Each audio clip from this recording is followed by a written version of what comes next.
chill. I'm trying to help. Lights out. Suffer in the darkness. Let's pop back up under their noses. Us against the world!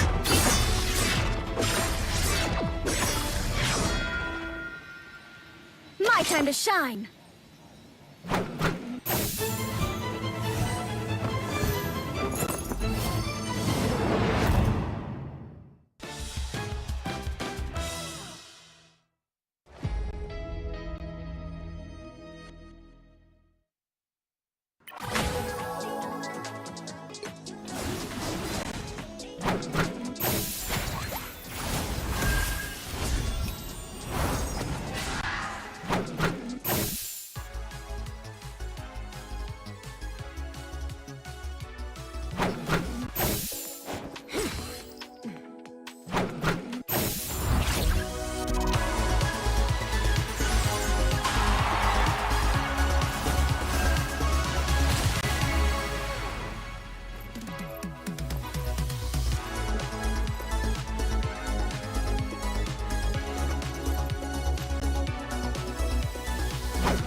Behold, Dark Child! Survive this!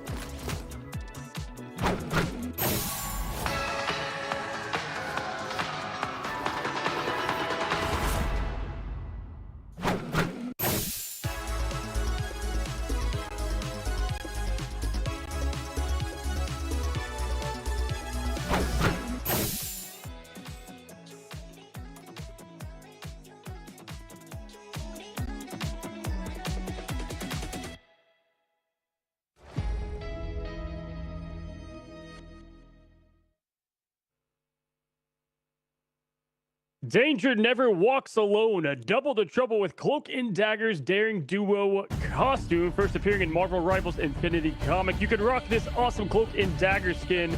Hope now having legs ready to go here in the daring duo, available in game for all you strategists mains. Look out as New York descends into chaos. A powerful artifact emerges at the center of it all. And guys, do not forget, because we have the new flight mode coming up. Make sure you guys look into all these awesome new skins coming up. Aside from our Cloak and Dagger Daring Duo skin, we also have the flight mode skin.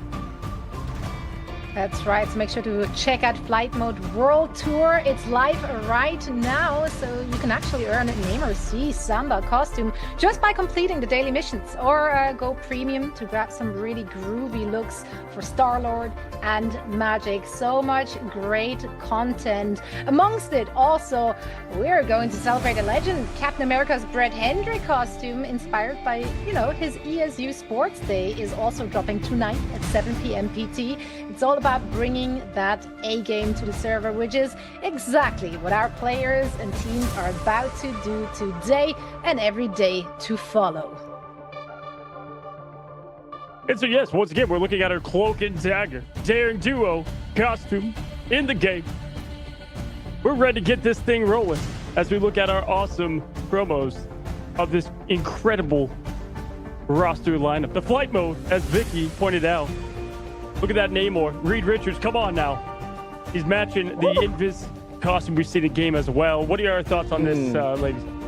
I don't know how I feel about that. I mean, the Namor and Invis, what happened to Mr. Fantastic? He's not going to be happy about that one, but, he'll definitely be feeling the groove because you guys could complete all the daily missions to earn the Namor C Samba costume for free, and you can pick your own rewards from the roster of the available costumes. Yeah, that's an easy cop for me. Look at them. Look at them. You're going to rock up in style. I know I'm going for the Magic costume in the middle there. I'm not even a big Magic player, but I've got to grab it, got to see. There's plenty of great costumes in the game. And you know what? These are a bit more on the meta heroes within the game. So, sometimes you might see a Black Widow skin that you won't have all the time, but this time you'll be able to rock it just like the Captain America. So, Zoe, what do you think of this great Captain America skin? I mean, listen, that's my favorite timeline, right? Captain America, Civil War times. He's in, what is it, college? I'm not from the US. I don't understand your school system, but he's somewhere there sporting it up. I'm a big sports ball fan, so that's an easy cop for me. One of my favorite aliases, like, they just didn't even know it's him. He's bringing up the A game though, and you get to see him pop off, right? I mean, like he's popping off. He's always got to have the camera on him, and it's already available starting from yesterday, actually. Zoe, and I know that you felt likely of the skin. I know you wanted to cop it frame 1. Absolutely, absolutely. Yeah, so you can see like there's so much content. Of course, there is also, the whole Season 7 Battle Pass that has been live as of March 20th. So that's all there is in this store. But now, hello and welcome everyone. Marvel Rivals Ignite is officially back. And as we enter year 2, the stakes have never been higher. The road to the grand final starts right here in the preseason, where new rosters will find their rhythm. Veterans will defend their turf. We've got 3 domestic stages and 2 international lands ahead of us. The action begins right here today in Americas. Now, the off-season theory crafting ends right now. I am Zoe, and joining me to kick off this massive opening slate of matches are 2 of the absolute best. It's Cozy and Vicky Kitty. Guys, I'm so happy to be on the show with you 2. How are we feeling? Oh, I'm so pumped. I mean, it's a great day to be a Marvel Rivals player. If year 1 was like the spark that lit the fire, then year 2, we're full in blaze, Zoe, and just Ignite, returning with this ecosystem just for the growth, the storytelling, new rosters, as you said, new rivalry. I mean, everything is just perfect here. Stars are made, legacies ready to be born. Vicky, I'm so pumped. Dude, we have a whole new outlook on an esports tab in the in-game client. Some of you guys are watching in the in-game client. It is going to be an amazing year 2 of Marvel Rivals Ignite, including the fact that we got some roster change. There's been some roster madness going on behind the scenes. So today, day number 1 of our preseason in Ignite, this is where we get to see where a lot of these teams are situated. Absolutely. Let's dig into all the new things for season in 2026, right? The circuit looks very different from last year. We got a new partner program, Unified Pacific region. We, of course, also have those really high-stakes promotion and relegation matches at the end. Now, Vicky, which of these new pillars are you most excited to see in action? Honestly, being able to have not only like the change up of these teams, but I feel like specifically you got to take a look at the pick and ban system, how that's going to influence things. You got to look at the prize pool. You got to look at the fact that this is the preseason, right? You're looking at the teams to see how they've been able to build things up going into this specific season during that off time where they're also trying to prove themselves in a new meta. Yeah, let's talk about that new meta, Cozy. I know you've been, dishing out that content. Format has shifted, but we're dropping these teams straight into the Season 7 patch. That's a lot to adjust to. Yeah, listen, if you guys don't know, we are going to be in the Season 7 patch right before the White Fox, Deadpool, and Elsa adjustments. But with the 20% ult reduction, we're looking at one of the most wide open metas this game has had, really. And this is not something that teams can just solve in a week. This is going to evolve over time. That's something I'm excited for, especially as we have not only the new rosters, but just this kind of new meta, ladies, to settle into. And right now, early trends are kind of pointing heavy to some dive compositions, led by anchors of Venom, Jeff being important, Daredevil. We're going to see a lot of that today to kind of control the tempo and collapsing. But really, what I'm interested in is we've got these new players on these new teams. We know the talent is there, but when it comes to something like dive, you need to have that coordination, right? So you need the team. You need the team and teamwork, right? No I in team, as the old saying goes. But also, obviously, we got the favorites. We got the Gambits. We've got the Elsa, Gru, all those that are going to continue to dominate as well. Now, if we're looking at the preseason schedule, though, guys, the teams don't have an awful lot of time to really figure it out, right? Because we're looking at just 2 weeks of round-robin group stage play, at the end of which the top 8 will find themselves in a double elimination playoff bracket. Yeah, for sure. Yeah. I mean, looking at round robin, Vicky, and what that does. I mean, double elimination can change everything. It allows teams to really get adjusted to all the teams, the foes that they will go up against, and the stakes are just so high at this point. Yeah, right, because when we get to look at with the preseason and getting to see the different 2 groups that are isolated from, each other, we've done this before, Cozy, back in the champs. where we considered one specific group, like the group of death, quote unquote. Well, look how that turned out at the very end. So now being able to see what the season is kind of setting up for, getting started then into our group stages before going off into playoffs is going to be exciting to watch over the course of the month. Absolutely. Now, another thing I do want to shout out is our Spanish watch party. That's right. Alongside our main broadcast, we have an official Spanish language watch party live right now, bringing the hype to our Spanish-speaking fans around the world. So, bienvenidos a la transmisión oficial. I don't know. Duolingo has not taught me yet how to say broadcast, but we're getting there. But they're here for the Spanish language, so make sure to tune into their stream, show some love and support. I'm a huge fan of Pancake Pau. Seeing her on that squad makes me so hyped. Donde está la biblioteca? Listen, I don't want to get too crazy here. Solid. All right. Yeah, I know my way Bilingual? around That's crazy. Oh my but goodness. You know what else is crazy? Is this prize pool, right? So Yeah, that's a preseason prize pool. There's much more up for grabs later in the season, but 50K spread amongst those teams, that's a lot of pocket money, Vicky. Yes, it is. I mean, $50,000 alone where the winner gets to walk away with 16K, Zoe. And then you get to at least see not only where you are amongst the rest of the pack within Americas, but you look at the very bottom pack, right? 1,250, you have to split that between your team, your coaches, etc. That's not where you want to be pocketing that. Not only do you want the bragging rights, so you want to be able to have that title on top of the $16,000. Absolutely. Sure, also, preseason determines the initial seeding for stage 1, Cozy.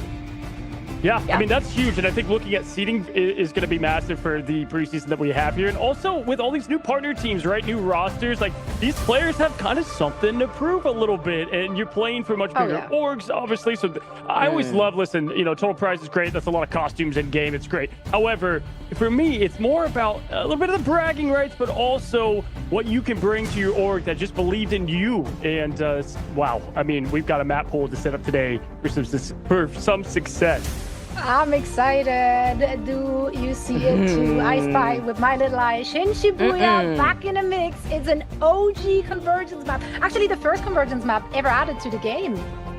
Yeah, I mean, Shibuya coming slotted in at the same time, Cozy. Like, you have to consider, like, I've been playing a bunch of ranked, and seeing Shin Shibuya has made me question, oh man, these chokes, they be brutal sometimes. But then you add into the mix, like, these insane players and specific teams that may find that success better on convergence. What do you think? Yeah, for sure. I mean, listen, there's definitely defense-heavy maps. That's kind of why at first it was out of rotation. Shin Shibuya, what's really exciting about it is we talk about different points. You can have much more of a chance to hold there. Every point in Shin Shibuya is not going to be safe. We'll have more talks on the maps later. First, I want to walk you guys through the pick and bans, the ban and lock explanation here. This is not your MRC, not your rank pick and bans. This is going to be for the team only. They're one-sided. So if you ban Psylocke on your side, doesn't mean she's banned for the other. And so it's going to be quite interesting. It changes mirror matches, and everything is going to be adapting much quicker. Zoe, I love this format. It's probably my favorite amongst the three. Yeah, I absolutely love that because it just adds so many layers to the strategic depth of this game that's already hard enough, to figure out with all those different heroes and all those different approaches you have on those different maps and different points in the maps. So yeah, the theory crafting is going to go wild. The fact that you could go back and forth, I mean, it's very different too, right? When you compare it to what we've seen within the MRC, where it's like universal bans, then you get into the MRI and you get to actually be nitpicking on what you don't want to deal with in terms of the compositions that you see on the other side. But Zoe, we see the qualified teams from the MRC, speaking of which, and then we see our invited teams out here. Yeah, right. So we have 9 invited teams. Some of them are partner teams. Some of them are, esteemed guest teams that are joining the top 3 of the MRC that came through a Season 6 night at the museum. So we have We Lost, Lunex Gaming, and Cafe Rose trying to, fight it out with big dogs. Yeah, for sure. I think this is going to be interesting because We Lost. I mean, they're definitely proving that they can be in there with the big dogs, as you like to say there, Zoe. But Lunex, Cafe Rose, I got to see what they can bring together here because the invited teams, we know what they have, especially amongst the rosters of players. It's fun. We're doing a little bit of a player swap with some of the EMEA. We have some of them over here now, some of our best players, and Tara went over there. And so it's going to be interesting to see how they adjust as well. We Lost has players from the old Ignite Stage 1 and 2 last year, so it's plenty of great talent across the board. Mix them all together, we're about to find out what we get. Yeah, there's going to be a lot of adjustment periods for the fans as well, right? Because we have to get used to those new rosters, see how they match, see how they get together, and see how they will do in their respective groups. 12 teams being put into two groups, each with 8 teams. Group A is looking scary, Vicky. Yeah, it is. That's why I was talking about, like, we've considered some groups in the past to be the quote-unquote group of death, but then it's proven... that one. It's this one. it's you know what, though? I 100% agree, because this was actually, like, so hard when it came to doing our predictions, guys, where I was staring at least that middle part of the pack of where I thought Group A would situate themselves to be the hardest. I think I was pondering on that for at least, like, 2 hours. And then you get to see, like, the different looks of the rosters. And then you look at Group B.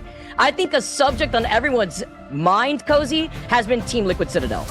Yeah, for me, Group A, obviously, I think, with both these groups, you can say the top and towards the bottom. I might know where those shake out, but for me, it's the middle of the pack. Group B is kind of the prove-it group. I mean, obviously, we have big favorites in what I think is Team Liquid, but you've got a lot of just players that they know they have what it takes to make it into the pro scene. Well, the orgs have signed them now, and it's like, what do we get from it? One of my favorites to shout out in this is TSM. Huge org.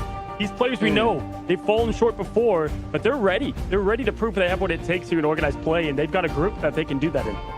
Yeah, I saw that you actually placed them pretty high, whereas Vicky and I, in our predictions, we didn't have that much faith in them. Now, speaking of faith in those teams, we did, of course, take a look, get the pulse of the community to see who you think will claw their way to the top of the respective groups. So this is your predictions for the #1 seed.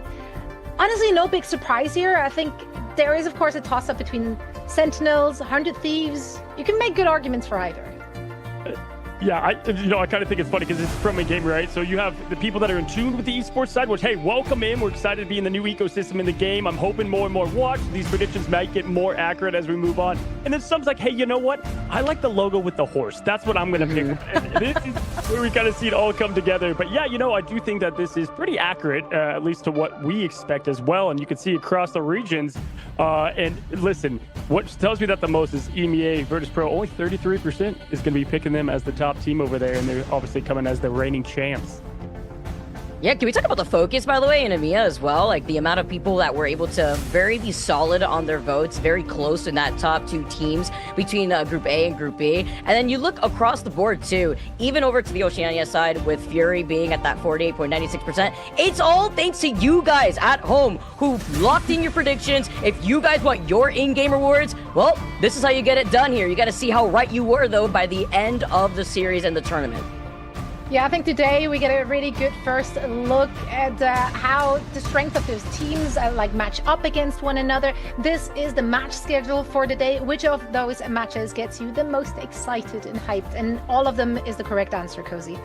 No, for sure. I think the two, if I was going to pick two that I'm really excited for and make sure you get your popcorn ready, is match 3 and match 5. Those two to me have probably the most, it's going to tell us what we need to know. Some unanswered questions. Obviously, 100 Thieves. You guys know they won the grand finals, not the whole thing, but here in stage 2. And then when they went to LAN, they had 4th place, right? FlyQuest coming out in 3rd place at the LAN grand finals. So for me, I think those are the two teams that is that middle of the pack in the group of death that has me finally getting the answer to the test questions that I've been wondering. I have to follow up on that here, so I have to say go right ahead. here, because honestly, thinking about 100 Thieves and Energy, that's going to be crazy, because I feel like if you got all the talent and all of our predictions up on the screen right now, then we get to be like, oh, okay, like what is going to be, that middle of the pack that you're wondering, should I put this team in 4th? Should I put this team in 3rd with all the roster changes? Where are we going to be playing from? Is everybody grouped up together in the same team house? Are they not? Are they playing on ping? These are all real serious questions, but I have to follow up, Cozy, because I agree. I think the Game 3 Sentinels versus Swamp Gaming is definitely going to be the highlight for everybody to see where these two teams are, if they are going to be in that top 3 spot, especially with Sentinels having a lot of that core roster, and then that Group 5, or rather Game 5 from Group A, seeing where 100 Thieves and Energy stay. Yeah, there's a lot of players and a lot of teams, such as Sentinels, who really come into this season and want to redeem themselves. Maybe they didn't get to end 2025 on a high note, and they're coming back, hopefully stronger than ever. But, like, listen, this is just our predictions. That's either a vibe we're getting. Maybe some of you have scrim intel that I do not have. Like, I don't know what we're basing our predictions of, but after today, I think we're going to have a better idea on how those teams will match up. But let's dig into our first match of the day. FlyQuest versus Cafe Rose. Now, listen, Cafe Rose is definitely going to be considered the underdog heading into this series. They do have to punch up, but both teams had to add some new pieces into their roster. FlyQuest have made some quite big changes, right? With Cooper-tastic, Energy, and Spark Chief, like joining Liquid Citadel now. They only have 2 returning core roster members.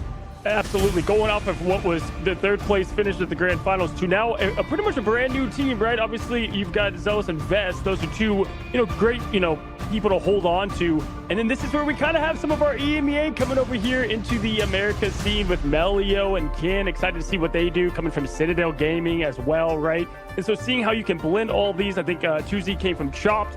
Very great team over there in the EMEA. Jolly is what I want to look at on this team because this is a big Vanguard, spot to fill. How does Jolly fit into the shoes of such a prestigious org here in America in FlyQuest? I definitely agree with you there, Cozy. It's going to be a lot to prove. I don't really take Scrimbucks to heart as well. I kind of take it with a grain of salt. So I've heard through the grapevine, how things have played out for FlyQuest. I think this is also a team that if they are playing on ping, like we were mentioning before, it could get a little dicey, right? Because then you're going to be dealing with teams who have maybe been able to stay grouped up together. And then you look on the other side of this first series, Cafe Rose, a team that has come out of the MRC, a team that you and I, Cozy, got to talk a lot of just the other week.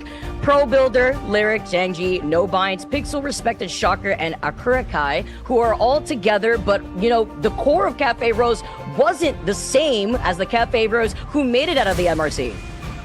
Yeah, listen, Zoe, I think the Cafe Rose that got here did so with players like Tree and Sticky that were these insane duelists, and now it's like, all right, that was, because sometimes when you lose players and whatnot, it's not as big of a deal, but when you lose kind of what I think is like the core identity that got you to where you even were in the MRC, that's where I need to see what happens. So FlyQuest, a sleeper team versus Cafe Rose, that, man, if they were to win this first opening, Zoe, I would lose my mind. Well, I low-key hope that's happening just to see it on stream. But yeah, I think there's a lot to be said having to implement new players into your roster on, quite frankly, a shorter turnaround that you want to, and then on top of that, you also have a new meta to figure out. So every team is kind of trying to find their identity and trying to figure out where this meta is leaning and how they can utilize their pieces to the best of their abilities. Now, one thing to be said for Cafe Rose, though, they did add 2 players who played with each other before, right, at Extinction, so there's pre-existing synergy, so at least they are familiar with each other. And the rest of that core squad has been grinding MRC since, I don't know, season 2, so they've been around, they have been playing together, so hopefully that works in their favor. The teams are getting ready for this, and so are we, so guys, are going to hand it over to you. Yeah, listen, what's exciting for me is, and that was a great point, is playing in the MRC, Vicky, allowed them to play with Gambit, which this is a very dive. They go with Gambit, they go with Rogue. Pixel's going to be playing the Gambit, No Binds plays the Rogue. And so when you've been doing more scrims officially, Gambit's getting banned out there way more, right? Especially like FlyQuest, maybe for official fans. So I think that for Gambit, it's giving them a big advantage there to be able to at least have those that synergy alive. Now, will Gambit make it through the pick and bans? That's a whole nother question. But either way, I think it's going to be interesting to see what they put together. Yeah, so bring Zoe back, by the way. That. Yeah, by the way, because I have more questions, I need more answers. I need you guys to really set the stage for me, as we did talk about that new meta, but we didn't actually really talk about it. So what is the priority ban here? Did you feel like, from what you heard on the street, from maybe scrims that you've seen, are there very specific priority bans? Yes. Yeah, I would honestly say Elsa's a problem. We saw it before. Elsa's been a problem. This isn't like the MRC that we saw Cafe Rose play through, which we talked about the pick and bans being universal. Well, that's going to be off the table here. So now you got to talk about what you can protect first, depending on what side you start on here, Cozy. Yeah, for sure. Obviously, a lot of stuff is left through Gambit because it changes the way it's played. If Gambit makes it through, then you have Star-Lord you have to worry about. Loki, you can't have the double thing going on there. And with some of these ult changes in general, again, the stage is set for FlyQuest versus Cafe Rose. Will we see a big upset or the return of a staple org? We're about to find out right now in this pick and ban phase. And Vicky, again, we always see it right away in this Ignite pick and ban, how it works. One team likes to set a statement. A lot of times it's towards those strategists and shutting down the triple strategist early, but others can be a whole new tactic, and we'll see what they put together here. I'm excited here, Cozy. Let's get this going. Our first game to open up the day. Now, I just have to call out Cozy, everybody. He did state that if Cafe Rose ends up popping off, he will eat one of Zoe's headphones. So we're going to have to see if that's going to stay true here as we get started because, again, like you guys already highlighted here, this isn't the base core of the Cafe Rose that did qualify. They had to go through some changes, and then you're looking at FlyQuest. I mean, essentially, maybe they had a lot more time, but they also went through that overhaul. And you already talked about it before, Cozy. These are some big shoes to follow. No, for sure. I mean, listen, what they can put together, though, and who they have ready to go, we're seeing just pure... What I love about this is I like to call them like rank ladder demons, right? Like the pure grinders out there in the scene, and one team a bit more pro focused, the other a lot of talent, but when you stack those up against the pro, that's where I want to see it all together. Again, group stage is set. We're ready to go to that pick and ban here and see what they have got to offer. But yeah, with the 20% ult reduction, I said this before, I don't think this is going to be figured out in just 1 week. We're going to see a lot of this have to come to light over the course of our week here, Vicky. Yeah, and as we get started here with the pick and ban system, again, it's nice to let you guys know, watching from home, this isn't like what you would usually see in rank where it's universal for both teams. It's a pick and ban where you can get targeted. And remember, we were talking about the Elsa being maybe server admin and within her own game. Cozy, that's going to be the first ban we see these two teams prioritize. Yes, absolutely. Elsa going to be a very common name we see today. And with Daredevil taking a couple nerfs back-to-back now, you're still going to see plenty of him in dive compositions. He's still a very good hero to have, and that's obviously what's going to be favored. Vanguard, Deadpool, Tank Pool, as many of you know him, obviously did take a couple of hits across the board, but nothing too crazy. He had the damage reduction right and the increase in the ultimate. And so you can expect a lot of teams to either have their game plan around that, Vicky, with the save, or trying to ban that right off the bat and then have their team comp formed from there. Yeah, as we get a little quick reset there to make sure everybody is loaded into the game. I definitely agree, though, because, you know, when I was getting set up here and I was doing my pick'em specifically, Cozy, I was thinking about what the state of the meta was as the teams were probably scrimming and practicing themselves, and then literally less than like 2 hours later, I see that White Fox buff. Now, once again, they aren't playing on that specific White Fox buff, where Elsa also had less HP. Same thing for a little different change on Deadpool side of things. But that will be proceeded to be played on next weekend. So while everybody's getting set up, it's not going to be on the same patch that we just saw go live just yesterday. It's going to be the patch right before that as we get set up. That means Elsa still has that extra HP. White Fox may not do the AoE healing that you can expect, where she gets to heal herself as well whenever she teleports to you. So all these little changes, especially also her having her tails that she gets to keep too when she goes out of her ultimate, all these little things start being the building blocks you have to consider as the teams have to make those adjustments going into the tournament patch in next weekend.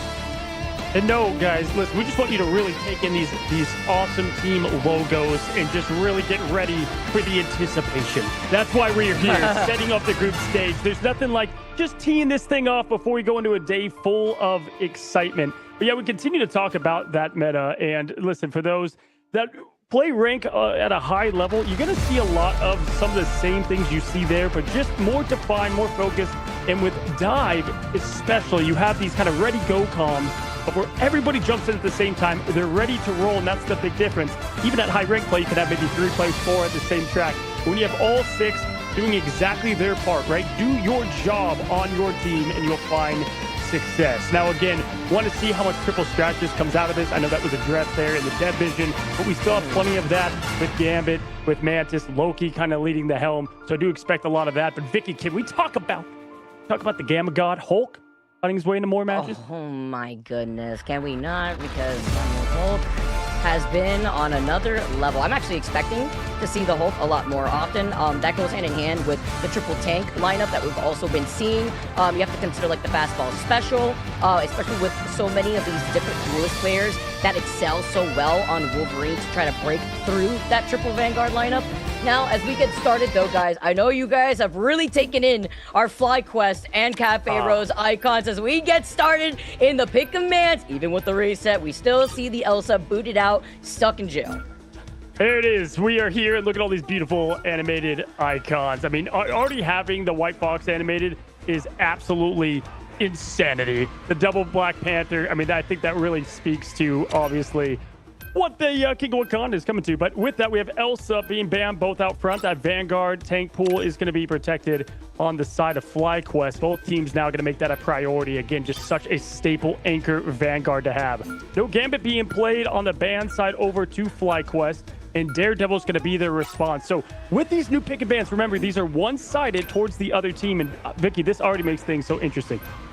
Yeah, almost trying to reflect the issues that we were talking about before, because I'm not, I mean, if they get away with having the Gambit, as you can see right there, on the other side, FlyQuest now banning next, wondering what that's going to be, because then they'll be able to try to prioritize what that final safety pick is going to be too. But you talk about the state of the meta and how these teams specifically have been able to lean into their own strengths. I think all eyes right now are on FlyQuest to see where they stand among some of the greats in terms of titles of a lot of these teams. They protect the Jeff, though, and that kind of already leads you to believe what the strat lineup is going to look like for FlyQuest.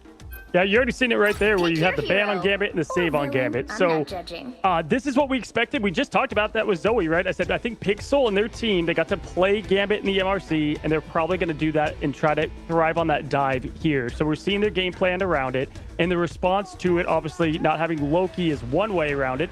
They've got the availability to play Star-Lord, which I think is, kind of a no-brainer a lot of the time. We'll see if they end up going that route.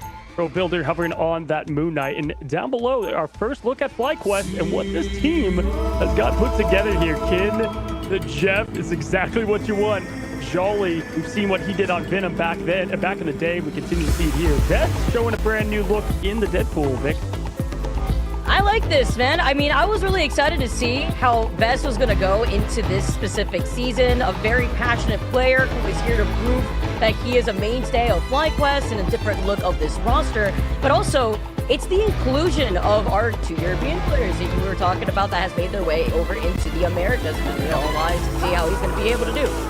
Melio is a player that I want to highlight because, going back to stage one on that winning team with Navi, he has what it takes. He has that championship DNA. Obviously wanted a bit better of a grand finals there in Atlanta, but the guy has a lot of talent. Plays Adam, plays great duelist as well, but we've got to see him in a new team with a new dream, and we kick off now, ready to roll, FlyQuest, going straight to the point. He's got this started though. Vez already moving forward, and another conversation point, even since the MRC Cozy, has been where is Tickle right now? As we move all the way back, Ken being another of those additions within the team, but kind of a no other choice, right? Because you're like just a focus on these strategies. No Loki, no Jeff. You won't be able to get that double team, but you try to get away here from the other side of the Cafe Rose. They're just trying to force their way through this choke at the moment. Yes, absolutely. We take a look here at Respect. Can't get this point up, so trying to do everything you can because, again, it's about 70-ish% at time. Chance to win the whole thing if you just cap first and the way that whole rotation happens. So it's a new 20% reduction in general. That might change things. No, they're going to get the first taste of victory here as Jolie and Tuzi follow. And that's the opening FlyQuest was looking for in their quest to make a brand new name for themselves. Melio going to continue up top here using that great sense of Daredevil's kind of underrated part of his kit where you can tell everybody exactly where the enemy is going to be located. Right here, we're seeing it now, looking at what this Venom's doing. Now you're figuring out why you're going to see a lot of people prioritize Daredevil as a ban. It's not just in your own respective games here. You get to see it here within the MRI. QC does have a reset available with that ultimate as well. The Endsong Inferno before backing away. Jolly taking a good amount of damage. While Vez is taking a nap, though, from Pixel, who's set to put him to sleep before diving in. Look at this damage output, trying to follow up together off of Deucey, but I like the way they were able to back away. The only thing is, they've lost out on Pixel, and they only have Respect. The Pro Builder, as Respect, does get that invisible boundary. They're still down that one player. Oh, no. Yeah, we saw Respect plenty of times when EMRC uses aggressively, so they might look to do that, but Melio does find himself an escape here as the lawyer. Gonna go ahead and grapple up here, continue to look at what they have. Nice little steal up here. Gonna go towards Lyric, see if he can get something rolling. Gets him down to half and continues to roll. Jolie now trying to find something as gonna see if he can continue to just get those key cooldowns down. As Venom sometimes, you don't always need the elimination. Just try to force the big cooldowns like the Cloak and Dagger bubble or whatever you might be targeting. Right now, those 60% FlyQuest looking dominant. Cafe Rose had to make something happen here. Man, Hammer coming out here, though, and they've lost out on the Jet. This is going to be the opportunity for Cafe Rose to finally take the point. They have the number of advantages at the very moment, but Ken can make some plays coming right back forward. And they're going to allow Cafe Rose now to try to take the point as little by little. FlyQuest trying to stop for as long as possible. Already nearing that 80% mark, but Cafe Rose, they do manage to flip the point. Alrighty, so again, it's one thing flipping the point, it's another what do you have kind of in your available ult economy to make it last. Pro Builder having the res is definitely going to help them. You know, obviously I always like to say it's either, you know, born again and lose again, or born again and win again. And with Marvel Zombies, anything can happen here. Respect opening aggressively could be a tactic they take. Kin, though, watch out, this guy's got some crazy Jeff ults, and with this wide open Warrior Falls, we've seen it in the movies in Wakanda. It's given him the perfect opportunity to throw him off here, as we're going to have the Devil let out by Melio. He's going to get things started as the Whale comes down as well, Vicky. We find ourselves with a quick trade, 5v5. But losing out on both invisible wins is more beneficial for FlyQuest because, unfortunately, Cafe Rose won't have that invisible boundary, but you do have the passive available, and Melio's already locked into him. He's going to make sure he can't get that off, so that way you won't hear the Born Again ring out through your own ears, Cozy. Yeah, with Kin getting exactly what I thought was going to happen. The quick, you know, taste of jaws, as we like to say, throwing them both off the map. Not even a chance to try to answer the call. They have two strategists ults to respond here. 85% though. This is kind of where it's tough, Vicky, because you have to try to tell yourself, all right, do we full commit, what you should, or do we try to save something for the next point because this one's too far gone? They still have plenty up their tank though. Jolly's going to go ahead and open up with the piece of the abyss. Try to get these health, and with that full open dive, that's exactly what we're talking about. But a good trade on this.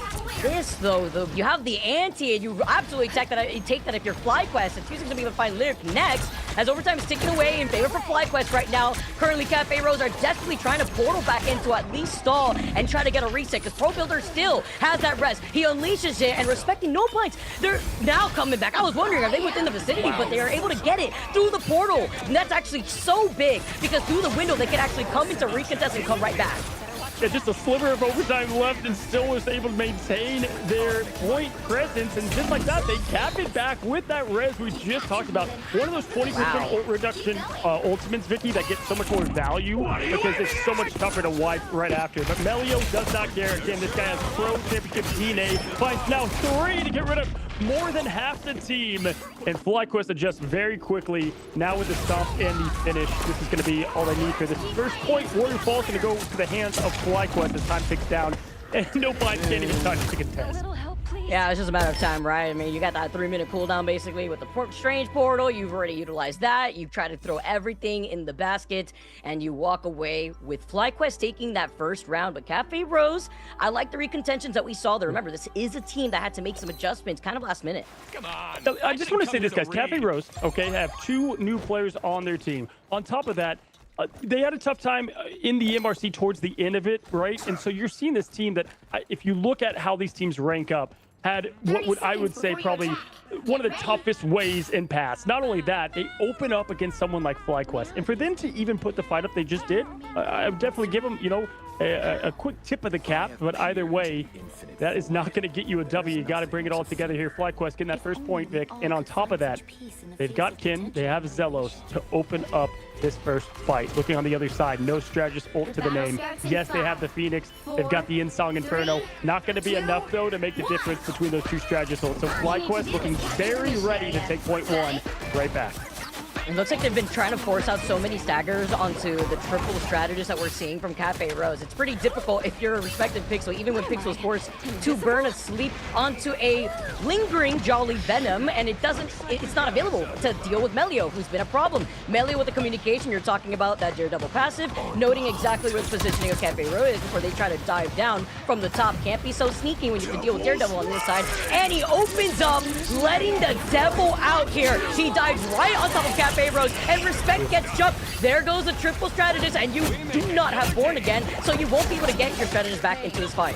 Letting the Devil unleashing hell all by himself, and that's just great ult tracking. They knew that they had nothing to respond to that, Vicky, right? And man, all these selfie cams just gonna always get me here with Deadpool continuing to break that 4th wall. But yeah, Melio, this is already someone that I had, again, I kind of bold and underlined, got to see him so much in EMEA, meet him at, you know, LAN. What a great kid, but excited to see what he has here in America. Having a great opening statement for preseason, y'all, as every ult and Q is ready for FlyQuest. Cafe Rose does have the response to respect here momentarily, Vicky. You can see if they can ride off that momentum, but look the aggression right away.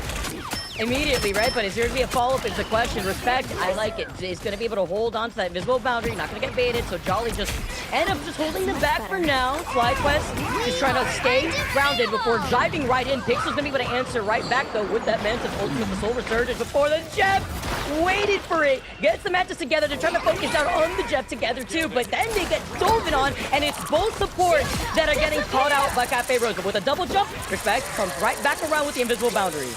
These new EMEA player additions are standing out in Melio. Now Kin saying, hey, I can play in the American scene quite easily as he throws two stretches right off. Melio and Jolly get the exclamation point with a little bit of a trade to match, but either way, they do get the point, all right? They get the point a little bit as they were maybe playing. Kin was playing with his food a little bit too long there, Vicky, but still able to put up a fight. And stall is going to be Cafe Rose. You've got the Seize the Abyss to continue on that everlasting health pool, the Born Again and Pro Builder. Now this allows them to get a little bit of a chance. Right here, though, at least Cafe Rose's side, not even going to try to run out with the Gambit, right? They're just still sticking to this Adam, Invis, and Mantis here instead. Before backing away, at least being able to put the point back in their favor. FlyQuest looking to re-engage, but talking about Ken, he's the one that's closest to that Predator's ultimate instead, while Jolly could try to follow up together with Melio once they get those ultimates too. They're kind of crazy. He had such good value on it last time.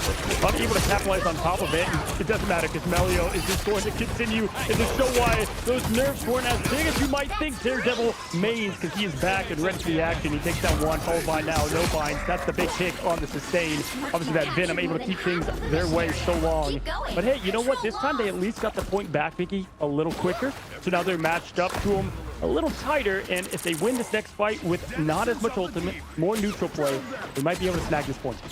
Literally, they are just playing that neutral, right? They were able to brute force their way in without having to expend anything as they didn't have much online beforehand, and now they're already nearing that 75% mark. As they let the Devil out, they could dive right back around. Jolly could go in for the follow-up with a piece of the Abyss as Melio finds Respect first. Pixel's literally one-shot, manages to stay alive for now, and he's doing his best with the Namor Squid to try to back them away. Nobody swaps over to the hold, but even that's going to be able to back away. Jolly gets stunned right there too before backing two, but not trying to expend too much. Cafe Rose can't even go through this choke.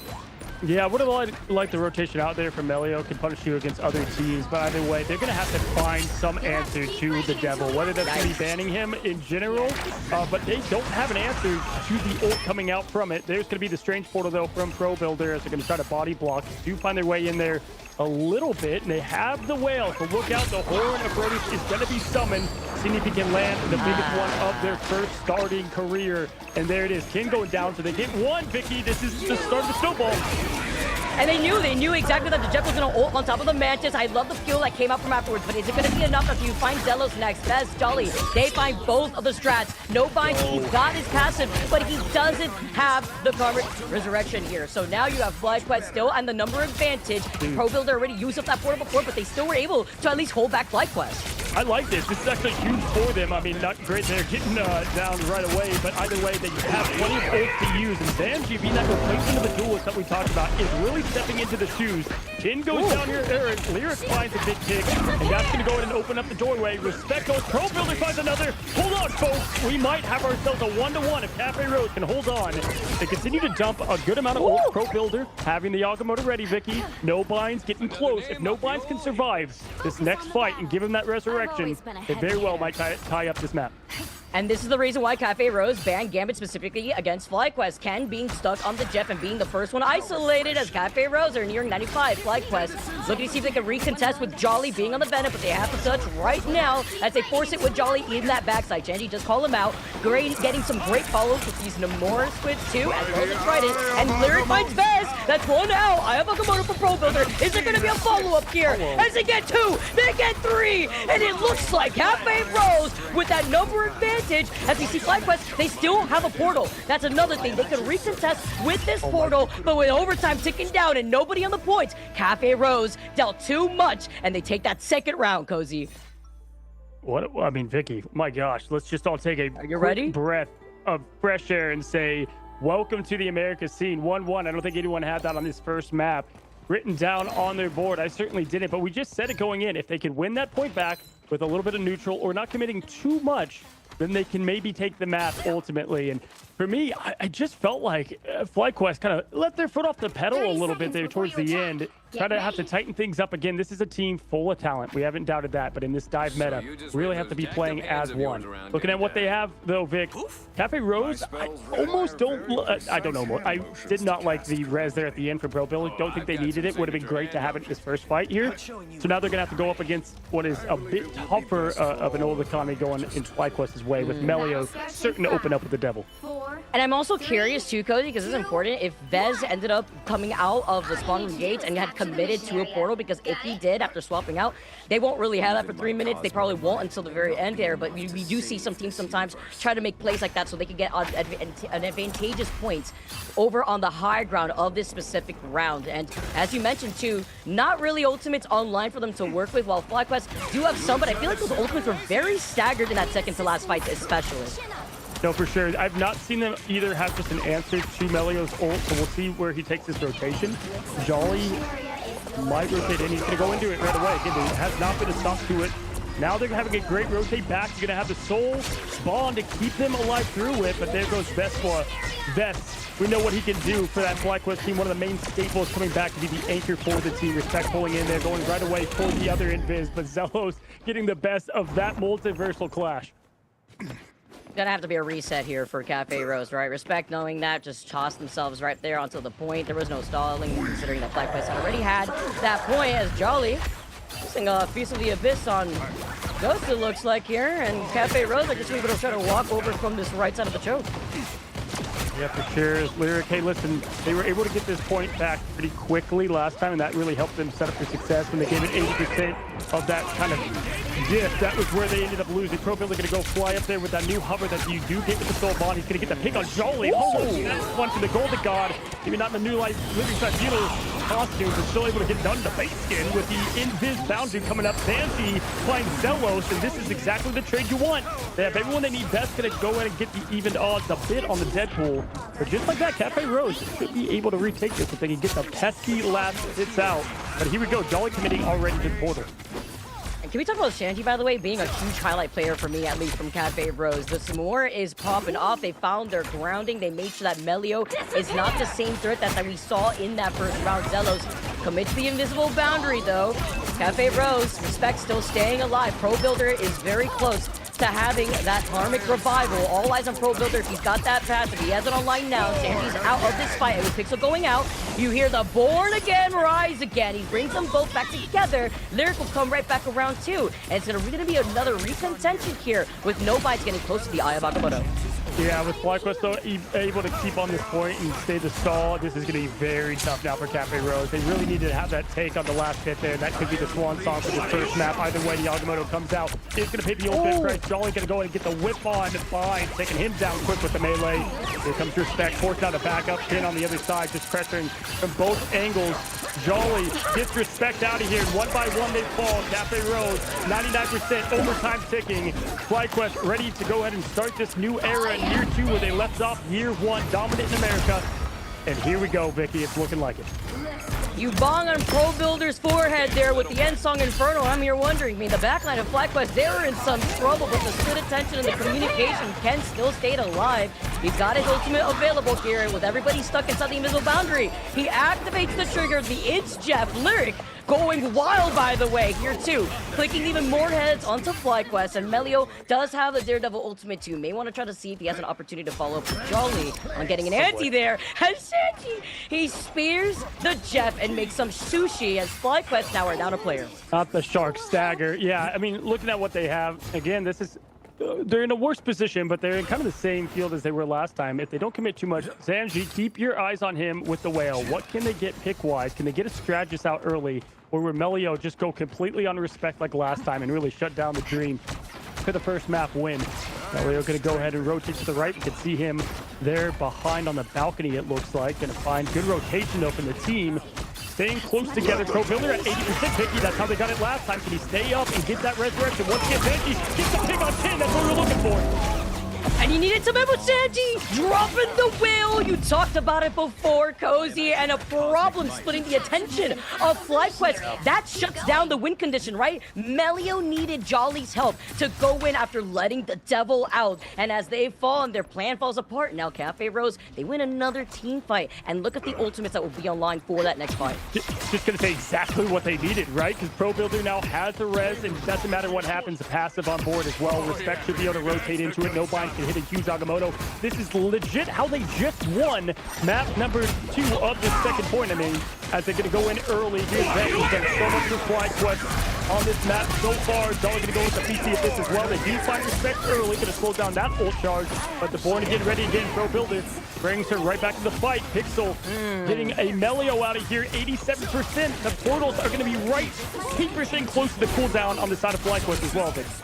But Pro Builder did what he had to do. He used the Karmic Revival. He stayed alive just long enough. And by the way, hadn't used his passive right before, he gets a beautiful snipe on Cazello's overtime, taking away Cafe Rose. They've tied this up. Lyric isolating Ken. This position has FlyQuest scattered. Very messy from the backline. You come in with the Eye of Agamotto, and now FlyQuest, they're down 3 members. It's just a matter of time before Cafe Rose, they clear the points. They're looking to clear the round. And the Staggers, they have done it with a celebration on the Horn of Proteus. They call it in with the dub. Welcome to Ignite Year 2. I'm telling you, Group of Death, favorite team, underdog, does not matter. That's exactly what we're looking for from the fight. All you need is someone to point to the side and say, I believe. And this team did it just now. And not only just that, the MVP, Zanji, coming in here, filling in the shoes to help Cafe Rose rise right now above FlyQuest in this first map. Dude, he did everything he had to do. 18 final hits, Cozy. Sanji, yes, it was a little bit of a rough start. They were expecting the Daredevil originally too. That's why they opened up with the Namor. But these follow-ups that we had from Sanji were just a lot better than what we had originally witnessed between the Daredevil from FlyQuest and then the follow-up with Jolly. Yeah, I've got to say, I mean, you can tell. I mean, look at the stats. Talent-wise, it's like FlyQuest, we see you. Vest, you're disgusting. I mean, it's crazy. Melio, 19, 18. But it doesn't matter. This was what I was trying to point out in the pre-show. I was talking about the dive comp. You can have all the talent in the world. Got to play as one unit. And, I mean, sometimes it's a game of inches. You know, you can say that in sports all the time. This truly was. Cooldowns were coming off by mere seconds to decide some of this. And it came down to that last push of Melio trying to go in, get that backline early. But the trade that Zanji was able to do with the whale, landing down the horn, that's how you want to get this started for these brand new orgs. And helping out PO, right, for that backline to allow them to really pop off, because we did see that even with the triple strategist backline that we had from Cafe Rose, that they were getting harassed, they were getting picked apart. It was forcing out a lot of staggers that we mentioned in that second round. But Cozy, Pro Builder did what he had to do. You see an Adam, what do you expect? You have to lean into the win condition of the Karmic Revival. And in that first round, they just did not let him. And Melio prevented him from trying to get a lot of those resets. I mean, for me, what's crazy is you have Tree and Sticky, I believe, that got, ultimately replaced on this team to things out of their control. And to have that Zoe, I mean, wow, what an opening. These players stepping in, stepping into the spotlight, but also into the shoes of these other players. Yeah, and I mean, I guess you can say that there's not much pressure if you're the underdog in a series, right? I think all the pressure is on the opposition here. People expect FlyQuest to make a very dominant statement in this opening match against Cafe Rose. They are the heavy favorites heading into this one. The new pieces for Cafe Rose worked out so well. Also, really big credits to the pick and ban phase there. I think they've done their homework there. They managed to move some pieces here and there to kind of force the hand. Seeing Ken stop on that jet, for example, I think that really worked in their favor. Overall, I'm extremely impressed with what we've seen from Cafe Rose, and I have to pose the question, is this just FlyQuest trying to shake off the, I don't know, the off-season rust? Where did it go wrong? Because it felt a little sloppy at times.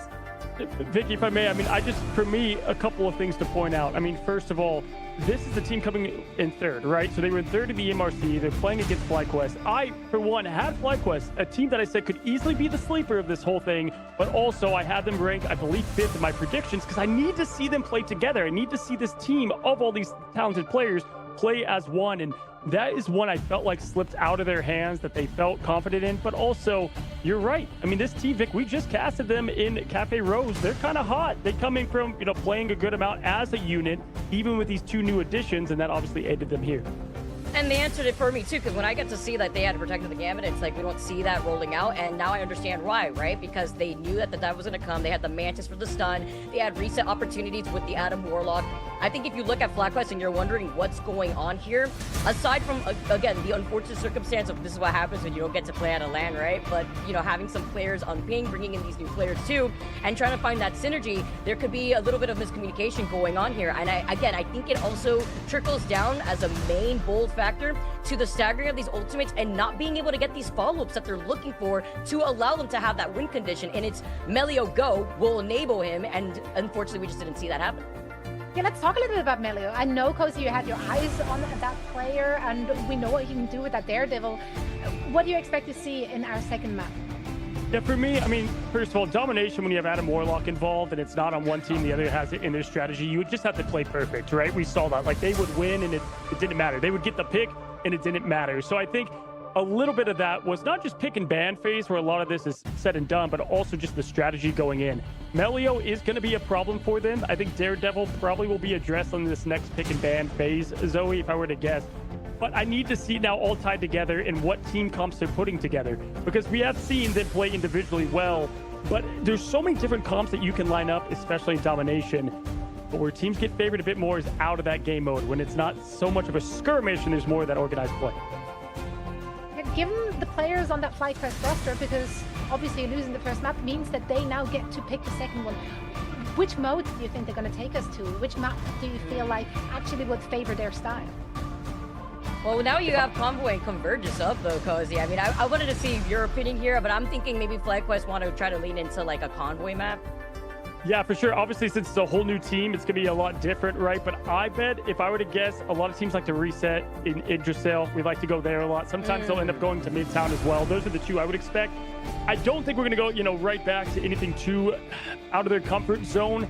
With Citadel back, I do remember them being a big Yggdrasil team as well, so that's where I would expect this to go most likely. But again, these teams have full different strategies, and the coaching is just so important, Zoe, at this level, right? Like, what is Cafe Rose's weakness when it comes to some of their map choices? They have the homework they can do from just a couple weeks ago, so whoever's helping FlyQuest out here, they can look at that MRC to identify some weakness. Well, let's hear it. Coach Cozy, Coach Vicky, what do you think? Have you actually been able to look at Cafe Rose or at FlyQuest and really see some very obvious things that need to be cleaned up in map 2? Yeah, I was gonna say, I think the number one issue there is figuring out, like Cozy stated, domination's a very crazy toss-up on who manages to get that point first, which is why it's so important, which is also a highlight towards their reset opportunities. I think for a team like Cafe Rose, who had to make adjustments within the last, we're gonna have to 2 weeks now at this point, they've already found their grounding, and they've already shown that they've been able to adapt around the pick and ban phase that is very unique to the MRI compared to what you experienced back at home from your own ranked games and in the MRC when we had broadcasted that just the other week. So I think being able, if you're FlyQuest, looking at that pick and ban phase, if you're gonna protect and use a protect, we are going to Racco. You talk about some Convoy. You take a look at the pick and ban phase and you see that you want to enable your Daredevil, well, then you got to go follow up with your Daredevil. And it doesn't seem like that was a problem, obviously, for the last 2 rounds for Cafe Rose. So they may stay just not banning it, especially since we are going over to Convoy. Yeah, for me, listen, let's go and look at what I said. I think Jolly early on, I need to see how Jolly can kind of work with Melio more on this next bit of map. And it's really just down to the fundamentals of I need to see more strategy involved. It kind of felt like 6 very talented players going out there and having a good time. It's like we got to see now where some of the homework has come in here behind the scenes. We saw Kin and Alex together on Citadel Gaming and EMEA scene. Kin is a phenomenal strategist. We saw him with some big plays, but then the follow-up didn't happen after those big plays. So for me, it's just the teamwork. I don't expect them to lose this next one, but again, after that first one, it can happen. Yeah, I mean, this is best of 3, right? So the first 2 wins the series. It will be quite rough for FlyQuest to start the group stage off going down against, and that might be playing in their heads right now, the perceived bottom team of their group. Yeah, I mean, listen, because that's what we were trying to highlight, right? It's not just that it was a underdog fight, right? We have those all the time in sports. It was a truly, I mean, if you were in sports sense, it's like a college team going against NFL. I mean, that's the best way I can say, right? The pro football team. So when you have this up against the wall with only a best of 3, there's not a lot of time to adjust. Guys, you have to get on it right now, Zoe, and we find ourselves at 0-1 with FlyQuest down a game if you're just now coming in. Ooh, let's get this going here. Game number 2 now in our first series. It's what Zoe highlighted, Cozy, because can you imagine like just the level of upset you have here with FlyQuest? Again, may not have been on top of most of everyone's like rankings, but this was just not a look that we were expecting of Cafe Rose to make the adjustments that they have. Again, just so quick already with Elsa being off the table. Vic, remember going back to stage 1, FlyQuest lost to, I believe, Ego Death. And then they were called Side Quest. And it kind of like kicked off a little bit of an era of this like revenge tour that they had. So like, it's kind of funny enough in the rival scene, they've been here before in a way, right? But also, this is such a new era for them. And so we'll see how they lock in. Arako obviously was not on my board that I thought they would pick, but here we find it. And to address any changes in the pick and ban, there's really not that many, right? I mean, the only big change that you see here is we're going to go with the lock now on the Adam Warlock. And the ban on the other side, I mean, did they just get Gambit out of here?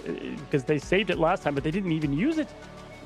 Yeah, because now this is also tricky for FlyQuest because, sure, Cafe Rose may have saved the Gambit, but the fact that they didn't use it, FlyQuest know, okay, well, they had a Gambit available. If they're not going to use a Gambit, let's get the Jeff out of here instead because we know that they're going to want to run triple strategists as well. So now over a Protect onto one of the dive characters I'm expecting here from FlyQuest. It's going to be the side lock to try to get the Wombo combo going. But Cafe Rose are going to be able to stay strong, though, on this triple strategist lineup. They said it worked before. We're going to do it again. Absolutely here as they're going to be locking in the last ban. And I think this is Daredevil. I think this is the wise move. That was kind of the one Achilles heel that they did have. And it did come to Melio. Melio's hero pool is absolutely massive, though, so would not be surprised if they can adjust to this pretty quickly here. Psylocke on the save, though, does tell the tale that Tuzi is a phenomenal player. So this guy, sometimes you have your best players saying, all right, I'm locking in. I'm going Psylocke. If you don't know what the changes to Psylocke, tremendous buffs in the neutral. Having your cooldowns activate those abilities that much quicker. Her burst potential that much more. Not feeding off the Vanguards just for the ultimate now. This will help them a bit in what they want to design for. Especially on a Rocco, Vicky, where there's plenty of pathways to make the job happen. Right, but I'm mostly worried too, like, what is going to be this backline looking like? You want to be able to get those damage boosts in if you're Pixel as well onto Nobites and Shanji. You want to enable Shanji, who was that very critical player for Cafe Rose to refine that foundation that they needed to build back that momentum into that second fight of round number 2 of our first map. But a different look now, Cozy, as we get started. FlyQuest starting things off on the attack. It seems like we can't ever escape Clintar in the good old and new here, Cozy. It's back to the tradition that we have seen with our matches. Arako. I mean, we don't get a lot of Arako, right? I mean, it's crazy. I mean, first of all, obviously we have the great music leading into it, but yeah, having to go in and escort Krakoa is not something we see too much here at the high level, and teams tend to try to avoid it, but no, FlyQuest choosing to embrace what could be a new change here. And right away, you see the setup that they're going on the defensive side. Zanji going to stay on that main more makes plenty of sense to me. Pro Builder, again, is going to have to be a big focus. Wow, the Squids already have the water against fire. We know that weakness exists going all the way back to 1996. It's still here in Rivals. You would think, though, like after we saw how strong the No More followers were, that maybe FlyQuest, they were learning over that Jeff ban, could it have been the Namor instead to try to stop enabling Shanji here? And now you get the follow-up together with Jolly, who's already forced to pop the armor, by the way, but look how quickly that Van Pool is able to build up that ultimate, holding on pretty strong right now. Pro Builder still lingering in the back, but for Juicy being on the Psylocke, is just able to try to farm out more of that pressure onto Nobites. Yeah, let's see what Tuzi is going to play here. Showing a good example of, you know, playing side with the team. A lot of people like to go pure dive, but definitely could just go ahead and help out on that quick execution combos with the Vanguards. Mirror going behind him and showing why he's such a threat in the Deadpool position. When you put on this ult on a back strategist, it's so tough because your other strategist has to keep them up. If they miss, they will end up eliminated. Melio going to find the quick explosion to Pro Builder. That's going to be a nice hit. Saw Pro Builder not get my favorite reses out from his passive. He's going to use it now, though, to go and back up at the team. This one makes a bit more sense with everyone alive. Yeah, right, because you usually see them use it before, and then they're able to ult, but he's been holding on to it for quite some time. Already had to use that up this time around. And again, Melio being here on this Phoenix, when you don't see Elsa on the table, and a map like this, a lot more longer pipeline before diving into the top, holding on to that invisible boundary, stopping any sort of push from 2C, making the Dance of the Butterflies literally inaccurate. Pro Builder with the hit. Well, that was absolutely clutch here now as Respect going to be hidden. We'll go ahead and see what they can find out. And this is exactly what we wanted to see. Kin getting those huge environmental eliminations on the Shard. We know what he can do in the strategic position, and this is going to help their aid push in a pretty tough choke point here. The res now for the rest of the team. This is exactly what happened. We highlighted this, Vicky. We would get the pick from Kin, and then Pro Builder brought them back. It's just finding the right target at the right time. And he did it in such a great way, right? The repositioning so that way he can bring back his team. 2C comes in with the KO, finding Pro Builder. No passive there as well, but at least Pixel will hold on to the ultimate, waiting for it. The anti comes up from Jolly. Is there going to be a follow-up though? No. They get to be close together with Pixel, who has that Soul Resurgence. Lyric follows up right afterwards. And Cozy, it's happening right now. Cafe Rose, they have just been forcing FlyQuest to play so split up. It's basically stopping any sort of dive follow-up that they want to go for. Absolutely. Now, as we continue to find what they can do on this defensive approach, only 1 minute and 7 seconds is not a lot of time to make up the difference. They committed so much on that last push. Susie can be closer to the Dance of the Butterflies to get something opened up. There's the neutral pick on No Bind. He's going to come back for another push, but at least gives them a little space to push it forward. Oh boy, Susie's going to be in a tough position. He does get killed up right away. Going to try to go for the execution here. Does find himself a low Lyric. Can he get the exclamation? Yes, Melio finds the ending of that. And here comes No Bind right back into it as a Venom. They're going to have to win this fight perfectly, and it's not going to start out well with 2 going down, Vicky. Susie doing the rest, trying to go in with the Dance of the Butterflies here. FlyQuest have lost out on 2, and Cafe Rose are trying to at least recontest here as Lyric coming into the spawn room gates finds a quick little heady onto 2C. The Jeff is going to be able to just float away from Ken. He will have the Itch Jeff soon because you're down to less than 20 seconds on the clock for FlyQuest to try to recontest. Fly, the mental, you got to pull it all together here. Kin does have a huge opening. He's gotten 2 in the past. They've got to follow up on this perfect. Find Respect or Zanji. Pro Builder's still pretty far away from the res, so this is your opening. 5-6 seconds left. They're about to go and dive and touch. Gonna go ahead and have Jolly probably leave that first hit in. There it goes, and everybody's collapsing. No Bind, so does find Tuesday. That's gonna be a big opening for them. My gosh, Cafe Rose showing why they deserve to be on the biggest stage of Marvel Rivals. 1, 2 down. It's overtime ticking. The hold is done. Cafe Rose, what is happening? I hope you're hungry, Cozy, because Cafe Rose just stops FlyQuest from getting to that first checkpoint. Stop them entirely from being able to get anything done with what? Psylocke Protect? I mean, unfortunately for Tuesday, I'm sorry, we got to talk about it, but that Psylocke was not working out. Maybe you'll get like 1 or 2 raw picks here, but the strategist line from Cafe Rose were getting protected so well, not only from Shanji. Pixel was very accurate with putting him to sleep as well as Lyric. He said, what are you waving at? He was waving at nothing until he came back from the spawn room gates, and then you see 2 members of FlyQuest just coming around the back end in front of him, and then he could get another 4 stagger. Predictions are in shambles over here as we find ourselves at the brink of a 2-0, but not in the team you might think it would be. And again, I'm watching what I could only call like Doom match right now from FlyQuest. It's like you have all this talent. They're all doing their own thing, but not as one cohesive unit, and especially in this meta, it is so important. Cafe Rose just playing calm, cool, collected. They're not identifying the threats that need to go first, and it is happening each and every single match here in or fight as they continue to go on. FlyQuest would have to have a legendary Helm's Deep worth of a defense, where this is going to end quick. Starts in 5, 4, 3. This is a really tough situation to be in. Hailing Fear from FlyQuest now, being on the defense. See if anything changes, because a big focus has got to be on Sanji. You got to prevent Pro Builder from being able to get set up here, especially when you're calling out when he's using these passives. He's been mixing it up here. Pix already taking a good chunk of that damage, but so is Delos. Has he the first one out? Yes, They put No Bites to sleep, and it's already too late, too. So you had made that swap over to Namor to try to at least match that Sanji. They get the trade-off, and that's what they needed from Vest. Vest needed to at least even though Vest has been on this FlyQuest roster. He is the anchor, in my opinion, of this team. He does at least slow down a little bit. No Bind just getting these massive picks. I gotta say, just highlighting one player, No Bind getting these huge picks early. And again, we saw this from Cafe Rose in the MRT, but obviously a much different scene against this competition. Lyric though and Zanji find both strategists. Good night. Go to bed. FlyQuest making them the side quest. They continue up Main Street, Vicky. There's no way. Oh, they're side questing all the way back to the spawn room gates here. FlyQuest, nobody in sight, and Vest can't swap. He has the ultimate. So I mean, somebody needs to try to recontest if they want to burn a portal, but they're looking to see if they can get out of this choke right now. Cafe Rose are looking to get set up. No fly zone is what they're setting up in every which way. Pixel Jolly, and that is it, folks. My goodness, can you believe your eyes? The team that most of us had as the team that would have the most ahead of them, the biggest challenge to climb, not only just the mountain, but the Mount Everest, easily conquer that mountain, taking down FlyQuest 2-0. Cozy, get ready, because they did it, and Shenji is your MVP. This Namor was popping off. I mean, he'll definitely be able to do it in style in the future with that new skin, by the way, as you get to take a look at 13-0. He did not go down a single time. With 6 final hits, I mean, it comes to show you, like, you look on the other side, what's the problem here for FlyQuest? Well, they couldn't get these raw picks, right? Like, they were constantly getting shut down, talking about 2C specifically, who was on the side lock. They burned a Protect on the side lock for them to not being able to even use it.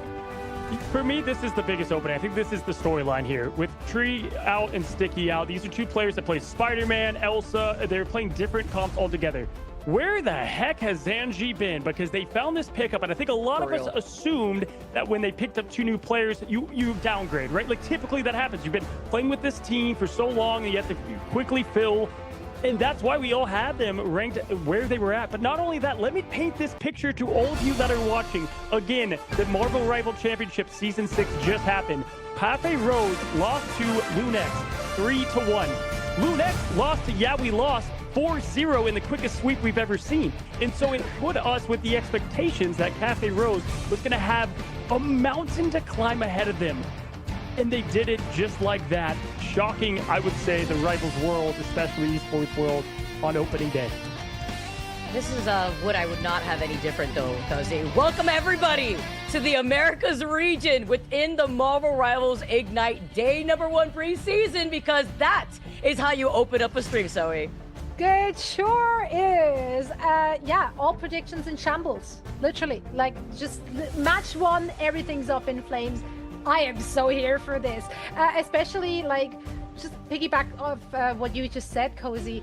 You're adding 2 new pieces. You expect them to come out on the other side worse, or at least have an adjustment period where, like, they're trying to figure it out. It really just felt like FlyQuest is the team who was just trying to mesh their pieces together. It felt disconnected. Like, the coordination was just not really there, whereas Cafe Rose, they were so confident. The way in which they have closed out this last map, that was dominant. No one would have seen that coming. I've never been more pumped for what is going to be a winner's interview coming up, because this is what Rivals is all about. This is why the MRC exists. You go from the couch to the dream. You say, hey, I think I can play this game pretty well. You put the team together, and now building up to millions of dollars in prize pools, up to what we have even today in the preseason. You put it to the test, and yes, it's just one match. They've got round robin, but this is the confidence. This is quite literally the spark, right, that they need to ignite what this team can continue to do. Vicky, I mean, I had FlyQuest at 5 for a reason. You know, this is what I was afraid I might see, but apparently I had them somehow too high, at least in this opening play. I mean, you and I are on the same wavelength, I think, because I also have him in #5. So you know what? Now you get to toss that in the bin. So he's got to start taking out her headphones as well. And I want to honestly, oh no, that's true. Am I getting replacement headphones? Because you're supposed to eat these. Yep. Yeah. I know. I think Sorry, I said I Cozy. was going to eat, like, shift mic, your headphones. I got a lot of eating to do because I am, and listen, happily, because I'm just blown away. And what's crazy about it, too, is Zanji, you know, we said them and Pro Builder, you know, obviously coming from kind of out of nowhere. They also were in the MRC for Extinction, right? So they did have some the competition they played against, and they obviously identified those players as someone they wanted to add to their team. They're the perfect fit. I think what shocks me about it more is that they had Spider-Man players with Elsa, and we saw nothing like it. Not only that, Pro Builder picked up the Adam Warlock that Sticky used to play for that team. FlyQuest, they got to go back quickly to the drawing board and find out what happened. Cafe Rose really just had a very clear idea of what they want to play. They stuck to that triple strategist. And also, like, again, the picky ban phase, like, they identified the threat on the other side. Melio's Daredevil was taken out of the mix. Like, they just felt so prepared. Like, I'm actually really baffled. Yeah, I mean, listen, I think a lot of what the staple was for that team is that you had the opening pick typically happen pretty fast there from the Venom. I think we shouted him out even in the mid-match, Vicky, that no binds kind of shocked me there. Jolly was the weak point that I kind of pointed out in FlyQuest, and no binds did a ton of what I was expecting on the opposition side. Again, it just felt like everybody was doing something, but not all together as one.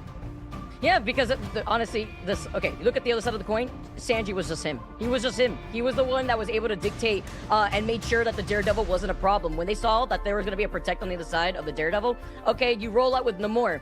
But my question is, FlyQuest banning Jeff very last was a choice, because we see it from their side. Yeah, they like to do the Jeff. But from the other side, we saw Cafe Rose, they were really leaning into that Mantis, Invisiwoman, Adam Warlock, and like you mentioned too, Pro Builder really stepping up. Yeah, honestly, I think it could just be summed up to teamwork. I mean, I think, and I know, you can say it sounds corny, whatever you want to say, but that's truly the big difference. I think FlyQuest, even in that domination, they were like, we played well. I don't think we need to fix too much of what we did in the pick ban phase. Let's just do what we do great over here. And these players are going to be around for a while. We're going to see a lot of FlyQuest. But at least in this opening matchup, they were the last roster to be announced, right? I mean, like a lot of these things, that's why they were the newest kind of team to come into the limelight here. So Cafe Rose, got to give props out, especially to whoever is putting this team together more and more to find the additions from Extinction like they did. They're cooking. And I mean, in a round-robin scenario where the bottom two teams are not going to make the cut into the playoffs, a victory against a team that is finding themselves somewhere in the middle, like, that's the wins you need to get. You're not expected to win against the top dogs, but if you can, like, edge out those little victories over the span of these 2 weeks of play, you will find yourself in the playoffs. Yeah, without question. I mean, listen, with what they have coming ahead of them, I think that they stuck to a very solid game plan. They didn't try to do anything too fancy. Obviously, now the homework is out a little bit. I do think Pro Builder is going to be a big focus point for them. Maybe ban that. The Venom is banned. I mean, the Venom is a big focus too, because I kind of said that's the anchor of that dive, right? You open up the Jeff symbiotic shenanigans, but also just what he can offer in this new meta. That's going to be your ticket to success against Cafe Rose. We'll see if other teams pick up on it. But I can tell you what, coaches may have taken a light day when they were like, we're up against them. Not anymore. They're going to be doing their homework, ladies. Oh man, I can't believe what we're already saying, guys. Like, the fact that you already open up like this, I want to hear more thoughts from the players of Cafe Rose too, because imagine being a player from Cafe Rose and looking at the predictions, right? Like, I would be that type of player to be like, all right, like, remember, I note that, bookmark that. I'll use this in the future to see where we stand in the seedings. But now you look at the way you open up the show already, and that's also, it's difficult if you're looking at FlyQuest with the foundation crumbling with, again, we were talking about ping earlier, we're talking about a new build of this entire roster, but now you have to give credit where it's due. Cafe Rose, Cozy, you talked about what we witnessed in the MRC. They saw what happened in the finals of the MRC. They said, how long was that? That was 24 minutes for 4 games? Write that down right now. We're going to take some notes. And they wanted to be able to get that sweep. The fact that we saw it in a 2-0 fashion too, by the way, was a cherry on top. It really was. I mean, honestly though, if all predictions are stacked against me, I personally am fueled by that kind of scenario, right? Like, I love coming in as the underdog. I love when people are betting against me. I think a lot of people are rather players, not like they're not people, but a lot of players, they're thriving in that kind of position. Any given day, any team can win. That's what makes it so great, and especially in the America region. I mean, even if you go back to the last couple of stages, you had not busy at work. We had Techie XD. Remember that? They kind of did their run that no one thought was going to come from them. There's always seeming to be one underdog or sleeper team that says, hey, we've got the team that can put it together. And it's just not only that, we talked about this as the group of death for a reason, right? And they're kind of, they've got their one check mark on. Man, if Cafe Rose was in Group B, I give them even a bigger chance to continue to thrive through this whole thing, right? So we'll continue to see what they put together as a team, as a unit. Again, bringing it to FlyQuest as well. This is a team that has so much for them and with them. This doesn't define them. I mean, heck, we saw what they did in a huge lower bracket run after they lost. They're not new to this. Somehow in the Ignite scene, Vicky, as we saw, they were the favorites going into that when they lost it back in stage 1. So we continue to see kind of this org and this team adjust. Yeah, I'm wondering actually here, Zoe, we're talking about like Jolly specifically being kind of like that player that may need to like make those adjustments. What do you think again in general, like when you talk about like just not being able to get these follow-ups if you want to go in with Melio and not having that success? They have another opportunity, obviously, going into these next 2 days, but you only have so much time. Yeah, I mean, for them, like, tomorrow already they have to face up against Sentinels. There's another roster that we have a lot of questions for, right? So I don't think it's going to get any easier for them. So those adjustments have to be made really, really quickly. And I do really feel like the game plan was just disconnected. I don't know if that was the comms. Like, I don't know really where it fell apart. They will be the only ones really knowing that. But yeah, like I don't know. This could be a really rough start for FlyQuest this first week of play. And they're coming in with a lot to prove. They had a great finish to their run in 2025. So like they ended on that high note. They had that third place finisher in stage 2 in the grand finals. So the orc has a lot to prove. This is going to be tough. There's going to be a lot of pressure in that next upcoming match. But I hear we do, in fact, have our player ready now for our post-match interview. I'm excited here. Finally, we get to talk to one of the players from Cafe Rose, and it's No Binds. Hey, No Binds. Congratulations, my man, to just open this whole thing up in the middle of the match. I shouted you out. I'm like, this man is getting work done as Venom. Tell me, how do you kind of, honestly, you shocked everybody's expectations, taking down the org of FlyQuest, not just winning, but 2-0 and looking dominant. Explain to me, behind the scenes, you're coming to this team new. What is the vibe of Cafe Rose and this new upcoming team? I mean, vibes are great. We did, unfortunately, have to lose 2 of our DPS players due to age restrictions. But, you know, we picked up 2 great DPS from the Team Extinction, Proboter, Zanji. You know, we instantly clicked with them. Vibes were great. You know, we're popping off in scrim, so we had to lock them in instantly, you know. Coming into this match, you know, we're hyped.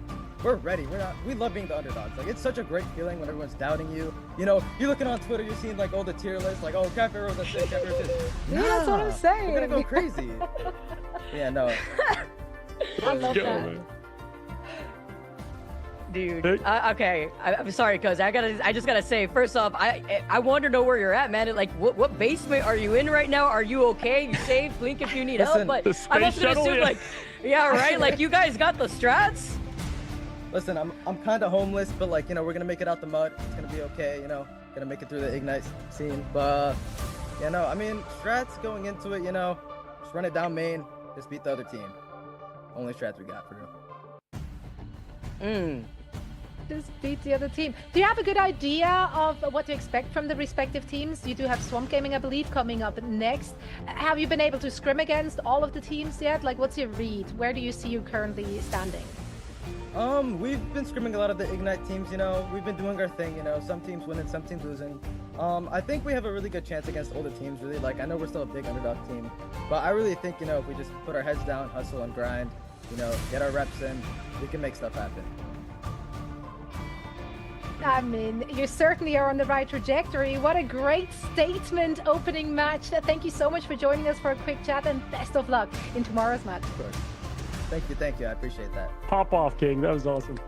Absolutely. Yeah, that is No Binds, everyone, from Cafe Rose. Make sure to head on socials and share the love with the players. What a fantastic first look at that squad, which, I mean, he said it, right? Like, he loves being the underdog. It's a great position to be in when there is no expectations, no pressure. You can just prove the haters wrong. Listen, this is what it's all about for me, personally. I think it's just awesome to see these guys that are young, they're hungry. I can tell you, every interview that I had with underdog teams were always way more exciting because they're thirsty, they're hungry, they're ready. And it's just a great way to start things off in what is an unpredictable season. I'm telling y'all, not only with this meta, but with roster mania outside of a couple of teams. One thing that I looked for when I was looking at my predictions, and I kind of kept humming, is you can be the hot, heavy, flashy team, but it's more about consistency and being there, done that before. We only have a couple teams returning with squads mainly from what they've had before. And we saw it right then, man. It matters. Indeed. Now, that was just one of overall 5 matches. We're in for a treat today. TSM and Space Station Gaming are coming up next on the other side of this.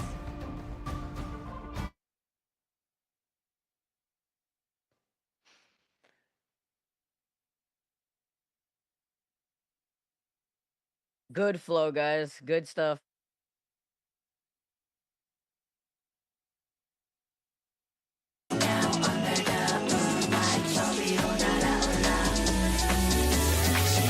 Shade on my window frame, on a boat to my flame, blinding shining lights. I feel it skipping way out of control. Lock it, oh yeah. We won't stop it.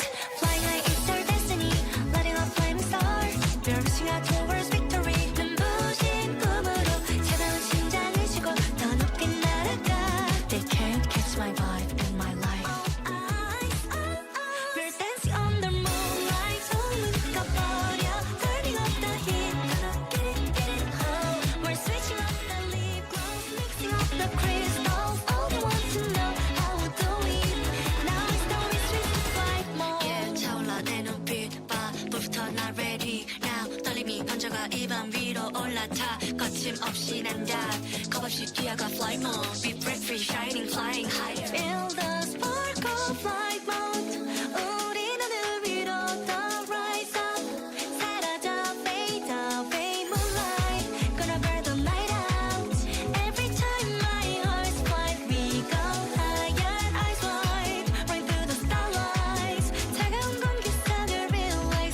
지금이야 take flight. We're dancing on the moonlight. 손을 꺼버려. Turning up the heat.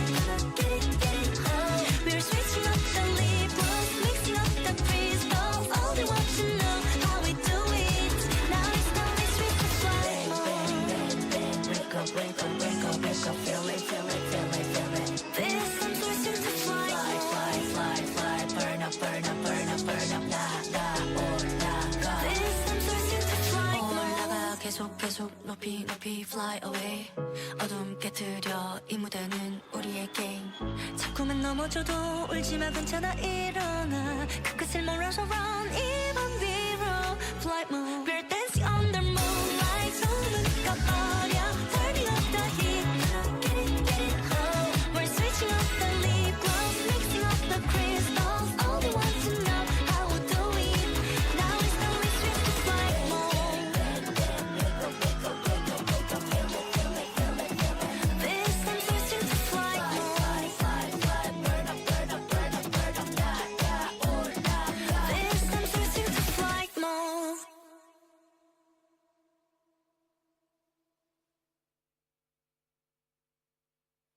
If there's anything we can do to make your flight more enjoyable, please don't hesitate to ask. Please sit back, relax, and enjoy the flight.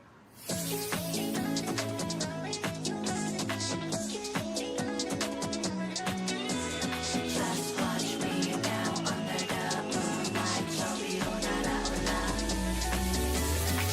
Light shine on my window frame, on a boat to my flame, blinding shining lights. I feel it skipping way out of control. Lock it, oh yeah. We won't stop it. Flying high is our destiny, lighting up flaming stars. We're reaching out towards victory. 눈부신 꿈으로 차가운 심장을 쥐고 더 높이 날아가. They can't catch my vibe in my life. We're dancing on the moonlight. 손을 꺼버려. Turning up the heat. Get it, oh. We're switching up the lip gloss, mixing up the crystals. All they want to know how we do it. Now it's time we switch to flight mode. Yeah, 차올라 내 눈빛 봐, 불부터 나 ready. Now 떨림이 번져가 입안 위로 올라타. 거침없이 난다, 겁없이 뛰어가 flight mode. Be breath free, shining, flying higher. Feel the spark of flight mode. 우리 하늘 위로 더 rise up.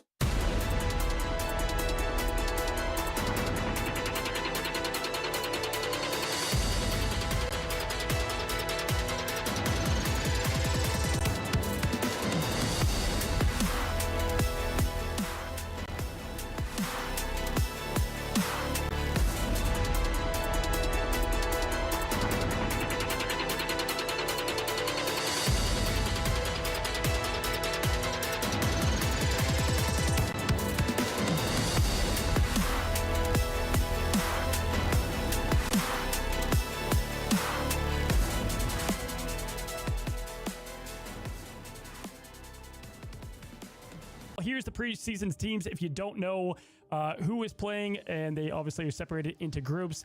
Quickly, I'll go to give you guys the rundown on America. Shiv, I'll give you halfway through here. But obviously, 100 Thieves is probably the most returning team as far as members go across the board. Obviously, I have a big departure in Terra going over to Navi, but Self is more than adequate to fill that spot, in my opinion, in a different way that I think could be healthy for the team. FlyQuest, they just announced their roster, fellas. I mean, the biggest change in a team, right? So definitely FlyQuest looking much different, and most of them is to the team to the right of them in Liquid. This team is stacked. We'll get across to that, but definitely some of the more talented folks you know from FlyQuest over there with their main vest staying with Fly. And then, you know, looking at Sentinels, going to go just straight down. Looking at Sentinels and what they bring, this is obviously a team that's been in here since the beginning, and they brought the party back. Armory's not there anymore, but Crimzo, Karova, Rymazing, that kind of duo or triple is all together. There's just a different dynamic for that team. It's going to be interesting to see how they come together. Shiv, you want to talk about a few here?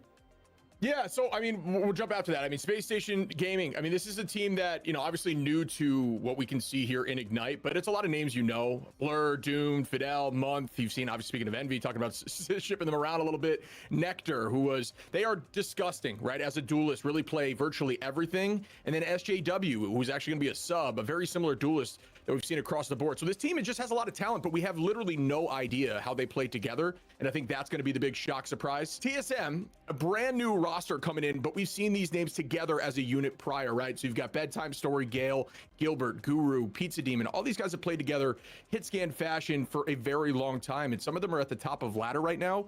But this is not necessarily, in my opinion, their meta. They're more of a hit scan team. So I do want to see how they play here in Ignite as we move forward. They could be disgusting. Nightmare, obviously, this is a team with Light. Light was on old school FlyQuest. Mace, who we've seen on teams in past, running comms, a very good comm leader.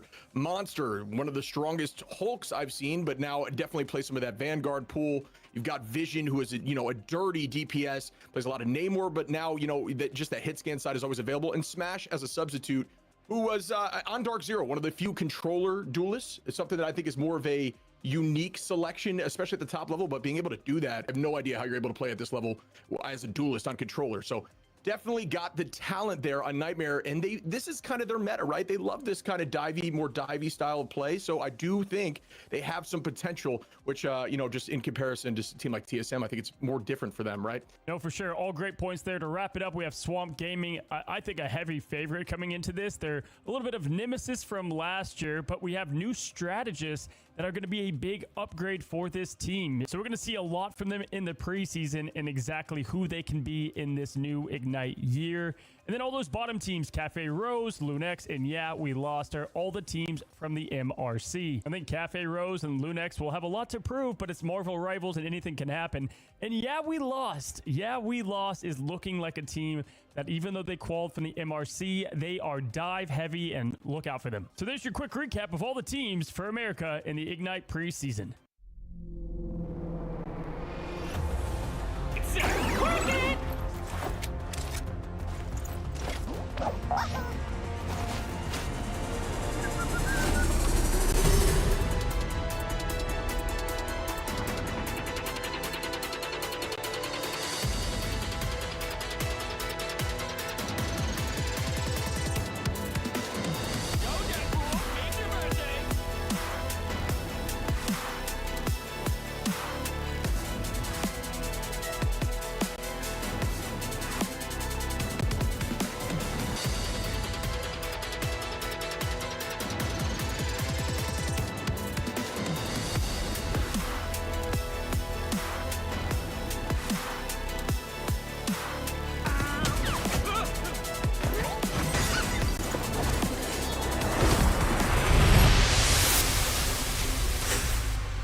Hello and welcome one and all. We are getting ready for our second match of the day.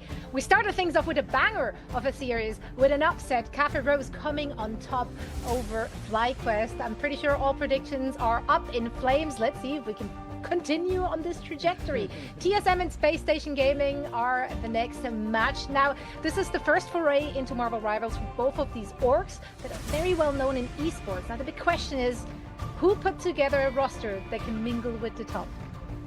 No, absolutely. I just took all my notes, and what I did in the break is just burn them all, because it doesn't matter after Nice. Cafe Rose really set the stage and the expectations. But yeah, we have another great match here with TSM, Space Station Gaming. I think for me, this is going to be such a big match to kind of set the stage of who should, and listen, I'm not predicting anything after what just happened, but this is kind of the second, third, fourth spot, and I want to see where these teams stack up. I think there are a lot of believers in Space Station Gaming and the roster that they put together, and TSM being the more seasoned team that been in stage 1 and 2.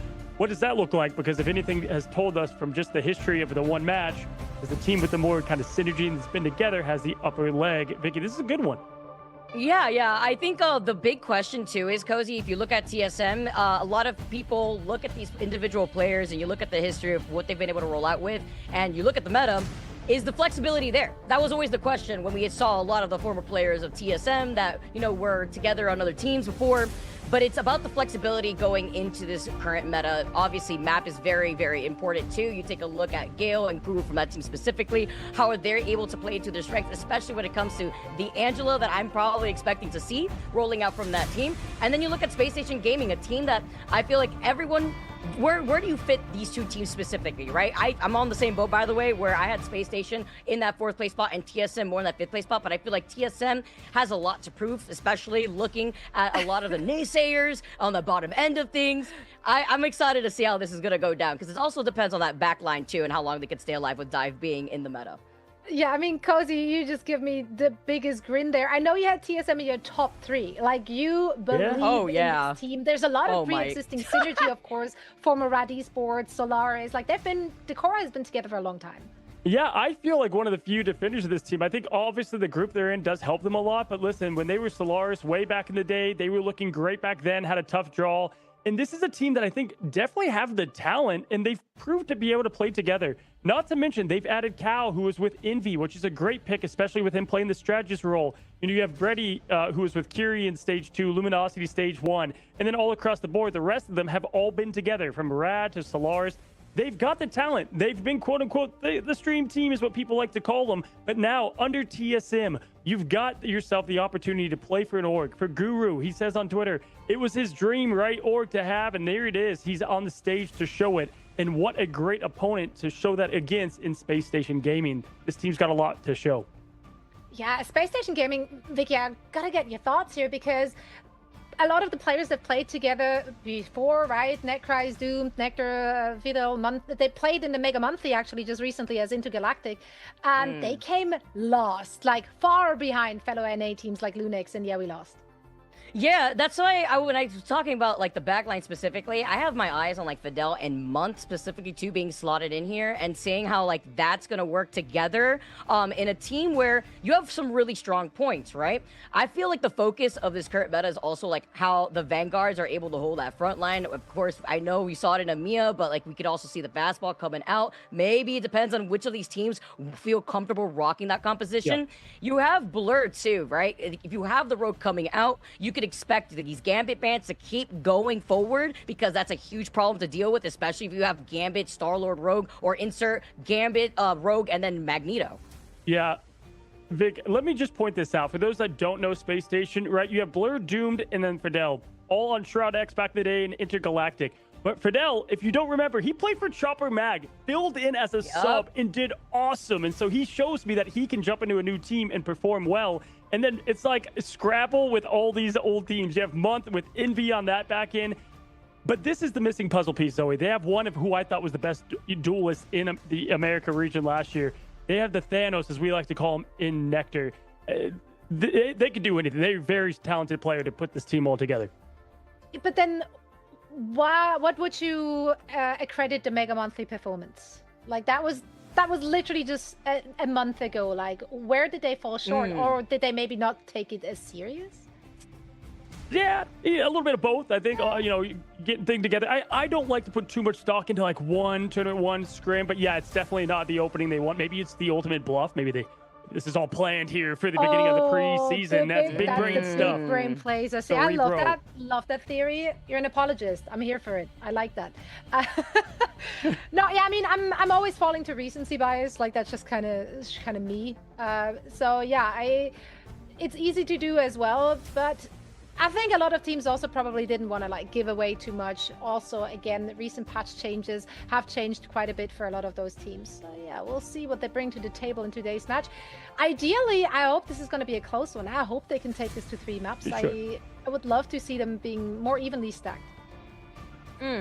I want to follow up there too from you. So like we were talking about Nectar, and Nectar was always like that highlight player that you and I saw from like the Sentinel side of things on his former team. And I agree with Zoe here. I feel like also maybe it goes hand in hand though with the fact that the meta has shifted away from what we saw in that month, and Nectar maybe having a lot more time to make those adjustments. So we've already gotten started, it looks like. Cozy, let's dive into the action here with our second series within Americas.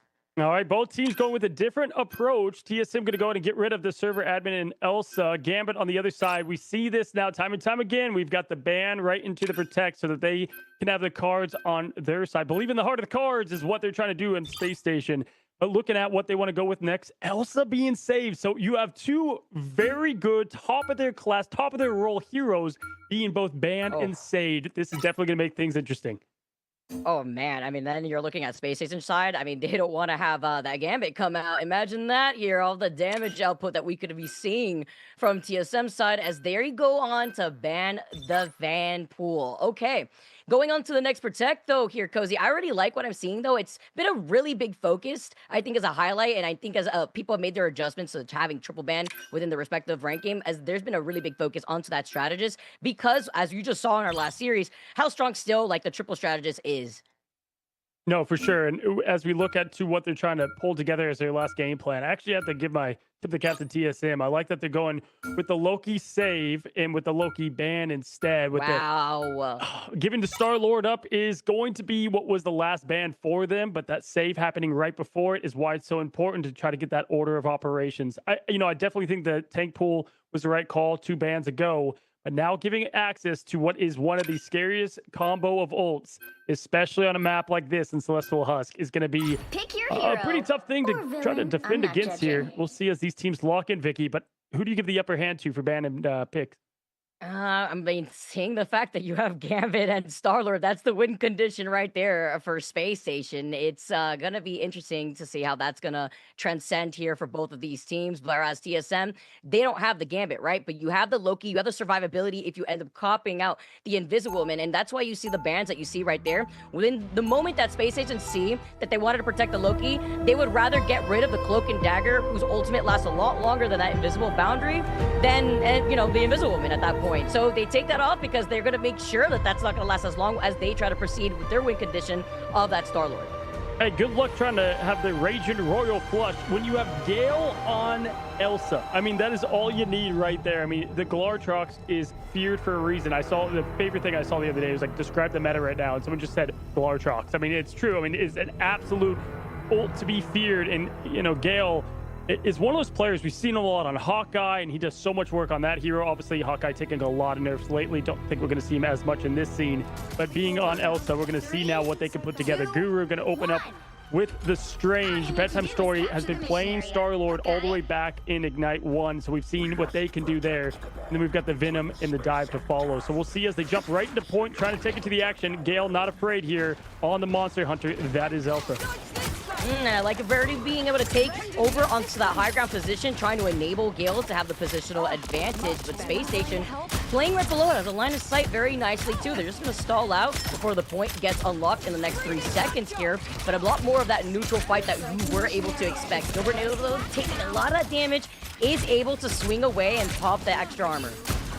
Yeah, Fidel, we're going to keep our eyes on him, obviously, with the Raging Royal. He's going to go ahead and get up to that 35% Nectar, being that huge anchor for this team. This is someone who's going to have to step up and get picks in this neutral, and Star-Lord can do that so well right now in the meta. That's now going to go ahead. Okay, Nectar is doing exactly what we just said. Needs to get those opening picks, Vic. We got one to start it off. Again, one of those star players that you have to keep your eyes on now. As they go in for the dive, they already know they're at the number disadvantage, and they're just going to stall out what they can because they got the point very early on. Nectar popping off of Fidel, getting the follow-up, and it's Space Station to have their feet planted on this point first. I'm just saying, if you had a team of 5 heroes and Thanos was one of them, you'd feel pretty confident in that team doing a great job. And right now, Nectar proving every bit of the point. Obviously, he was on Sentinels before. This is a player they relied on so much with great flexibility. Nectar now trying to hunt as Star-Lord, your Quill himself. Month's going to go ahead and rotate over to the team, push in, and see if they can try to get something early with the aggression now as well. And continue. Fidel's got the Raging Royal, and if they can get a strategist pick with it, it is all but over for the next push for TSM. See how TSM responds. Cal has got to try to keep his eye on Fidel to see if he can copy that Raging Royal. That's going to be their game plan here. Just staggering, lingering before diving in. Oh, forced out the invisible boundary. It still clips a little bit of the point, but with an anti and ultimate of the face of the Abyss. Blur is feasting on TSM as pick after pick. I mean, you talk about the ready, get set, go button. I mean, come on here, Cozy.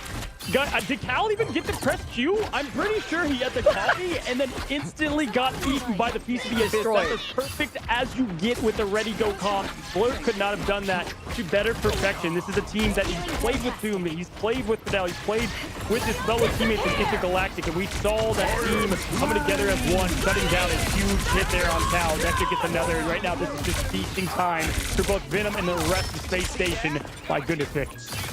And month 2 going all the way up with the rest of Space Station. They're literally hugging them on the other side of the point. But look who's here on the point. Bedtime, sorry, no one's looking at him. TSM keeping this in overtime, but is it going to be too little too late after they lose out on Gru next? Gilbert Noodle is incredibly low. They don't have that strategist to really back them up as they're getting torn apart in the backline. Got to keep your attention to Month, by the way, who was also playing aggressive. This is Space Station's first round to take and shine. Wow. So Space Station, I had on my list as one of those teams that could just absolutely be a sleeper and be awoken here altogether. And that is a great way to open things up. I mean, the only answer they had to that gambit just got swallowed up by the symbiote in full. I mean, that was such an insane counter on top of just the intense aggression shown at the start. I said Nectar's got to have a great neutral game with those 20% ult reductions, Vicky. We got to look more for where you can get those value picks, and Nectar got them each time. Makes you wonder here how much attention is going to be focused onto Blur. You see Guru going over to Thing, and maybe could disrupt a little bit of the issues that we're seeing here, because currently TSM, especially that backline, has been pressured out by Blur and Nectar. The follow-ups are amazing, and then you have Necrise being on the Emma as well to try to jump and catch Bedtime Story whenever he's trying to go into their backline. A lot of peel potential on Space Station side. All right, TSM, let's see what you have in response. And as we just said, having that legendary can definitely get them things, opened up. Necrise does have such a great counter to the ult, especially after the buff as well. And so we're going to look to see with that new damage mitigation what this Emma can do. Not seen a lot of Emma over the last day or so, or earlier today on EMEA side as well. See it continue as Necrise now going to try to find the right angle. Nectar continuing to get those health bars down and up. Bedtime Story's going to go and pop the ult. Happy holidays. It might be March, but we are throwing out the pistols early from the sky. He's going to get Necrise first, and that is with that ult being pressed. So just like that, deleted is that Emma. At least it's one, though. Space Station trying to scatter around. That's another Vanguard down. There's not enough sustainability as TSM are showing some signs of life. A nice little stall out, though, before they finally take over the point as Gale showcasing how Elsa's strength is, especially since we're not playing on that most recent nerf onto the Elsa HPA. But this is a great sign here for TSM to at least get set up early here, because Gilbert Noodle will have that strengthening position on top of Gale and that ultimate. Absolutely, and that's what their game plan was. Gale has a lot of pressure on him right now because you're going to allow the Elsa to be in this game. Well, guess what? You've got to take care of Nectar. You have to do your role and your job. The Glartrox is ready. They found the Venom diving in the back line now. Good job on the spectators with the eagle eye view to see here as Guru's going to rotate up, point up to 30%. Gale's got the Glartrox. Trying to find the right angle. They do have the Raging Royal. This is what the win con is. Here they go, rushing in. Cal 10% behind, not going to be able to answer on the defensive side. Vicky now at Fidel pushing in, trying to find his first pick. Let's rotate over. And just in case of that Cal copy does play back, does get the defensive ult up though. never folds, and he puts everything on that Star-Lord ultimate that didn't give him what he wanted because Cal was ready with that God of Mischief. He gets the copy onto the invisible boundary, and then Pizza Team Demon just rotates alongside them. Space Station forces it back away. It's up to Doom to call out where one of these strategists are. He wants to get a follow-up. He gets the double whammy, though, over to the right side. Still finds Gale. Cal going down too. That's going to leave this Pizza Demon by himself, and it's just a matter of time before it's clean up on aisle 3 as Space Station retake this point here. These Vanguards are just a symphony hitting every note. Doomed and Blur are locked in step together, fighting and collapsing on the same target. They just got rid of 3 pieces in just one fall swoop. Guru has Clobber in time. Outside of that, though, not loving the timing of these strategist ults on the side of TSM. You have 70% up, though. Got to try to win in the neutral, or at the very least, try to force out some ults, because they should get the retake here as things get a bit more even. Everything climbing back up on Space Station side now as both teams diving in. This is the neutral you look for here as we see just an absolute infinity war happening in front of our eyes. On our second matchup today, Gilbert Neuter going to lead the charge as Gru. Go ahead and focus in, and there it is. Happy holidays once again. Bedtime story to put an end to the story of the point hold for Space Station, but no connection. Oh, the way they just played around that out of the line of sight was Chef's Kiss. It's clobbering time. Side of Seduction just catches him, though, in the net. Forced to back away. You see the invisible boundary, and guess who the #1 problem is for TSM? It's been Blur, who has been constantly harassing this backline, disrupting them to split up their attention, and more time is wasting away. Strangling Prison follows up from Gilbert Noodle. Is it going to be a follow-up to actually back him up, as Gale is also very close to having that Apex Predator knife? Necrise gets Guru out of here, and Monk following a little bit behind. Fidel had that Raging Royal Flush, though, to try to get everybody into that position. Star-Lord up above. Isn't going to be able to find the Invisiwoman. Oh my gosh, what an amazing ult again from Blur, trying to get that half health in. Necrise is going to go and collapse on top of it. Nectar and Doom to finish. This has been perfect coordination. One word to sum it up has been harmony between Space Station now. Looking anything but like a new team. Gale, Cal have ults ready. 70% to 84. They've got the keys they need to take the point back. Going to be a tight one. Gale going to go and try to dash, get a flip. Gets the pick on Nectar. That's a big one. Open up. Play aggressive. Move in now. We'll see if TSM can take this back. They're already nearing that 95% in favor for Space Station. Doomed does have that Meteor M as Cal gets the copy. You're going to be able to get the Rage of Royal Flush over to the other side. That's a big copy, by the way, at that one. Before diving in, this could be the win condition. He needs to avoid the big meatball coming out of the sky. As you can see, Blur trying to get everybody up together. Gets the ante put onto him, forcing him to back away. Overtime ticket away as TSM do boot Space Station out, and they take the real estate for free. Yeah, but Vicky, Vidal and Mont are so close to have ults together, and TSM is going to be in a world of hurt, especially when Bedtime Stories goes down with 82% up first. Gilbert Noodle at 93. They don't have much to respond to this as it is, but it's Space Station being relentlessly aggressive.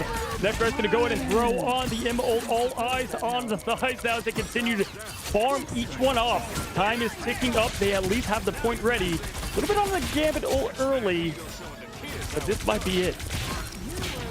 I mean, if anything, you're going to have to expect TSM to try to portal in because Guru comes right back around. Overtime ticking away. He's got to do it quickly, but he won't have all his members back as Bedtime Story is the last one out. Nobody there left to contest. Hopefully, they didn't end up burning that at the very end. Space Station with a great takeover to take this first map.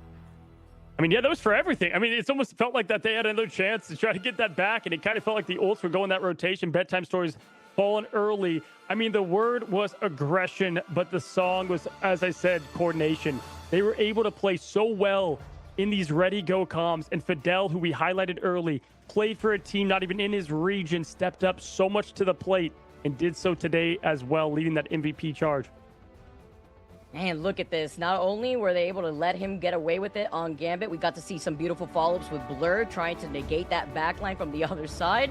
Even though they went over to some changes there, you can see Cal over on that White Fox. That is not what we saw out on our screen. It was that Loki. And that was even with Cal too, Cozy, getting the copy onto the Gambit at the very end. But it's kind of like you said, right? They utilized so much, and unfortunately, those ultimates were so close together. And with the current recent nerf onto ultimate charge across the board, that's been like a very bold thing that we haven't really highlighted. And these changes influence comps like that when you try to prolong more of these ultimates, especially when you try to go out with the Loki ult too. Yeah, listen, I don't want to let the stats speak too much for themselves, but a bit of a Vanguard diff there, right? 5 and 6 on the eliminations loss side on Guru and Gilbert compared to what Blur and Doom did together. I mean, just absolutely crazy with Necrise as well. I mean, we continued to see what the triple Vanguard lineup can do, especially at high-level play. You know, shout out to Guang and Ji Young showed those stats in the dev vision. We can just see how effective it is at top level play. Also need to see Cal and Pizza Demon a bit more in sync. These are two, great strategists put together on a team that has clicked in the past, but we need to see them do a bit better there. Seems like, Vicky, to me, they were warming up a bit on that first map, coming together a bit closer, but the game plan was behind Gale and it was unable to hit all together. I agree, and then Blur being a really big problem too. The win condition, if you look at Space Station and their current composition, is to make sure you have that Raging Royal flush, you push Nectar forward, Blur waits to see if he could either bait out a strategist ultimate or is able to get that Feast of the Abyss online to then get that anti-heal, so that way they can actually delete the strategist through those ultimates that were already wasted here for that first map. And we know too, Cozy, domination is incredibly strong, but we got to see what we're going to be moving on to next to see how that's going to flow. Yeah, we're kind of seeing the opposite of what we did with FlyQuest. I had both the teams, I believe, ranked at 5 on each of their respective groups because they both had the talent, but I wanted to see how they were together. And what FlyQuest was missing in that first map, they had a bit more, Zoe, as they were able to climb together in that harmony. It was fun to watch. It really was. It really was. I think, yeah, big takeaway I just had from watching this first map was that SSG, as you already pointed out during the cast, just very well coordinated. They're synced up. The synergy is clearly there. They're all on the same page. They've been dictating the tempo of this match, and there was just so much pressure on that backline. What do you want to do moving forward to stop Blur and Nectar getting away with this? Yeah, I mean, Vicky, for me, if you're going to try to do the triple Vanguard thing, you have to have such a strong, dominant anchor there for the DPS role. And Nectar lived up to the part most of the time. I mean, was really able to get, plenty of benefit there often. So, that is the strategy going in now that the cards are revealed quite literally in Gambit, but also in their team comp. Well we'll see how TSM adjusts. Thanks, I hated it. Yep. That's literally why you get to see the Gambit constantly just off the table, right? Like, the fact that you can see the Gambit go through. Also, in the pick and ban phase, we got to see some bait and punishes too, right? You see the Protect on the Loki. What do you want to do? You want to ban out the Cloak and Dagger, so that way you don't have to deal with extra elongated ultimates. Plus, that would have actually shut down what Blur's goal would have been there too, right? Because he wants to try to go in for the anti. You have to catch a Cloak and Dagger at the very end. If they haven't burned away their dismiss. And then in that case, that's why they were able to note that exactly what that game plan was going to be. Ban the Venom. If honestly, Zoe, ban the Venom. I think you've got to take care of what was the biggest problem. There were times where it's like, oh, Invisible Boundary up, no worries. And then you would have the clash of Magneto and Doomed and Blur jumping in there as the Venom. Those are some of the best Feast of the Abyss I've seen in a hot minute, I gotta say. Yeah, I mean, Blur on the Venom definitely the biggest pain point, especially for that backline. As a strategist player myself, I felt that one. That one hurts. Going 17-0 as well, just being untouched, unbothered, moisturized in Blur's lane. He was living the life. So definitely adjustments that need to come in heading into this second map. I'm very interested to see where they're taking us, and here it is. Loser picks, of course. Central Park. All right, Vic. I mean, are you surprised at all? I know we find New York a lot, obviously, to be a map that people depend on, whether it be Midtown or here. I would say, I don't know if I had on my bingo card that Central Park, and then it was Araco on the last one, as like the adjustment map, the get right map.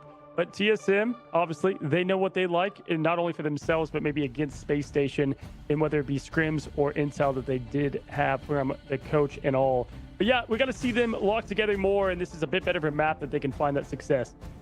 Yeah, because if you take a look at what we saw from the stats, obviously Gale was on fire, right? Like, even though it showed that he went 6-2, he literally put down less than 18k damage on that dot. And that further highlights, okay, well, you're gonna be able to build into these strat ults a lot easier, but is this gonna be the change up that you need? Are you gonna have to enable Gale a lot more often? And then try to go back on the pick and bans where I think TSM kind of fell short on. Yeah, for sure. I mean, and listen, these are teams, you look at Space Station, and this is a team full of pros, right? They just weren't all together on one team. I want to give a shout out to Month as well on Envy. I think this is a player that I wanted to see develop a lot in the offseason, and obviously showing great here. Got to cast some, grassroots stuff and see them evolve as a player. Obviously got to meet them over in China and Guangzhou and see what they could do for Envy when they got all the way up to second. So coming into this new team and playing a good backbone part of this role with Fidel has been really cool to witness. Do you think either teams will be switching things up, or do you think we're just going to be kind of leaning towards that triple Vanguard for SSG and the more 2-2-2 style from TSM? Vic, I think they're going to let the Elsa through again. Why not? I mean, I think they were fine with how that worked out last time.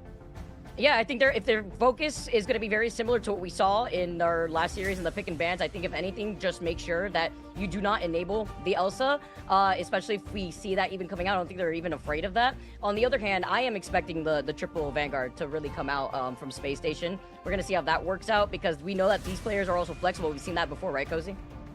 Yeah, for sure. On Central Park, it'll be interesting to see what route they choose, especially on the sense of Gale and Guru. I want to see who they end up selecting on this map, because in the past, I know Gale did prefer a lot of Hawkeye on this map. You know, even at times Moon Knight Storm has made her entry a little bit as well.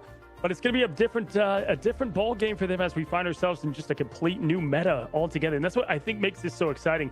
Bedtime Story, I think, took the right approaches as well. Like, to me, it almost came off as a little bit of those newly signed to an org nerves, right? And it felt like that they finally were clicking a little bit there on that second point of the map outside of just a couple of the ultimates. So it's fairly easy. Ban the Venom, start from there, and then try to get some things rolled together here on Central Park, the map you pick. Yeah, I also feel like, by the way, like we saw, so I was just seeing like the Star-Lord diff. You know when you're going into your own games and you get to see like somebody try to diddle you and they just try to find you and isolate you and try to beat you in the ditto? I feel like we saw that a few times too in that first map. We really did. Yeah, I think maybe the first map here was also just, I mean, first of all, it's predetermined map, right? So like, might not be everyone's favorite. And maybe they were just like kind of feeling it out, trying to see what the opposition has in store for them. Because I think a lot of the teams, obviously, if they know like you're opening matches against Team X, like you're not going to scrim them, so you might not actually get that much insight. And maybe you're not as prepared as you would be if there was more footage on those teams in this new meta.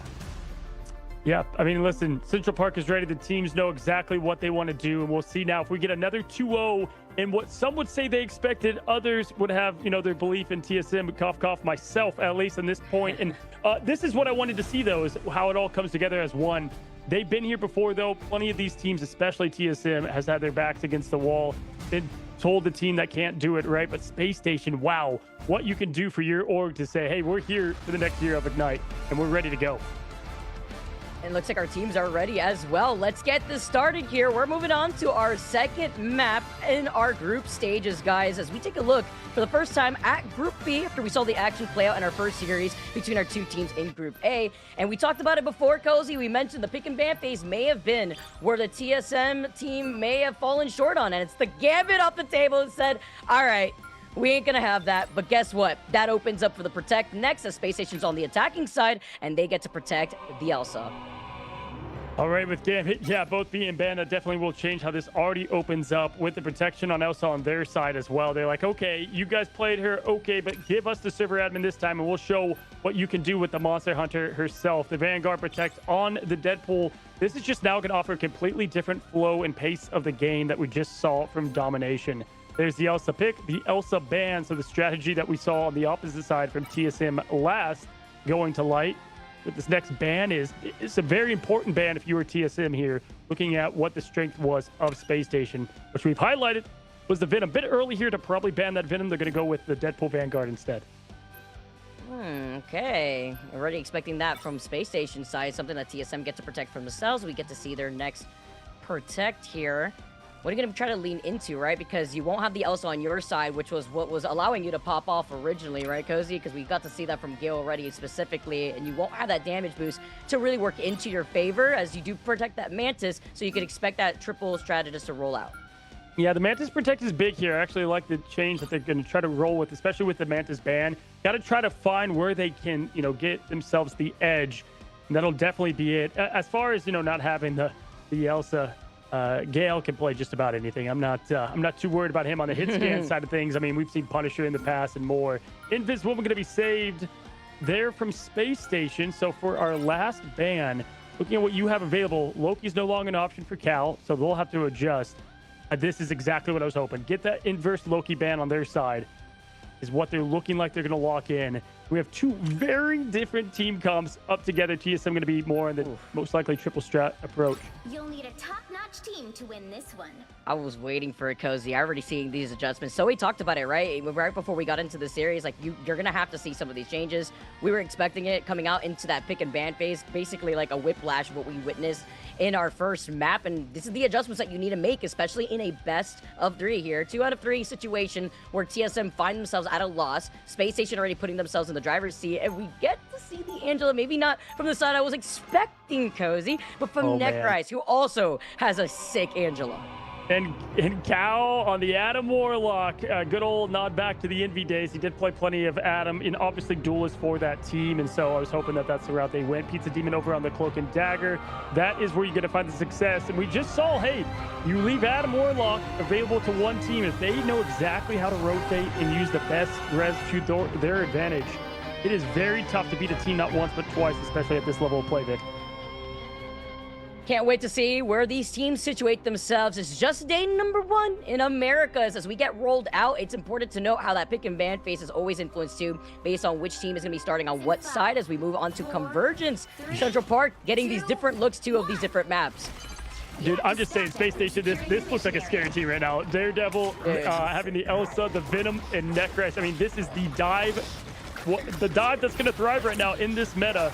And Month is going to lead with the cute baby but deadly land shark now going on the top end, like the rotation they're trying to take here. Once again, Blur just going right into the mess of things, like Venom and the Symbiote want to do best, pleasing the Lord Noel himself, climbing right out, 40% up and ready. The time Story's rotating over. Oh, what a huge pick to open up on Fidel, though. That's going to slow down what is otherwise the aggressive early dive call.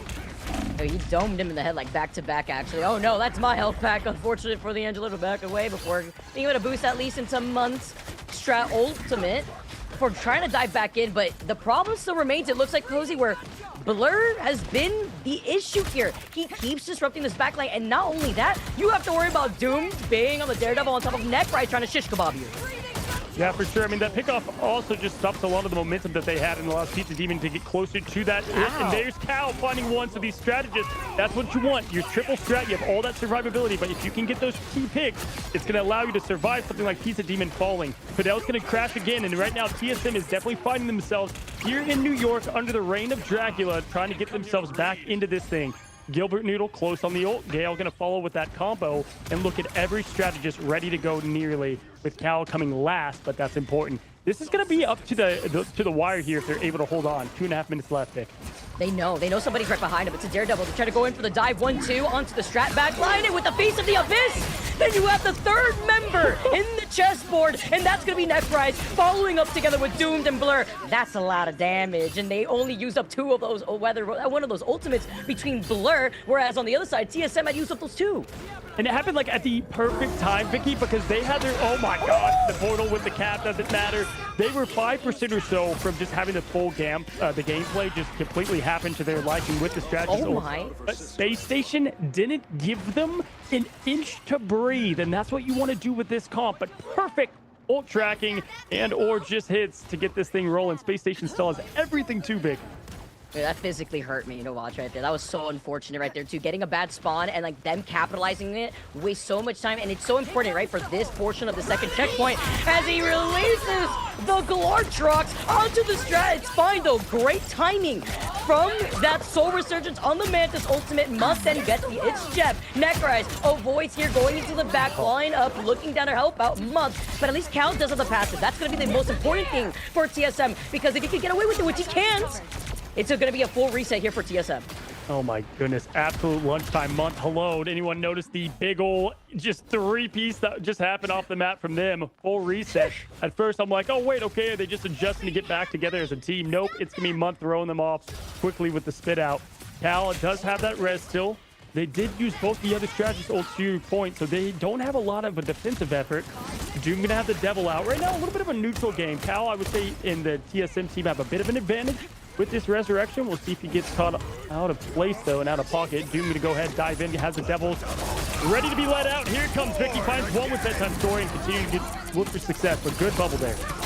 And is the Born Again lesson long enough to avoid letting the devil out? Because guess what? Blur is still in the fray, and we are Venom, the Feast of the Abyss. Unleashed. Does it find it smart, though? It does not, because he gets punished immediately afterwards. I love this positioning that we're currently seeing from Gale, who is currently damage boosted by that Mantis. You see different positioning held by Cal to also harass them. They hold them back for now, and TSM finally gets some room to breathe. I've said this for this team time and time again, whether it's in Ignite or other tournaments, Gale is such the glue that holds this team together, especially with the damage boost up. You're giving this man everything you need. Didn't work on the else on the last map, but have it here on this one with a good rotate. Now looking Pizza Demon and Bedtime Story getting close to the Soul Resurgence. They need to hold on, though. This is where they kind of broke on the last first point. Can they get these points up? Guru's going to get Nectar out. That's going to give them the time they need to get these other strategists holds. And hopefully, if you're a TSM fan, get this thing going a bit more. There's the clobber and time down, Vic. It was only up to Blur, and he's still alive. He's still being a menace because Month is right there. He sees the reset. We currently have the Ensong Infernal onto Month, who actually avoids being focused here. He repositions right behind the rest of Space Station. Blur comes down. By the way, another piece of the Abyss. You would think it's Thanksgiving here, how he's been feasting like it's a buffet. He moves back, but the Glartrox gets sent out, and Gale then gets a follow-up. I mean, negating those two ultimates that were used from Space Station. The perfect answer, the Glartrox and the Feast of the Abyss, one of those alone should be able to get a couple wipes, but no, it's going to be them only using the Soul Resurgence, keeping the team up, and this is it. 1 minute, 24 seconds, have the internal bond ready. Cal should be close to follow up there. Look out for Munt, though. We'll see how this It's Jeff is going to play the biggest part of this matchup and what could be their path to a 2-0, and he's hungry. He's hungry, Vicky. He's ready for lunch. I think everybody's just hungry on this team, it looks like. But Monk does get stunned temporarily. He's still alive for now. Getting pocketed by Fidel. Here over to the other side. Necrite just looking for the hunt before diving in. And it's going to be Guru who tries to find the isolation onto the Def. Originally, I love the fuel that we currently see from Necrise. Cloak and Dagger here from Pizza Demon is going to have the Eternal Bond to paint the floor purple before backing away. But the way that Space Station's playing this, they're just backing away here instead. They just saw that Cloak and Dagger Eternal Bond and said, okay, fine, you can have this space before we try to recontest from a different angle. Yeah, Cal ready to go too, and you can see him playing way back, not just a little back, in the castle, fully hoping to get this resurrection rolling for the team. Doom gonna go ahead and get picked up on the Bedtime Story. Cal gonna bring him right back, and here they go, win again, fight again. Necrise finds Gale. Monto was hungry, as we said, finds two, and it's the strats. My God, it's disgusting. Born again into, gone again. Unfortunate. Thanks to the It's Jeff from Month, and now Space Station get that second checkpoint. This also gives them a good amount of time to control a lot of this extra space. If you really get them seeing set up by that bridge. It feels like Space Station has a strategy right now, and TSM, they're figuring out what theirs is as the match plays on. And again, to allow symbiotic shenanigans with the Venom and the Jeff is just such a tough thing to go up against. Gale trying to get some pickoffs early, has the in song. It also got the clobber in time, but good luck, as the Glartrox on this stage of the field is super tough to deal with. At least try and keep out and keep up alive. A lot to worry about here, too, on this extra side. You can see the way that TSM are just trying to play a little bit split, try to give them their attention to make sure that they have heal for that backline. That's why you see Cal made that swap over to that Luna, trying to get a freeze if they can. Bedtime Story swapping over to the No More. They've isolated that. Blur has been a problem here, but you got to look right in front of you. You were talking about it, Cozy. The Apex Predator is out, and he sees himself at the very top of the food chain as Space Station clear even more space up ahead, and Blur has a piece of the Abyss. Down goes the front line, and what are you going to be able to come back with? Cal is a mile away from the ult. Bedtime Stories falls again. Pizza Demon maybe can get back, but It's Jeff falls as well. And this is going to be the push all the way to the middle of this castle. First point going to be at 3-0. 1.75 on the clock. Nectar finds more. Nectar tries to join, and there it is. 3-0. TSM backs against the wall. Space Station quite literally blasting off in front of our eyes as a new team.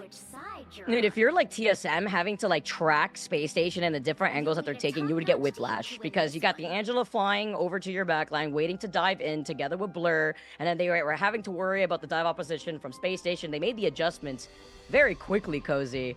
But on TSM's side, they did win like those 2 to 3 fights. They made changes, but maybe a little too late, because those 4 staggers were pretty rough too. Dare I say welcome to orbit? I mean, can I even say welcome to orbit? I mean, look at what this is able to be done as a team put together, and really all these players showing that they don't only have the talent, but they are able to combine what has been not only meta strats, but I like the strategy in general for this team coming together as one. If you're TSM, you've got to look at what you can do defensively or offensively here to try to put them a little bit 30 more seconds on before their. you attack. Get ready. I want to say going to their backup plan, but I feel like Space Station, they haven't answered everything. They're ready for it here. It's difficult. I mean, Cal at least being on the Jeff means that when they see Fidel using the invisible boundary and everyone wants to get healed up right back together, you're going to expect the It's Jeff from their side of things. And kind of taking a note here from what we already saw from Month as now Space Station gets set up on the high ground. Blur already getting ready too, but Blur's been a big highlight now as you see him take out the group. All you need to do is Okay, catch so the here we mission go. area. Blur. Got it? Eyes on Blur. We saw plenty of the Venom side. Month's still going to stay on that Shark. And right now their strategy early was look for that Born again and then Jeff eats again. Now not going to have Cal on that. He's going to match him with the Shark. Up is Gilbert trying to take a page out of Blur's note on the first map. It's a little bit of something going. Just trying to get those cooldowns, those important hits for their team. And we saw plenty of bedtime story on Psylocke with those early buffs. We'll see if he can take full advantage. Angela going to go and get a quick hit on there as Necrise now has a bit of the advantage on the height. Still being that mosquito that they're trying to swat away, though. Taking a lot of that damage, and this is the issue when you're running a triple Vanguard lineup from Space Station, and you have Month and Fidel who are keeping everyone alive. But look at this communication. They back away before they try to recontest here. They're the ones with the group. You got to take your eyes and see which of these ultimates are online, but it's going to be TSM having the tank pool to be able to dive right back together. But Necrise off to the side says, what are you waving at? You down there back in the spawn room gates after getting that environmental KO. Yeah, we saw with Angela and the nerf she got you just to be that much more precise when you do get those pickoffs as Angela, and he is showing that it did not at all affect the pro scene, at least on his side of things. Now Guru is going to look to try to get back together with his team, and this Elsa pick is just doing way more for Space Station in terms of space making and picks happening. Now Month playing a bit back here, 92%, knows he's close to lunchtime. Amplifier up, this is going to be the moment they have to take here, Vicky. As the damage to Amplified is pure blindness as they're in the invisible boundary. Fidel trying to find some room. It's going to be this. I mean, no, you can run, but you can't hide. Ayúdame. Ayúdame, they got him. And Necrise, he said, get down, Mr. President. He saves the day. He gets him back up. And he got the double jump too, right? But they were able to find that pick on the Jeff. And that's so unfortunate because look how close TSM were getting to that second point. And then the immediate turnaround. Necrise has been on fire. Said Blur, leave some room too. As I've also moved in here. This Vanguard lineup from Space Station is impeccable. One Wing Angel getting it done. All at once here. Nectar is just waiting for that Glartrox as well. Might look for the combo. Gale does have the legendary, and we've got the Dance execution from Bedtime Story, who just continues to not be able to find that value early here as Psylocke and getting pressured down to take their strategist's attention. Now Guru going to go ahead and try to get something going for the team. Glartrox is out and up, finds one as it continues to go back. Nothing from it though, and this is where everyone has to press Q. Move in if you're a TSM. Meteor goes down, connect. Oh! Bam! Goes Doom with the slam dunk, Vic. Oh! He goes in and he left Gilbert Noodle one, by the way. Like, again, Doom now moves up. Necrise still has that ultimate ready to go. Angela's been such a problem. I mean, if Aerith saw this, she'd be having a little bit of PTSD, as you had mentioned, the One Winged Angel coming out to play. But TSM do have two ultimates. The only thing is, though, here, Cozy, they don't really have anything to really follow up. It would have to be Gilbert Noodle that opens it up to allow Gale to pop off of an anti from that piece of the abyss. Yeah, forced out Gale. Just going to go in and throw up the legendary from the back, see what they can find. This is kind of what we've seen from him. Gilbert Noodle does get two in the back. It's both strategists, so this is going to be their time to take point one. This fight is going to continue, and that's all you need to keep your opportunity alive for your first appearance in the preseason of year 2, Vicky. This should be fun. Great option coverage, too, knowing that everyone wanted to hide away from that Galactic Legend. They wanted to hide inside that hallway, so you get the Feast of the Abyss to clean up the rest of that fight. Space Station, though, already back up, trying to hold this choke. And remember, when we saw TSM originally on the defense, they were stuck over some big staggered KOs, and Necrise still holding onto the ult before Gilbert Noodle trying to dive in. He sends it down on the spear, but no follow-up as everyone was kind of outside of that tank pool bubble, but Bedtime Story still gets called out. Yeah, there's actually a big pick there from Guru to be able to help out and trading the duelist front, but with the res that has him back to 6. 65, such an advantage here at this level of play, why Rocket gets that love. Al now playing the whole wheel of strategist at this point, it feels like, and going to throw out that ult early. Guru pushing in the aggression to follow. We'll see if they continue forcing the ult from Fidel. This gives them not only the space, but also the ult advantage moving in, Vicky. Like what I'm seeing from TSM here. Nectar, though, close to the Glartrox. Look out for this rotate. See if we can get eyes on him to throw out the monster. Pizza Demon there too to try to save the day. Does have that itch def ready, but Space Station have a lot of along of cider too, as TSM are down a minute less than 55 seconds. And I like the peels too, because you currently see them just going to be able to follow up with that team up from the Venom too. You try to go in for the Feast of the Abyss if you're Blur, but fails to land on its mark here instead. TSM having to dive down. The BRB brings back Pizza Demon at the very least, and now you get to have that Sia from Cal just trying to get these follow-ups. He's not going to get caught by the itch def. Instead, he tries to clear the points, and you have Bedtime Story as the insurance policy to find 3. That is the TSM that we expected to see a little bit. They looked way more harmonized on this, and like they had a plan against what might be thrown at them. Definitely a lot of work being done by that res peak. And by the way, 2 crucial reses happen at the right time. So now with 2 minutes 41 seconds, only 26 seconds left for Space Station. So they're on track, TSM is. They used a lot, obviously, but needed to. Gilbert going to be close and can combine with Gale. They did that just enough to get 0.1, Vicky.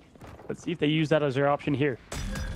Especially with Month, by the way, swapping over to the white box as Bedtime Story is the next victim here. Necrise tries to move all the way up. No Heaven's Retribution we're holding on to. They're coming in clutch. It's so big here. That's why we see that rocket swap up too, right? They wanted to see if they could try to get these follow-ups immediately when we see that Fidel was on that Invisible Woman from Space Station side. And now you have the Galactic Legend from Gale just putting in so much of the pressure. Everybody from Space Station, though, they're out of his line of sight. They walk away. Just wait for it to end.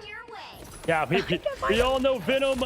I mean, he just keeps feasting. It is very hard to take that man down. They full committed on it. Dude going to go ahead and find a quick hit on Cal. Finally getting rid of the raccoon and going to continue to find what was left from it now. And there's Guru trying to throw up his best ult. Doom goes down from it. Bedtime Story starting to heat up a little bit here on Psylocke in the neutral. I'm going to go ahead and try to hunt for Angela and the Yokai next. Finds more, 42%. Vicky, Pizza Demon needs to get this ult as quick as possible on this next rotation. Nectar getting close to the Glartrox. Does find the best of Bedtime Stories. That slows them down. Minute 27 in counting. Wow. Talking about these BRBs, look at this. Bedtime Story is right back as a problem. And Bedtime Story, as you mentioned, maybe taking a little bit of time to warm up here. But popping off on this Psylocke. You see the dive there from the Venom, and that's why these swaps have been so crucial too, because Month realizing, okay, they haven't been able to take care of Cal, so they're going to need to get more of this follow-up, the synergy going in this communication. Gale tries to go in for the peel, help out the back line as Blur is forced to back away, but he's got the reset available with the Feast of the Abyss as Doom dives in on top of Cal and finds the next pin. Oh man, do not let the lawyer get too close to you. Objection. Blur finds one. Necrise another. 47 seconds left to reset and do your last bit. And those are all done perfectly there without a QB impressed, right? So you've got not only the Angela coming up shortly, and hello to the first appearance of White Fox in our American scene quickly. Keep the Demon ready for lunch. See if he can find the best. Bedtime Story as well has this Dance of the Butterfly. We'll see if he can get good rotation in the back and see get Fidel out early. Will spell success, but Doom gonna get Cal. That's 2 for the price of 1 with the respawn. Guru gets doomed in return for the overextension. Doesn't matter though, as Month Pizza out of here with the ult. That's huge. Puts the extra pepperonis on the pizza though off of that too. Being able to get that follow-up is amazing. TSM down that 1 extra member, and that's why they made that swap. Now Cal is forced to get off the rocket, goes over to the Luna, no BRB, and now we're going to be able to play Patty Cake right next to the Invisible Woman's shield instead. Nectar gets Bedtime Story, and TSM has that BRB. Now this time from Pizza Demon. Says, all right, don't worry, Cal, I got you if you don't want it, but is it going to be enough to deal with this Daredevil? Absolutely. June continues to find these early and often picks. Necrise finds another, and this is going to be what could be the swan song of the early start of TSM. The Space Station Nectar, Thanos as we call them, is snapping, finding one after the other. Gilbert Noodle's going to do the Desperation Abysmal, trying to find something of the Abyss Feast. Nothing with it, staying alive long enough, but not going to happen. With the portal coming out, hold on! They're going to find the top here as Bedtime Story continues on their story now with Gale over to the Quick Wolverine. Going to go and get, sadly off the map. No way! Coming out of the portal like that just to deal with that is crazy, but that's what you have to deal with when you're here on this bridge with the Environmental Chaos. Pizza Demon does have that BRB, brings back Gale right afterwards. If Gale could also go for something crazy, it could be great, but somebody needs to look at this Daredevil who is harassing everybody. They hold them back, and TSM don't get to the finish line.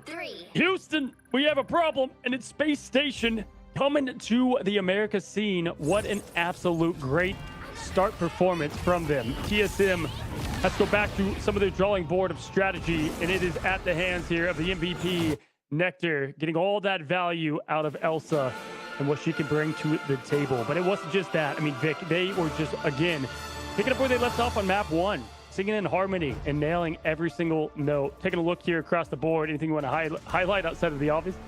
It's going to the moon, I guess. I don't know, because then you get to see Nectar, who not only popped off, but literally went down twice. Neck rise? Huge problem on the Angela. Then you could see the adjustments that they made, and it was very quick and calculated, right? You look on the other side and you take a look at TSM, you're wondering, were these the changes that we needed to see to try to get this payload to the finish line?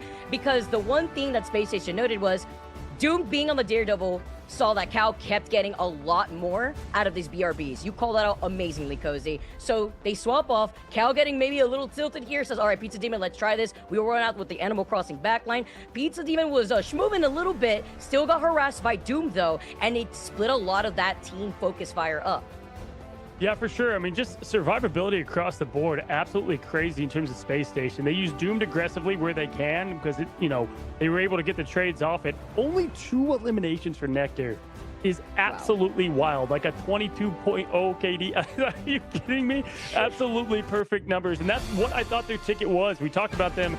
I did with the other casters before, and I was like, you know what? If Nectar continues to do what we saw them do with Sentinels, this team can clearly, blast off the space, and we just saw that. So great opening from them as an org, and really no notes. 10 out of 10. Yeah. Honestly, seeing the way that second series already played out. Remember, it is 2 out of 3, right? So it's very quick to see a lot of these teams get that momentum. As Zoe, now you're coming into the fray. You get to see how everything got to play out in that Central Park. What are your thoughts there after seeing the pick and ban phase change up exactly how you wanted? I mean, clearly the teams have the right read here, right? I'm just very, very, very impressed with the cohesion from SSG.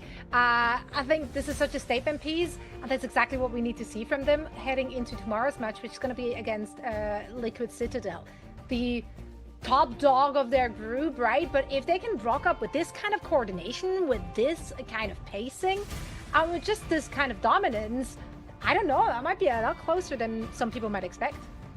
For me, it's why I'm a fan of best of 5 a lot of the time, Rick, because it allows you to get this breathing room. But in this quick round robin best of 3 format, we've seen it. We saw it with EMEA before and right here, right now. Like the team that's winning that Dom, it's so hard to quickly adjust your game plan, your mental, and then just try to flip it right back to them. 2-0s are a plenty right now because of this quick pace, adjustment to the meta and the teams around them.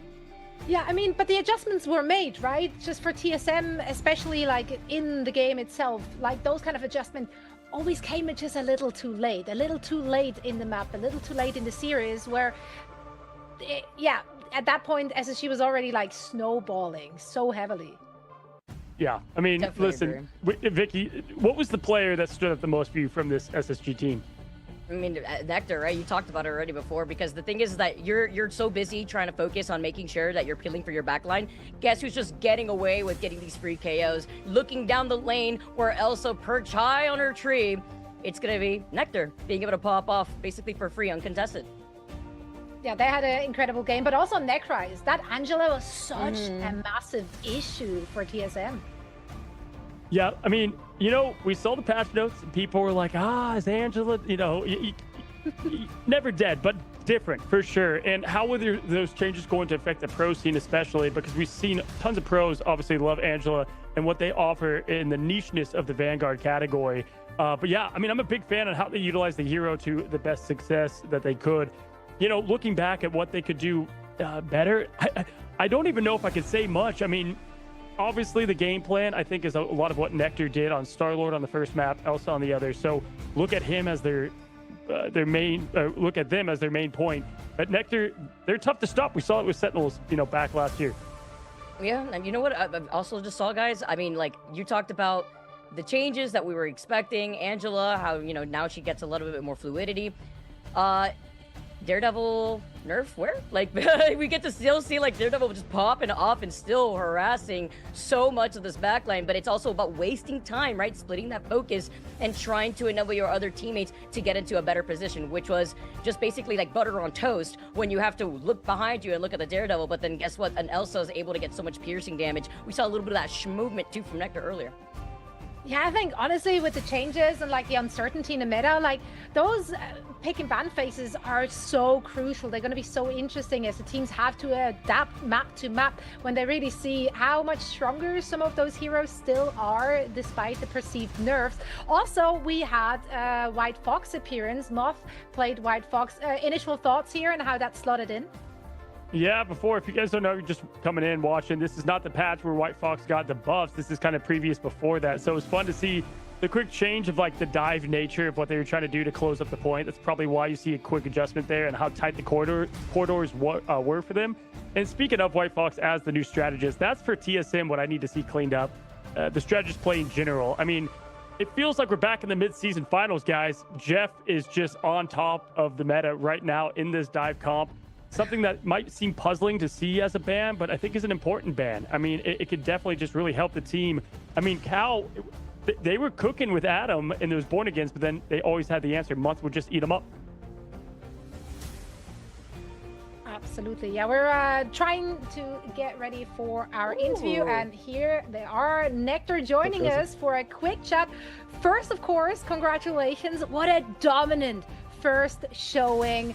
What did prep look like heading into this match? How did you feel you're going to stack up against TSM? Well, I think going into the match we were pretty confident. You know, I think all six of us, even though we were on like different teams and like part of different cores, I think we're all really capable players, and you know, I think we really put in the time and the effort this week, especially to prepare for the match. Hey, Nectar, good to see you again, man. You know, I've been waiting to be able to talk to you, and we're back. It felt like it just, you know, came so quickly, you too. And so, you know, obviously got to spend a lot of time with you in China and I mean, all over. And I got to ask you, I mean, you were with Sentinels, right? Now you come here, you have a team of Intergalactic coming together, you know, Shroud X before that. You get Month from Envy. It's a little bit of like everyone from everywhere. What is the identity of this team? How did it come together? How is the team, you know, and the vibes as one? Yeah, well, to be honest, like Month has been like my best friend basically for like probably like the past like majority of the last 10 years. So it's been nice to actually like finally be able to like play on a partner team with him, especially this night. So, and I think him and I really play well together. So that's helped us a lot. And I think just in general, when I was trying in the off season, I really like the core. I like their ideas of the game, and I really believe that, you know, that we'd be capable of, you know, winning and doing pretty well. Awesome. Thank you so much, Nectar. I mean, you were popping off, right, in that last previous series. We just saw the stats across the board. You guys were able to make that really quick adjustment. I love how you guys went over to the Daredevil to then focus down on the Rocket because that BRB was getting a lot of value. Looking forward, though, into day number 2, your next opponents are on the complete other side of a lot of people's predictions. And it's going to be against Team Liquid Citadel, I believe, for the very end of day number 2. Just looking at the way that you were able to pop off today, I mean, how are you feeling you guys are going to do in the current meta against a team that's as strong as Team Liquid Citadel? I feel like the fact that, especially Doomed and I, we're very flexible, and you know, we're both like willing to play whatever we need for the comp to work. I think that's a big strength that we have. So we'll just have to see. Prepare well, try hard. Same thing as usual. Well, Nectar, listen, I said on a cast, I was looking at the team and I was like, hey, they've got a pretty cool team, but Nectar, I mean, we called you Thanos, man. And it's like having you here is fun to put the team all together. Give my big shout out to your Vanguards, though. I thought they played tremendous this last match too and just had perfect flow and comms. So again, just big congrats to you and excited to see what else you guys have in this Group B. All right, thank you so much. Always nice to talk to you, Cozy. Appreciate it. Great to hear from Nectar after they, together with their team, just got their first W on the board. Hopefully many more to come. And quite frankly, they looked so cohesive. Like, given the fact that they are just kind of thrown together like that, there's so many different players coming from different teams with different identities. So sometimes that can, you know, kind of result in a clash because there's too many cooks in the kitchen. But for this one, it's been working out. They are eating. So let's see what treats they have for us in their upcoming match tomorrow. They will be going up against, Liquid Citadel. How do you guys feel they're going to stack up against them, not having seen Citadel in action just yet, or Liquid Citadel rather? Liquid is a very good team. So, you know, to not take away from what I was very impressed with SSG. I think it's really cool that Month and Nectar are close, Nectar popping off. That's what Roster Mania is so cool about, is to have these big changes. Liquid is a whole nother beast. If you look at not only what they, you know, got from America, but also over from EMEA, that entire team is stacked. And that will be the true litmus test, right, for SSG. Because if they can, you know, show a strong performance, win or lose, but strong performance, then wow, the America scene is just up for grabs for anybody, to be honest. It is indeed. Now, that was just match 2 of 5. And next up, we're going to have Sentinels taking on Swamp Gaming after a short break, so don't go anywhere. If there's anything we can do to make your flight more enjoyable, please don't hesitate to ask. Please sit back, relax, and enjoy the flight.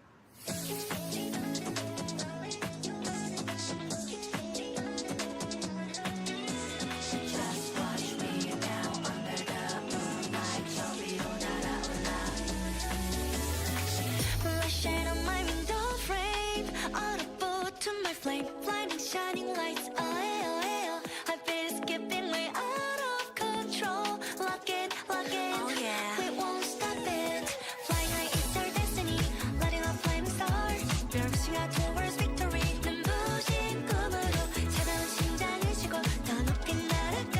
They can't catch my vibe in my life. We're dancing on the moonlight. Turning up the heat,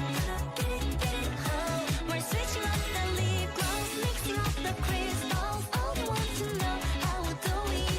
Now it's going straight to flight mode. Yeah, 차올라 내 눈빛 봐, 불부터 나 ready now. 떨림이 번져가 입안 위로 올라타. 거침없이 난다, 겁없이 뛰어가 flight mode. Be breath free, shining, flying higher. Feel the spark.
here's the preseason teams. If you don't know who is playing, and they obviously are separated into groups.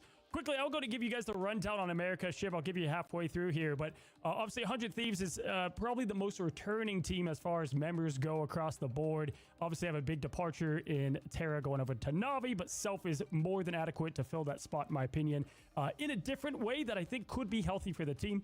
FlyQuest, they just announced their roster, fellas. I mean, the biggest change in a team, right? So definitely FlyQuest looking much different, and most of them is to the team to the right of them in Liquid. This team is stacked. We'll get across to that, but definitely some of the more talented folks you know from FlyQuest over there with their main vest staying with Fly. And then, you know, looking at Sentinels, gonna go just straight down.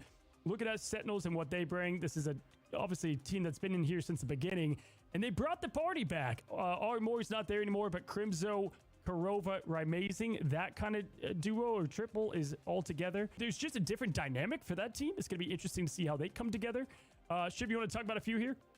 Yeah, so I mean, we'll jump out to that. I mean, Space Station Gaming, I mean, this is a team that, you know, obviously new to what we can see here in Ignite, but it's a lot of names you know. Blur, Doom, Fidel, Month. You've seen, obviously, speaking of Envy, talking about shipping them around a little bit. Nectar, they are disgusting, right? As a duelist, really play virtually everything. And then SJW, who's actually going to be a sub, a very similar duelist that we've seen across the board. So this team, it just has a lot of talent, but we have literally no idea how they play together. And I think that's going to be the big shock surprise. TSM, a brand new roster coming in, but we've seen these names together as a unit prior, right? So you've got Bedtime Story, Gale, Gilbert, Guru, Pizza Demon. All these guys have played together hit scan fashion for a very long time, and some of them are at the top of ladder right now. But this is not necessarily, in my opinion, their meta. They're more of a hit scan team. So I do want to see how they play here in Ignite as we move forward. They could be disgusting. Nightmare, obviously, this is a team with Light. Light was on old school FlyQuest. Mace, who we've seen on teams in past, running comms, a very good comm leader.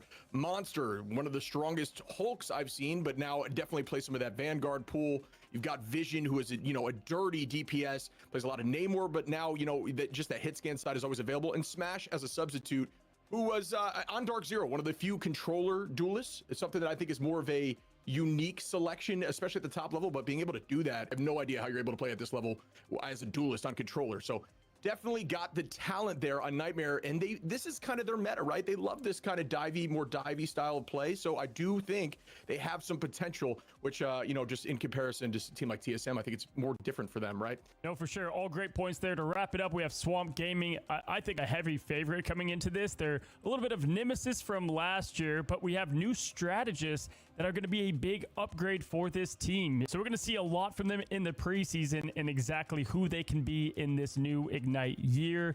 And then all those bottom teams, Cafe Rose, Lunex, and Yeah, We Lost are all the teams from the MRC. I think Cafe Rose and Lunex will have a lot to prove, but it's Marvel rivals and anything can happen. And Yeah, We Lost is looking like a team that, even though they qualified from the MRC, they are dive heavy, and look out for them. So there's your quick recap of all the teams for America in the Ignite preseason.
Back one and all to day one of the Marvel Rivals Ignite preseason in the Americas. Zoe here, joined by Vicky and Cozy, and we're about to set the stage for map number 3. Sentinels going up against Swamp Gaming.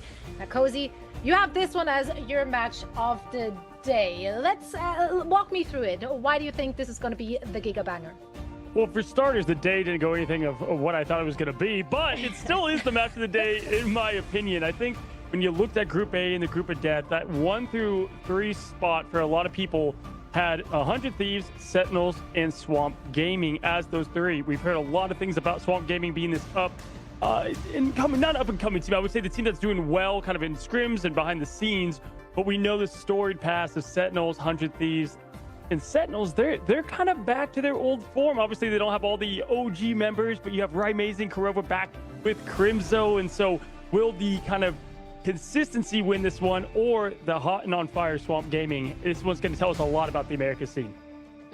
Yeah, honestly, when it comes to like looking at my predictions, the number 2 and number 3 spot were so easily contested, and that's where I was like kind of stuck when it came to placing where Sentinels and Swamp Gaming was. And this was the series that I also wanted to highlight, because this is kind of telling us where these top end teams are going to be staying. Are they the scrim bucks that, you know, you can't cash in when tournament day matters? Or is it going to be like the old former team kind of getting that reunion that Cozy was just mentioning from Sentinels, going to be able to find that form? I honestly personally feel like currently when I look at the pieces of Sentinels, they have that synergy, Zoe, but it's like, is the meta going to really benefit them is the real big question mark for me.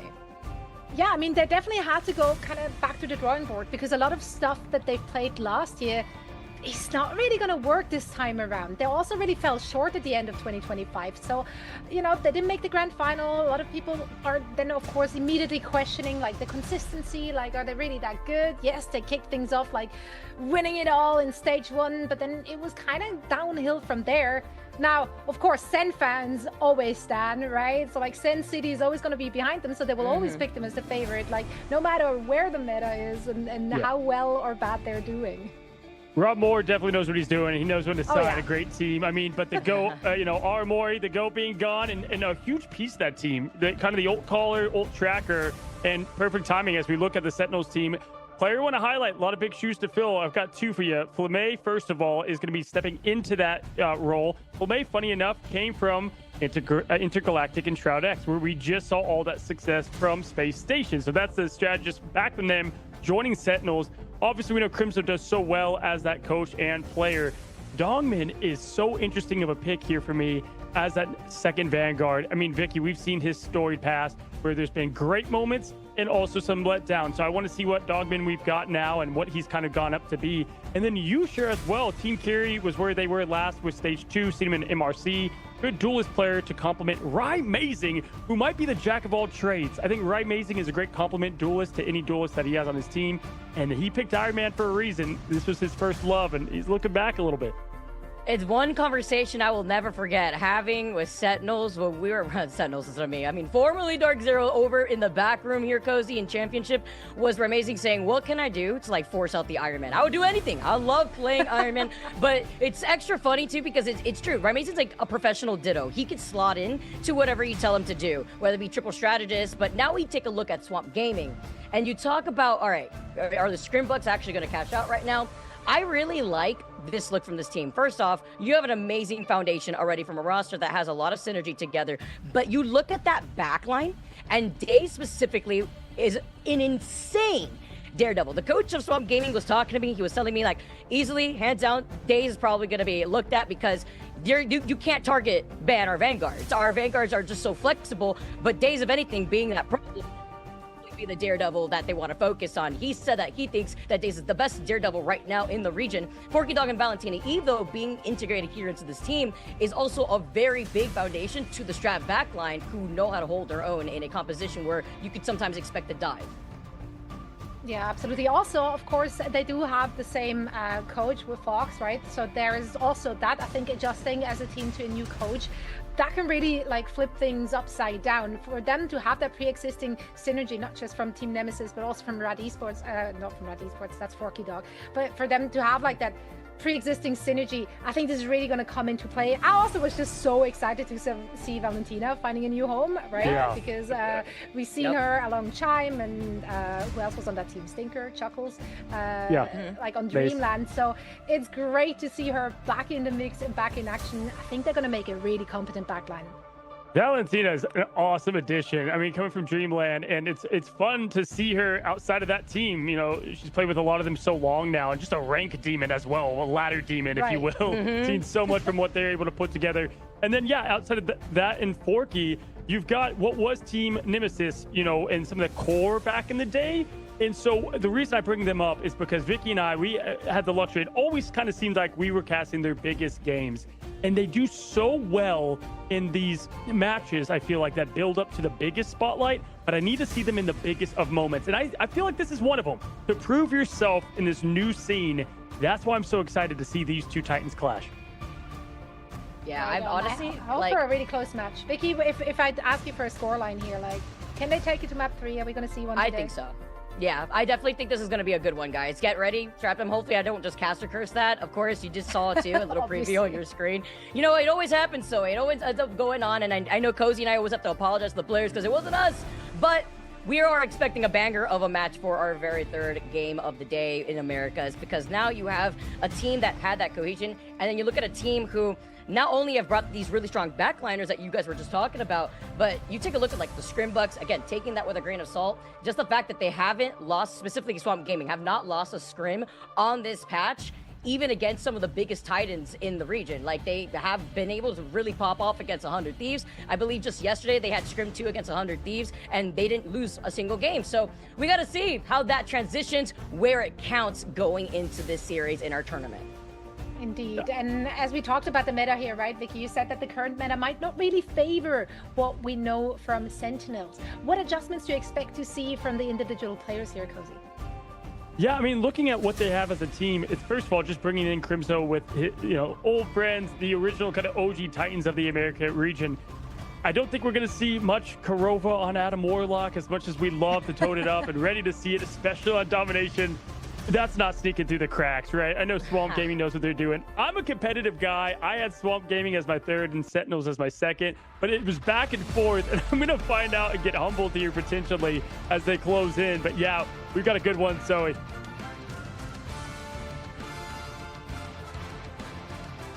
All right, Vicky, are you ready? We've got ourselves the matchup, Sentinels, Swamp Gaming. Here we go on the pick and ban phase. So important. And we know who's leading the helm over there with Crimzo making the picks as the coach and Melophobia on the opposition. Reed Richard, he waves to us down below. Gambit, Elsa. We've seen this before. Going to be our opening bans with the save going to Elsa. Melophobia going to get their pick. And it depends on how you want to really utilize, like, Gambit comes if you get away with it, which is something that Sentinels already noted. That's why it's the first thing off the table, while the second ban goes forward to the Mantis. While they want to be able to protect their Mantis here, Cozy, they want to get that damage boost to help enable Kurova, or rather, Yusher and Rymazing. Yeah, with the Mantis save and pick like that, because we said this early, that Rymazing has this incredible flexibility. He's going to go over and play the Mantis. That's going to have Yusher having to carry a large load for the DPS department. Kurova, he's begging for that Atom ban because then it opens up other options. But if it is left available, the Golden God, and dare I say the Living Tribunal costume, you know what's up there, chat, will be making an appearance potentially. But the ban on Gambit is going to come from the back end. A little surprised that snuck in instead of the Mantis, but I think that's the game plan all along. They don't want the Gambit. They're going to play the game that they want to play. There goes Adam Warlock, saving the last ban. Everybody's excitement going to kind of settle for a second, and I think that's a big thing to shut down Sentinels, especially, again, on this domination where you've got to play perfect. There's the Daredevil save, though, Vic. Yeah, because you were talking about it in one of our earlier series, Cozy, that having Adam on Dom is just so brutal. And when it comes to looking at Kurova, how many times have we said Kurova, it seems like the embodiment of Adam, right? So now you try to go into where you can work off of, and with the Jeff ban being the very last one that Sentinels puts down onto Swamp Gaming, now we get to see everybody lock in, but guess what? They let the devil out of jail, and Daze is able to flex right back over onto that role. Again, they're feeling very confident just after talking to them alone and seeing how Sentinels is going to try to bring out their best. Kurova going over to the Invisible Woman. There's also been a good amount of time for these team, specifically Sentinels, to really figure out what those weak spots were compared to what we saw in Georgia. For sure, and with Armory out, I mean, all eyes on Flamey, and what a great addition, because I think Flamey is a absolute, just crazy strategist on the Loki, especially we saw in the past with the Intergalactic squad. So now here, and with Kurova not having Adam, first of all, he's used to it. All right, the man is used to this guy being banned, and even when Adam was out of the meta, was able to flex over, play plenty of Sue, so that's what we're going to see here. Yusher, this is where we've got to see kind of the battle of Yusher versus Mello. You've got a lot of poke points here, and we're going to see who can get the best of these sight lines, because if Yusher is able to get those important picks early, I believe with the triple strat, they can handle what Daze will bring in. Daze being this new Daredevil too, I love, because I mean I always just think of him as the Wolverine pick.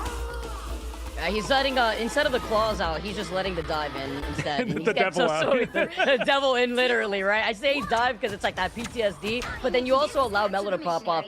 I think it's really important to highlight like how strong this backline from Swap Gaming is, to the point where Sentinels had to ban out 4 strategists just onto Swamp Gaming alone. Let's see if that's gonna bite them though after we see the way that these duelists play out. Yeah, Valentina's like, I don't need the buff here for the White Box. We're going to have it a part of the game plan to go with Daze. We expect there to be a heavy aggression from this team early in our first look at two Titans clashing. Once again, point opens up in 2-1, and here we go, folks. Strap up, put the seatbelt on. This is going to be a good one. Dogman loves his Magneto. Played him early in stage 1 and 2. Back here for the Sentinels, doing it again. Here's man going to go ahead and show what he can do. Now, not being Crimson on Captain America. On the side of Swamp Gaming, Daze on the quick dive. They're going in quick on the target. They find their first bit of the pie. That's going to be Yusha going down first. Actual being able to isolate him in the perfect angle before diving over to the other side. Crimson's right there to help with the peel because Daze is taking a good amount of chunk damage, but Scatter together with that tank ultimate is going to be able to bring everybody together. Look at him. Dogman finds one pick, but it's fine because Swamp Gaming have the advantage and the point. Yeah, Yusha's going to be the first pick to go. This is going to be a long road for Sentinels because they need to make up for the lack of damage here on this squad. But Flamey up to 70% at least gives them a chance here for opening. You want to push up on this point, as we always see in Wakanda. This is definitely one that favors the first point capture more than most points do within this game. Here's man going to go ahead and go rotate around to find Crimzo on the Angela. Interesting pick here from Crimzo, Vic, to the Angela on this map in particular. I was going to ask you too. I mean, could it be the verticality that we have with the repositioning? Maybe the also like quick awareness of being able to peel if they can. Right, amazing with a great pick of a Forky Dog is going to be the green light button. Flamey is going to give it have the God of Mischief to get the copy from Rymazing into the Soul Resurgence. Dartrox is out and about from Mello, and Kraz has been able to isolate Kurova, who was so close to having that ultimate. Yeah, that's a massive pick. But Yusha does find 2, and that is what they need exactly as Kurova goes down early, trying to get another pick here on Daze. Daze being slippery as the Lawyer does often, and Craze quickly with Freedom never dying, finds himself 3 with the melee. That's the most un-Steve Rogers-like thing I've seen him do. Taking out 3 heroes in one swing. Not gonna get the slam dunk in the varsity outfit there, honestly. Doesn't need it at this point here because he brings and rallies everybody together with the freedom charge too. And they held it down because Valentina was also able to get that ultimate online. A nice look at what White Fox could do before the boss, but letting the devil out means it's the green light button. And Rymazing was ready with the Soul Resurgence. They try to back away, and Yusha with the damage boost is gonna melt down through both of the strategists of Swamp Gaming. Yeah, man, this is, I mean, Yusha's playing the role that they need to. Very interesting comp with the third now, going for 4. Can he find it? Now, this is exactly what they need, though, for this team. And, you know, it's a very untraditional comp if you're coming here looking at it, especially as a casual, like, what is this team makeup? But it's the plan that they had set in motion. Yusha getting the best from the neutral game to its fullest. Kurova does have the boundary to open up the aggression. Push in here on Swamp as they come out of this spawn. Crimson going to get a little bit of poke. Can he get out of here? Hello! Does find some safety from their Kurova. Man, it's fun to see Kurova, Crimson, and Rai all on the same team once again. The gang is back together again, but they're trying to just negate these POs. A beautiful stall originally from Swamp Gaming brought them to that 93%. Dogman, can he hit the meatballs? And it's a little bit of deja vu, but it's fine. Just enough of that damage, though, is a nail in the coffin to at least find Daze. But Kratz is going to be able to get that trade off of Yusha, who was unable to get the reset off the ultimate. Yeah, he goes, nice Daze counter there. He was able to do with the batons, but no, the quick neutral finish was all he needed instead. Now, Flamey trying to keep their team up, forced to put lanterns out, keep eyes on that cooldown, looking for the copy, trying to look at which one he wants to go with. Gonna go with the Soul Resurgent once again, push on the aggression now. The team with the Swamp Gaming halfway to the point. Flamey pushes in. Yusha also has the in-song that he can look to combine nothing from it. Forky Dog now going to go on the show, and this is going to be the toughest part to sustain here, Vic. Oh, but then you have Kraz, who's still in your face. Captain America is here to lead the way, harassing the backline again. They need some help because there's no Lance. They called it out. This just leaves the Invisible Woman to try to survive themselves. Kraz falls incredibly low, but tries to get away in time and has a freedom charge, leaving a pathway of some extra health as Swamp Gaming flip it back in their favor, and it doesn't look like Sentinels can touch unless Dogman puts down that portal in time. They were able to get the overtime 6, and that right amazing as the Soul Resurgence, but the quick Melophobia on the Monster Hunter herself, fighting Usher. So the damage is out. They got to just stay alive at this point. Valentina going to go in the Ninetales ready. Quickly going up with the Devil out. It's going to be Day. So why this pick was so important for this team. Aggression was on the maximum from the start, showing who the true Steve Rogers is right now as the first Avenger. This Craze Man, who's so far my MVP of this matchup. Wow, what a showing.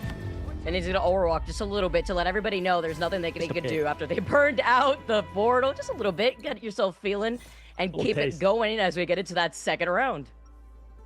All right, well, this is what we thought we would see. Swamp Gaming pedal to the metal, and this is what we've heard from this team coming together as one. Sentinels looking to get back on track. But a lot of this, in my opinion, was won in that pick ban phase, really favoring Swamp and what they want to play.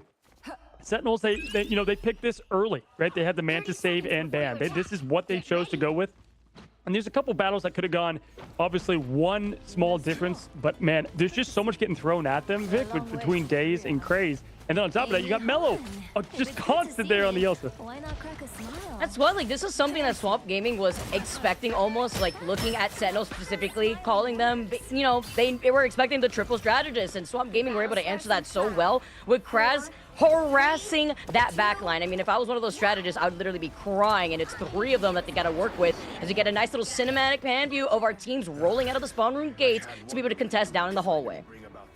And I think that's why with the team comp in general, why the Angela pick is a little bit puzzling to me, but we'll see if it comes fully to what they planned here on Warrior Falls. We're going to go to try to keep up Crimson once again. Because again, if you look at what they had to lead the charge, they had Magneto, but that's just not enough to stop what is the train of Elsa, finding 1-2, scattered to the 3-4 for Forky. They all just vanished. Did they get snapped? What just happened?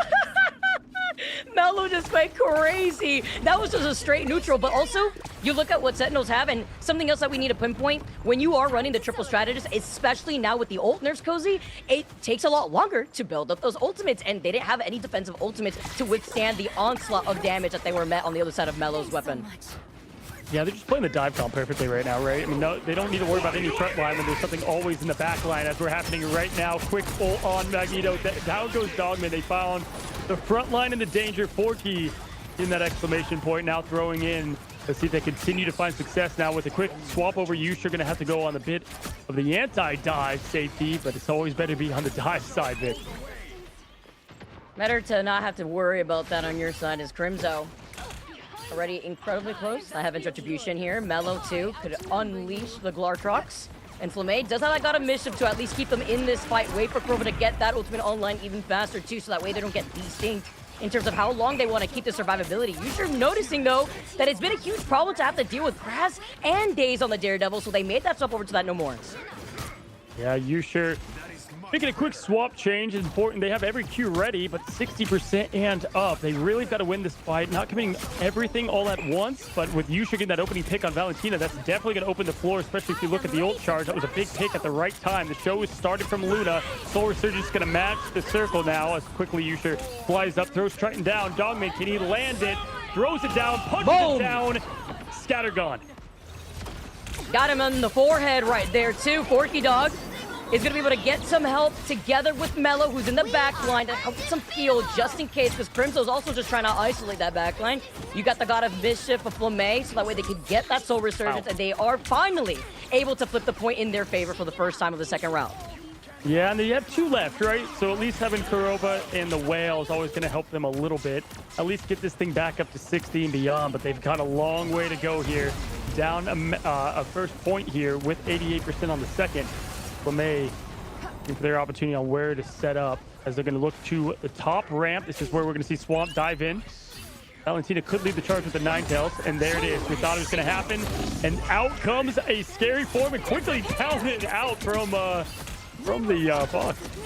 Oh, Dave's falling low though as he lets us double out, forcing out Korova in the invisible boundary. And before we're seeing Sentinels just build up even more of that space, Scattered gets into position. They wrap up behind this backline, make a sandwich out of Sentinels after they lost out on Flamane, so no lamps here to help them out too. And Ramezi only has so much of those sleeper darts too. Daze then comes in, gets 2 following up, and it's another wipe here from Swamp Gaming before they retake the point. Flame's gonna hear what are you waving at in your, absolute nightmares. And Loki just such a good target to put that on because when the clones miss, it just hurts the Loki as well, and just so tough on that back strap line. Forky absolutely with a 360 no scope. My gosh, the sniper here with the Luna, and there comes the portal. This is going to be our first desperation play from Sentinels now as they come out. Dogman does find the pick on Daze. Scatter the gate. Dogman the first out of there. The Clark trying to take Good night, Sentinels! Quickly with the flurry. That's a big... That's a big monster. That is how you Disgusting. close a chapter to our first map of the series. That was so... It's like you saw it happen in slow freaking motion. The Glartrox is starving, and he got a 3-piece there. What a death sentence. That was a fun one, Vicky. And what we thought we could see from this powerful team in the dive at the helm. Honestly, when I saw that huge stagger, Cozy, I knew it was going to be very difficult to make a comeback from that. But I saw that Apex Predator being held. When is he going to use it? Is he going to get something big? And the shish kebab with the Apex Predator finding all 3 of those players at the very end here. Of course, we got to talk about Kraz, though, because you have a dive composition with Daredevil and Cap, who are just terrorizing your triple strategists who can't really find themselves rotating. Yes, we saw Sons of Life, we saw Crimson try to back them up, but I feel like even with Dogman, landing that bit of damage with the Meteor M in that first round, then finding another player over on that second round, wasn't able to really find these isolated picks onto Forky Dog and Valentina because I had to burn that instead. Yeah, we also saw just obviously what the ban does when you don't have the access to Vanguard Deadpool, right? Crimzo on the Angela, obviously, they have a reason to the madness, but it just didn't feel like the pick. I mean, you can just look at the numbers right here, obviously, right? And just see the impact, both damage block and damage out-wise compared to what Craze and Scatter did in the opposition. Great player, great team. Talent-wise, they can go, match for match, blow for blow. It was the comp for me that just felt completely one-sided, especially, and you can only do so much to hold back just, flood waiting to just burst out. Yeah, I definitely agree there because I feel like, if anything, you're going into this next map and you're thinking, okay, it's 2 out of 3. Right now, Swamp Gaming is sitting in the driver's seat.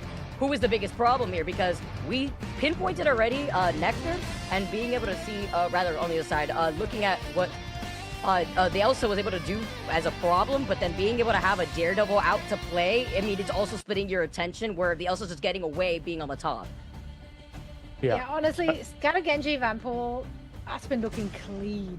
Like, if that doesn't deserve a ban heading into the next map, then I don't know what should be. Cozy, something you mentioned halfway, or like actually at the very end of the first map, heading into the second map. The Crimzo Angela, you weren't really sold on that in general for their team comp. Why is that? Well, first of all, you had Dogman as kind of that anchor with the Magneto to help out with what the dive was going to be. To me, it just felt like the comp couldn't rely around that Angela. And I kind of think, Vicky, you were onto it a bit where you're like, okay, the Angela can get back quick to trouble if needed. But that never really happened to success, and the burst down was just happening each and every time. The damage output as well, especially with the other options available. To me, again, Crimson, my goat, my guy, when I look at certain players, I'm like, I know what they're going to play. I feel confident with it. Didn't see Cap. Obviously, Deadpool Vanguard was off the table, and I'm sure that's a big comfort pick. It didn't feel like it meshed with the triple strategist push that they were trying to make happen, especially once Namor was picked. Definitely agree. Speaking of strategists, so banning out 4 strategists. Yep. Not the play here. I don't know. Maybe that actually came back to haunt them. I just want to follow up from that too, yeah, because I was gonna say, I was talking about the Elsa, Mello just getting away while Daze and Cap is just harassing your backline makes you wonder, okay, well, we put so much focus on making sure the strategist can't find that foundation. We're talking about a strat line that has a lot of flexibility, which is what we've always seen from Valentina and Forky Dog too individually. We highlighted them for a reason, and you could try to focus them, but guess what? Then you have to look on the other side of the problem, and with Mello literally going down 1 time, the survivability was there for Mello to just get away with harassing them with so much damage. Literally from the very beginning of that second round, we saw that opening from Mello. Yeah, for sure. I mean, and if you just look at too, just a lot of that comp in general with the Loki and the option to really copy the Mantis, it just felt all like reactionary. And man, right now in this dive heavy and thriving meta, it did not feel like from the moment this kind of started. We've seen what Right Amazing does on Mantis, and I think he does play a great Mantis, but that role has to be very heavy in the DPS, department. And just wasn't there. Yusha was there a little bit on the DPS side, obviously on the first hit, but had to kind of slowly adjust to protect the team with Namor. Yeah, but the Vanguards also just went down really quickly, right? So like in that scenario, like the 3 strategists will be competing for that heal, and now with the changes to the ult, like ults will not come online quick enough, so it kind of just like snowballed out of their favor, if you will. Meanwhile, Swamp Gaming just looking really, really, really clean. Let's see if they can translate that onto our second map. Yeah.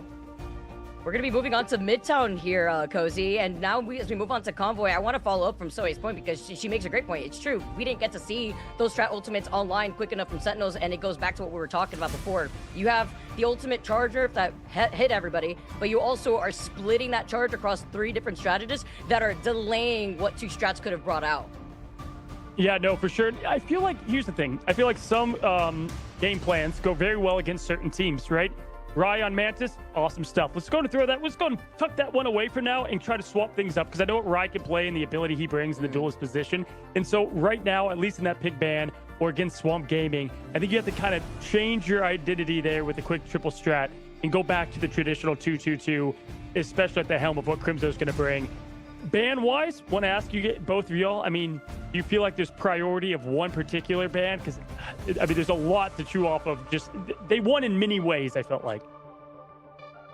I would say don't let the devil out.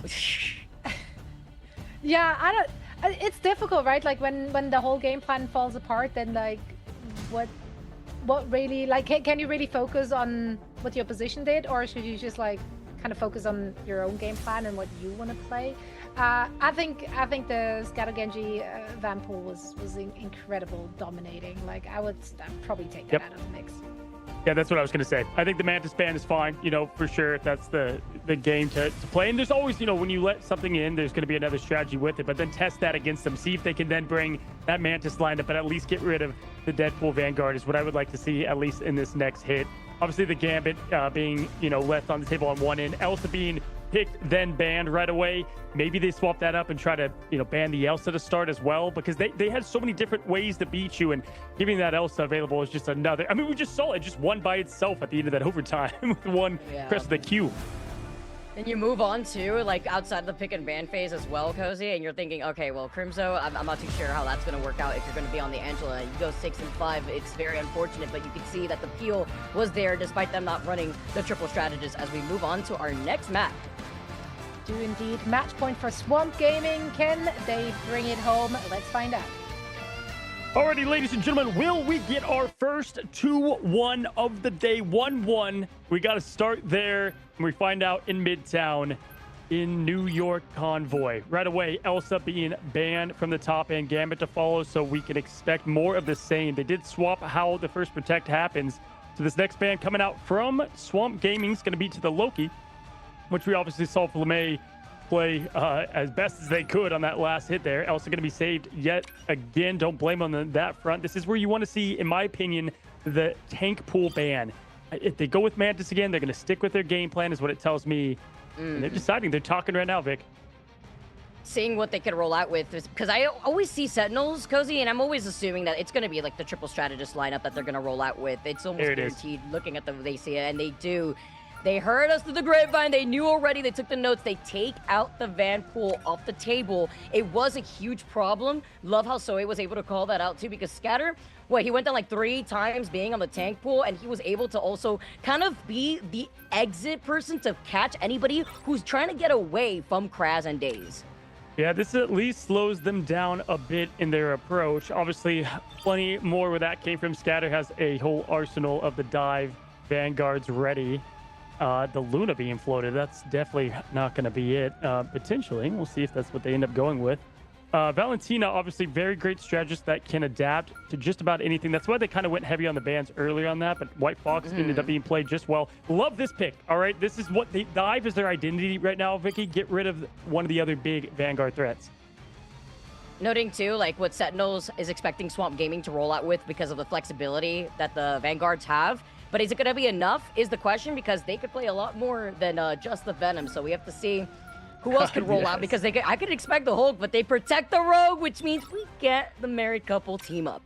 Yeah, I mean, obviously, Rogue is such a different hero when Gambit is available. Kurova going to go ahead and show off that animated border or animated icon right off the rip. That means Crimzo will be on the Southern BA. No, Rai Mazing. Hello, this is what I love, the new scene.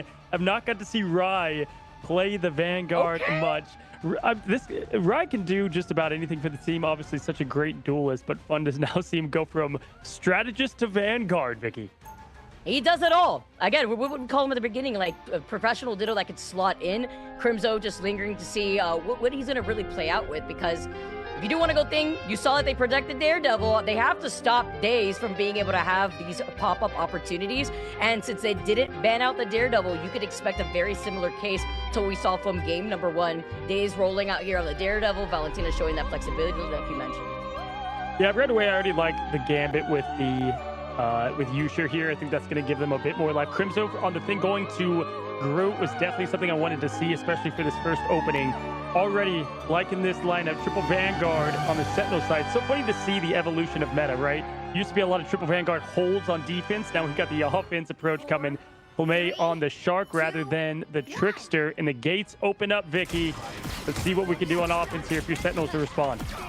Yeah, because you know what? You don't even just have the married couple team up. You've got the extra damage with the team up onto Magneto. You love to see it because it's the win condition that Sentinels are going to lean into. Showcasing that they don't need to be the ones on that triple strat lineup. You talked about seeing more from Rai Mazing, being able to have that flexibility on that Vanguard now. As Kurova's trying to get isolated here, Crimzo's going to be able to back them up, putting down these walls, but they have to look behind them to make sure that their backline isn't getting dove. All right, now good rotation. Get pressure early on. Really marching this cart right down the street here. Crazy Man going to be up top trying to get a dive down. Ooh, nice little bluff there on where he's going to dive. Goes in on Kurova. Rai Mazing is low and is going to get out to the Rogue. I can't feel you is what Gambit is saying on the other side of things. You're going to find the best of Crazy Man, and that's a huge pick on the sustain now, pushing forward. Crimzo, 67 and climbing. Look for that Raging Royal as well with Kurova. Everyone doing a good job just staying alive here with their rotations, Vic. It's been very neutral here, right? You're playing the neutral to see who can boost up those ultimates, and it is Plumé who does have that invisible boundary first, but Forky Dog is right behind him. Look for Mello, though, and to Mello seeing everybody stuck inside that room is the green light to take control over this fight and wipe out Sentinels completely. Who's that monster? It's Glartrox. Yeah, I mean, like, I hear it in my sleep at this point. Absolutely devastating, and that's why, and obviously outside of just the crazy neutral, the server admin in Elsa is always going to be picked when can. Now we've got the Ninetales ready to, pun intended, Ninetales ready to come out here in a moment from Valentina. See if Kurova's going to let the Raging out. I think they're going to use this as the defensive approach. Gonna look for this 2 to be pressed any minute now, and there it is. Here we go. Kurova throwing in with Crimzo. They throw everything out at once. As Scatter goes for the... Okay. Wait, but he jumped in from the heavens, came down, crashing down on their forehead, and guess what? The Beal was right there to help out. At least one of the backliners being Kurova. Plumé did go down a little bit earlier after that. Komodo that we saw. And Valentina is showing who's got the claws, but you can't really get away here as Mello goes down next. Just trying to be able to teleport right forward, and Scatter goes down as well. So it's going to be a little bit of a reset as the staggers do come out. They were stalling for as long as possible on this point. Okay, textbooks. We're looking a lot better here if you're a Sentinels fan because you're able to reset. You sure? May still have something up their sleeve. Didn't love that Agamotto from Scatter, but still was able to get a little something from it. Mellow, Dazed, and Crazed. Exactly what you're looking for the dive front. Here comes the portal and the pure aggression. Gonna lead the charge right into the Infinity War once again. Slams down the 5th Crimzo to try to break this up a bit as Plumé throws up the boundary. The Roman Coliseum ready to be fought in as Crazed goes and tries to find their target. Dive back in as the in-song. No connection. Huh. They're trying to boot them out from going down that middle, but they really need to get that follow-up because now Daze is letting the devil out and you don't have a reset. She tries to back away in time, like the way that Sentinels are just trying to peel away, but Daze is unleashing everything while Mello tries to cut out their exit opportunity. Scatter follows up, takes advantage, and now Swamp Gaming win another team fight. It's like +5 for style points right there as the Glartrox has him in the mouth and Scatter with the pop of the AoE of the Maelstrom. That was sick. All right, now Karoba back close to the Raging Royal. They don't have much to push forward, and Swamp did use a lot here. So if you're Sentinels, you should be able to win this with the 30 seconds with what is available. Karoba has it now. Press the Q if the ult tracking's ready. Remember, Armor did a lot of that to the team in the past. How well they at it now. So we're going to go to keep them up, and there it is. Summoned up, ready to go for Habit. Pushed in and healthy. Look towards what Scatter can do on the Agamotto. This should be the biggest one as Flamay gets mellowed. That's a big pick, Vic. They're looking behind him, though. The Eye of Agamotto comes in. He tries to isolate Korova. Doesn't land its mark. So it's just like you said, Cozy. A matter of time with these ultimates. You have the survivability now from Porky Dog. But is it going to be enough? Because Valentina's also very close to the ult, but gets clobbered immediately. The protection is just what they had. Swamp Gaming, stay alive for now. Overtime. Now they can deal with Flamay. If they can find Flamay in the back, and they do, they break down the invisible boundary. And that's the win condition now off the table. That deletes the invisible boundary just like that. All three, they tried to get what Valentina was gonna obviously hold this defense high, and wow, what an amazing hold from Swamp Gaming. Yeah, you said it. I mean, Valentina was Crimson was trying everything he could to get her out of the fight and could not finish. Now, this is a map that we do see some 0.1 holds, so anything can happen at this point. I mean, hey, Caster Curse, we said not a lot of 2-0s happening, Vic, but this will be definitely a uphill fight for Sentinels to hold on.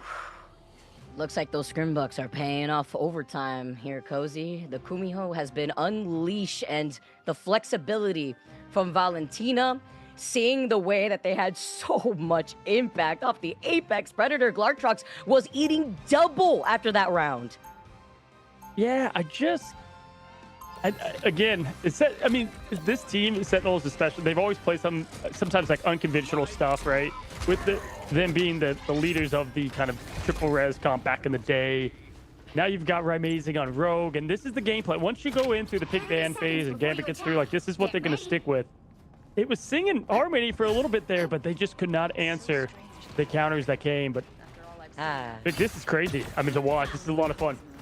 And I think it's also a really big, like, note to showcase the flexibility and the importance of the flexibility. It's always important, but specifically when it comes to the Vanguards in this current meta, I don't really see a lot of the Americas running the fastball special, but if there is a team that has been doing it consistently in scrims, it's been Swamp Gaming, and they're rolling out with it, fully expecting to see Crimzo and the Emma, but how is that going to work out if you get choke slammed here, as they're looking to see if they can maybe knock somebody out in the air, but if anything, they could also make a quick swap up if they don't see the composition that they were expecting from Sentinels.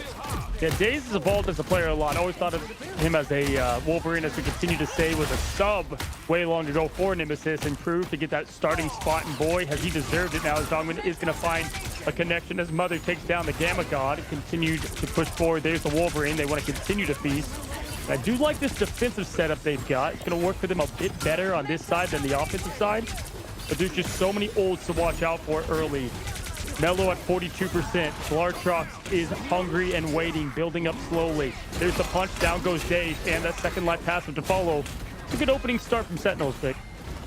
Definitely agree here, too, because you see a lot of that damage output. If no one's going to take care of Dogman, who has so much of that being charged up as it gets reset with Swamp Gaming now resetting themselves, they need to have a lot more of that damage impact so that way they do not burn down through what Swamp Gaming are lingering on. So you see Porky Dog open up the floor, though. The DDR, as you've called it before, Cozy, and Flameta max out with the invisible boundary. Invisible boundary not lasting very long, though, before they try to back away, counting down the time left for the Luna ultimate, and Ramazing takes the opportunity to try to close in that gap.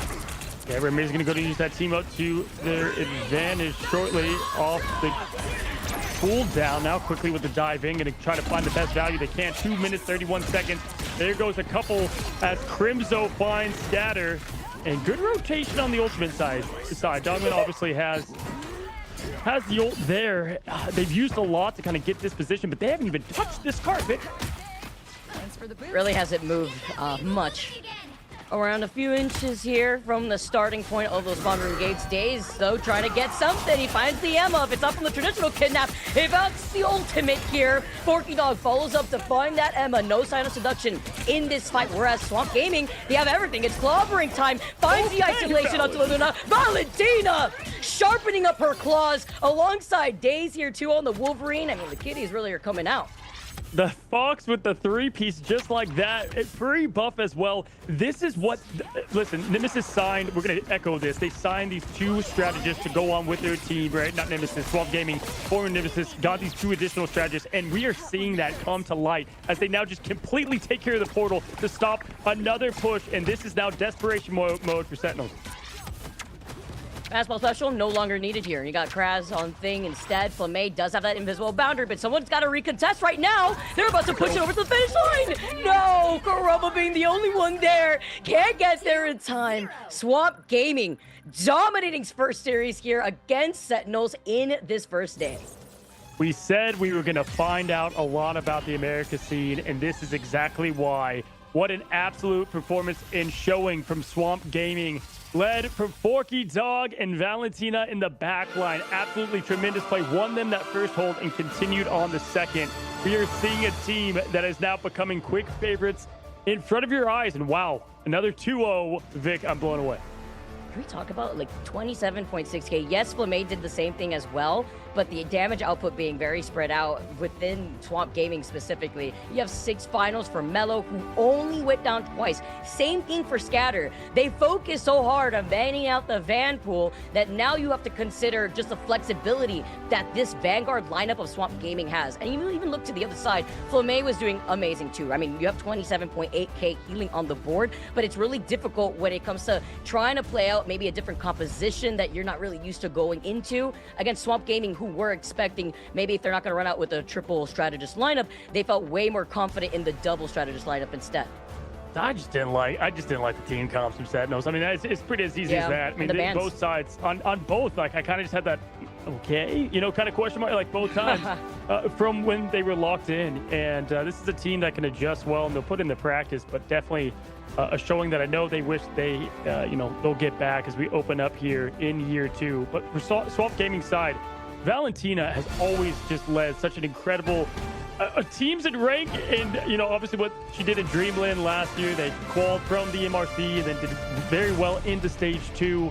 It's cool to see her and Forky Dog come together with this team of 4 and really make a strong statement. And having a really crazy pop-off opportunity there too, right? We saw the dive down from the Wolverine ult. Valentina said Kitty got claws, and she not only portaled right on top of them, but was able to try to harass them, getting like 2 to 3 picks we saw at the very end.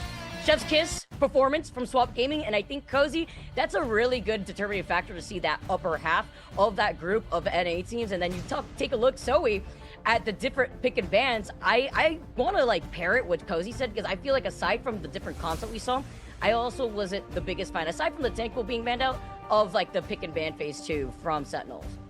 I wonder if they just like kind of had the wrong read.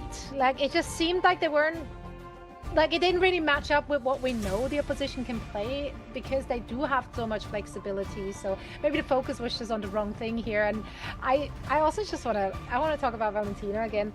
Imagine doing all of that with the White Fox, and we're not even playing on the recent patch, right?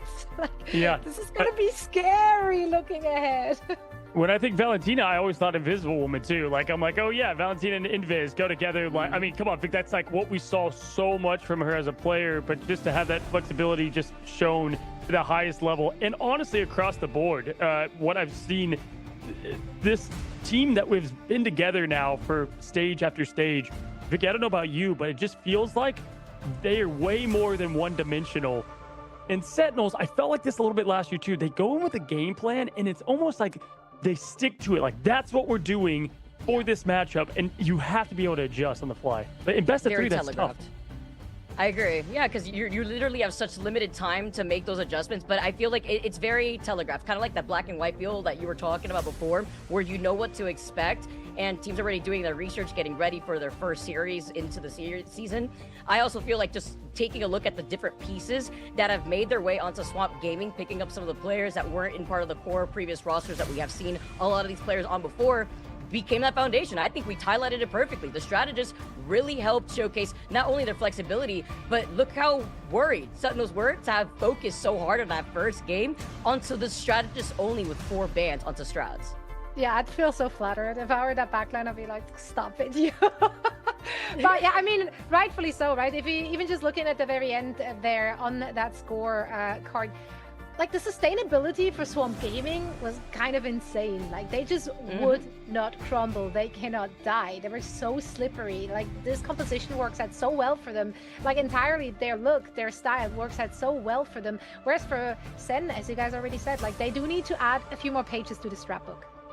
Yeah, Craze evolved as well, Vic. I mean, Craze Man was going off there. I mean, I was a cap at first. I mean, we saw some Hulk in the past, but not a lot of cap from them, so it was cool to see. And listen, Melophobia was a lot of that anchor for this team. I think even going back, like way back, hella plays. I remember, clearing my head from stage 1. And to give that team the ticket of Elsa, Daredevil, it just felt like you got maybe the comp that you wanted on your side, but you gave them every little ticket they needed to have not only their, probably their dream lineup, but a meta one as well.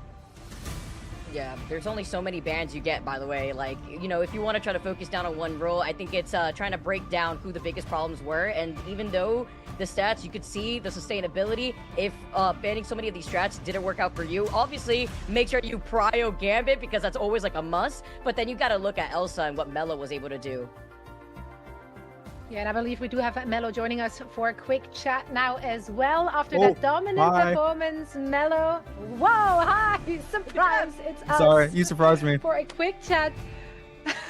That's how we roll. Melo, you guys surprised us as well. This was so dominant. We kind of hoped for a closer series. Did you expect such a one-sided outcome? No, not really. They don't look that good. I'm not gonna lie. We're very confident. We're very confident with the new backline and the changes that we made, and just how scrims have been going. That I won't say that we have it on lock, our group, but it's going to be hard for other teams to play against us, I think.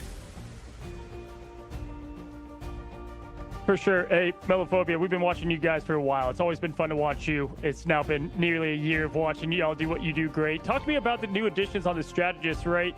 And bringing that to your, kind of core 4, if you will. And I'm seeing a couple guys in the back. Are you guys all together as a team there in person? But how is this team kind of gelling now? And what makes this team now different than those of the past of stage 1 and 2? So obviously we had a change in backline. Forky Dog and Val. They've been really, really good, consistent additions and changes. Can you guys not? I'm sorry about them. They're a little rowdy. But no, Forky Dog and Val, I mean, we think that they're the best supports. I don't think we would give them up for anyone, actually. Even the people that say are better, like Cyper or Cooper, would rather have Val and Forky. Just the chemistry that we have. And yes, we are all in person. We are living in a team house thanks to Swap Gaming. Hell yeah. I love that shout out. I mean, you guys are literally like not only gripped up together, you guys are building your synergy in real life. We know how like amazing your backline is. Valentino is like permanently is always like #1 on ladder is something else to highlight. Like you looking forward though, I think day number 2, you guys saw a different look in our first series. Cafe Rose beating out on FlyQuest. You guys have to face off against them in day number 2. You already said you guys are feeling confident. I mean, if you take a look at the pick and ban phase, the real question here is, how do you feel teams are just focusing on your backline? I mean, is that kind of like a compliment to you guys? Are you just able to get away from not getting Elsa in jail and the fact that you guys are just able to run Daredevil for free? Yeah, I think so going into the match, we didn't think that we would get Elsa. We thought they would Gambit first ban. Elsa first ban, I'm sorry. But they gave us Elsa and DD, which we were very confused about. We didn't think we would get both. I don't think teams should give us both. I think that's just like an instant loss for them. Because I'm very confident. I think I'm the best Elsa in the world. I think I can confidently say that. At least in NA. And Days, is definitely the best DD in NA. Probably the world. So giving us both just to focus on our backline, which our backline is not one tricks. They can play like any backline ever. So it's really, really confusing. But I mean, it worked out for us and didn't work out for them. So that's the problem, right? When you're such a stacked roster, you can't ban them out, all of them. So Melo, we hope you guys continue in that trajectory. It was a great opening match, and we wish you and the team best of luck tomorrow. Thank you. Appreciate you, buddy. Wow, that's some confidence, Zoe. Yeah, right. Man, I love just the vibes, like in that interview that people are coming in and out. Like it's giving frat house. It's giving like fam team Swamp house. bonding. It's giving synergy. I love that. Yeah, listen, I always love seeing the personalities, especially in a newer esport, right? As we're continuing to birth past year 1 into year 2, it's like you're seeing a lot of these players and pros now in the limelight for the first time, or just finding their way in their personalities, which I think is what makes esports great. And so we're seeing that. And against shout out to Swamp Gaming for getting them all together. I think there's definitely power in having your team in one house. Yeah, it makes such a difference, honestly, to just be there in person, not just to vibe and have that team bonding experience, but also in order to give feedback face to face right away. Like no one can just retreat and go off doing their own thing. Like they're there together working on making it work on the server. Now we are of course not done for the day. No, we have 2 more matches to go. The next one is going to be between Liquid Citadel and Lunex Gaming. You don't want to miss it. All of that after this.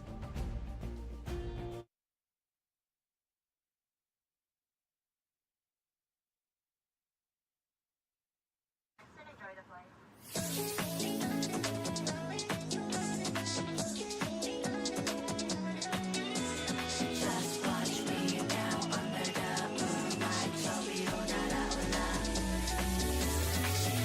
Shade on my window frame, audible to my flame, blinding shining lights. I feel skipping way out of control. Lock it, oh yeah. We won't stop it.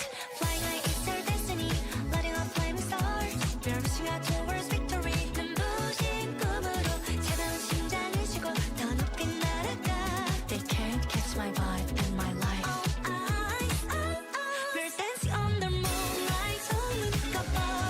Turning up the heat, get it home. We're switching up the lip gloss, mixing up the crystals. All they want to know how we do it.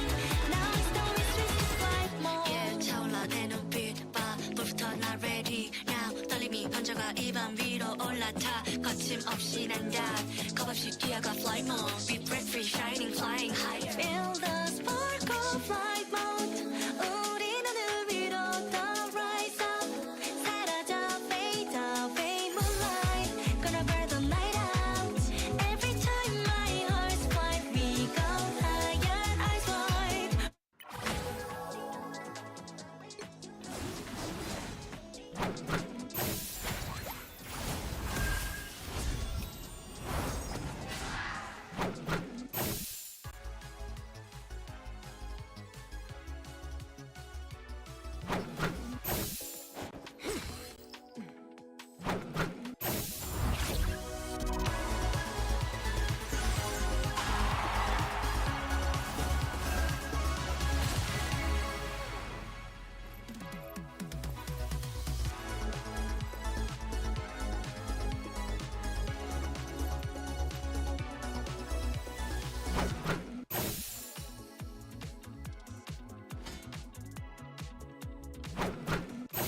Behold, that child!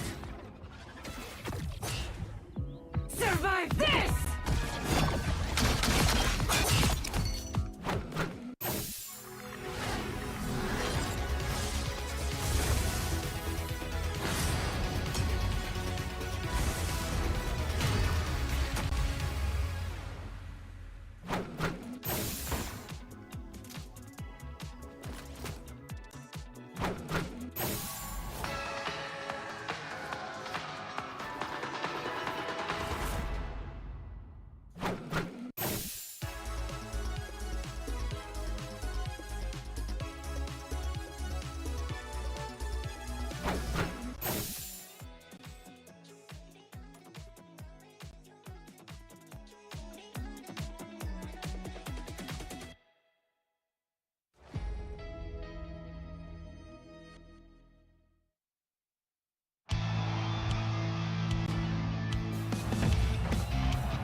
here's the preseason teams if you don't know who is playing, and they obviously are separated into groups.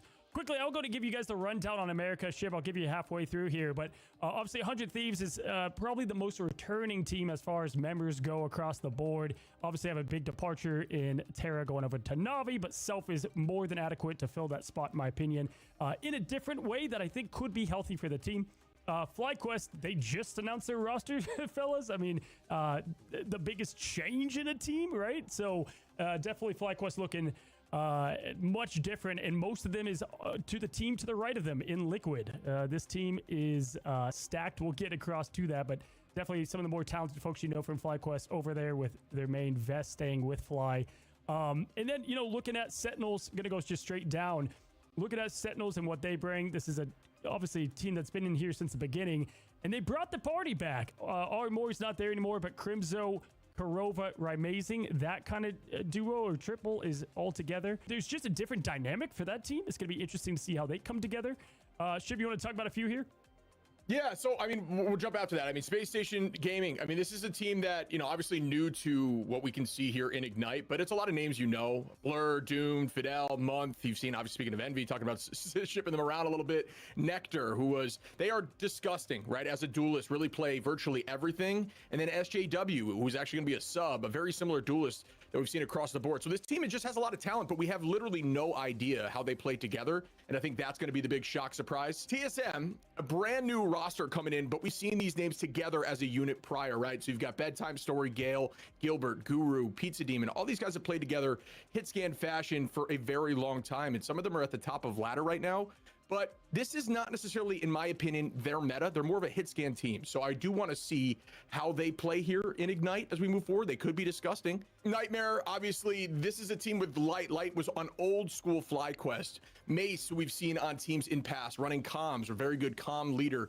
Monster, one of the strongest Hulks I've seen, but now definitely plays some of that Vanguard pool. You've got Vision, who is, a dirty DPS, plays a lot of Namor, but now, just that hit scan side is always available. And Smash as a substitute, who was on Dark Zero, one of the few controller duelists. It's something that I think is more of a unique selection, especially at the top level, but being able to do that, I have no idea how you're able to play at this level as a duelist on controller. So definitely got the talent there on Nightmare, and this is kind of their meta, right? They love this kind of more divey style of play. So I do think they have some potential, which, just in comparison to a team like TSM, I think it's more different for them, right? No, for sure. All great points there. To wrap it up, we have Swamp Gaming. I think a heavy favorite coming into this. They're a little bit of nemesis from last year, but we have new strategists that are going to be a big upgrade for this team. So we're going to see a lot from them in the preseason and exactly who they can be in this new Ignite year. And then all those bottom teams, Cafe Rose, Lunex, and Yeah, We Lost are all the teams from the MRC. I think Cafe Rose and Lunex will have a lot to prove, but it's Marvel rivals and anything can happen.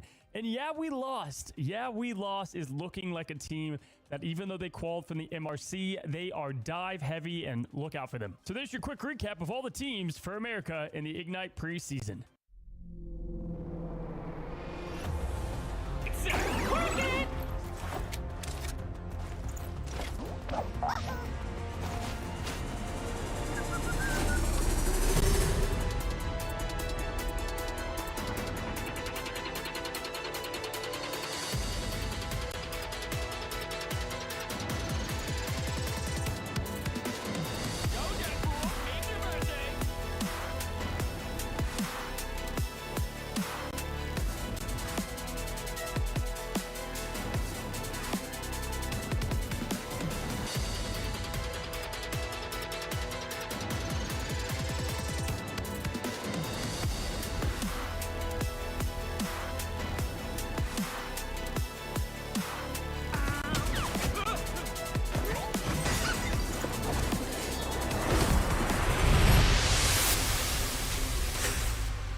Welcome back, friends. This is going to be the penultimate series of our opening day here in the Americas preseason. Cozy and Vicky on the mics alongside me, who has the utmost pleasure of being your host.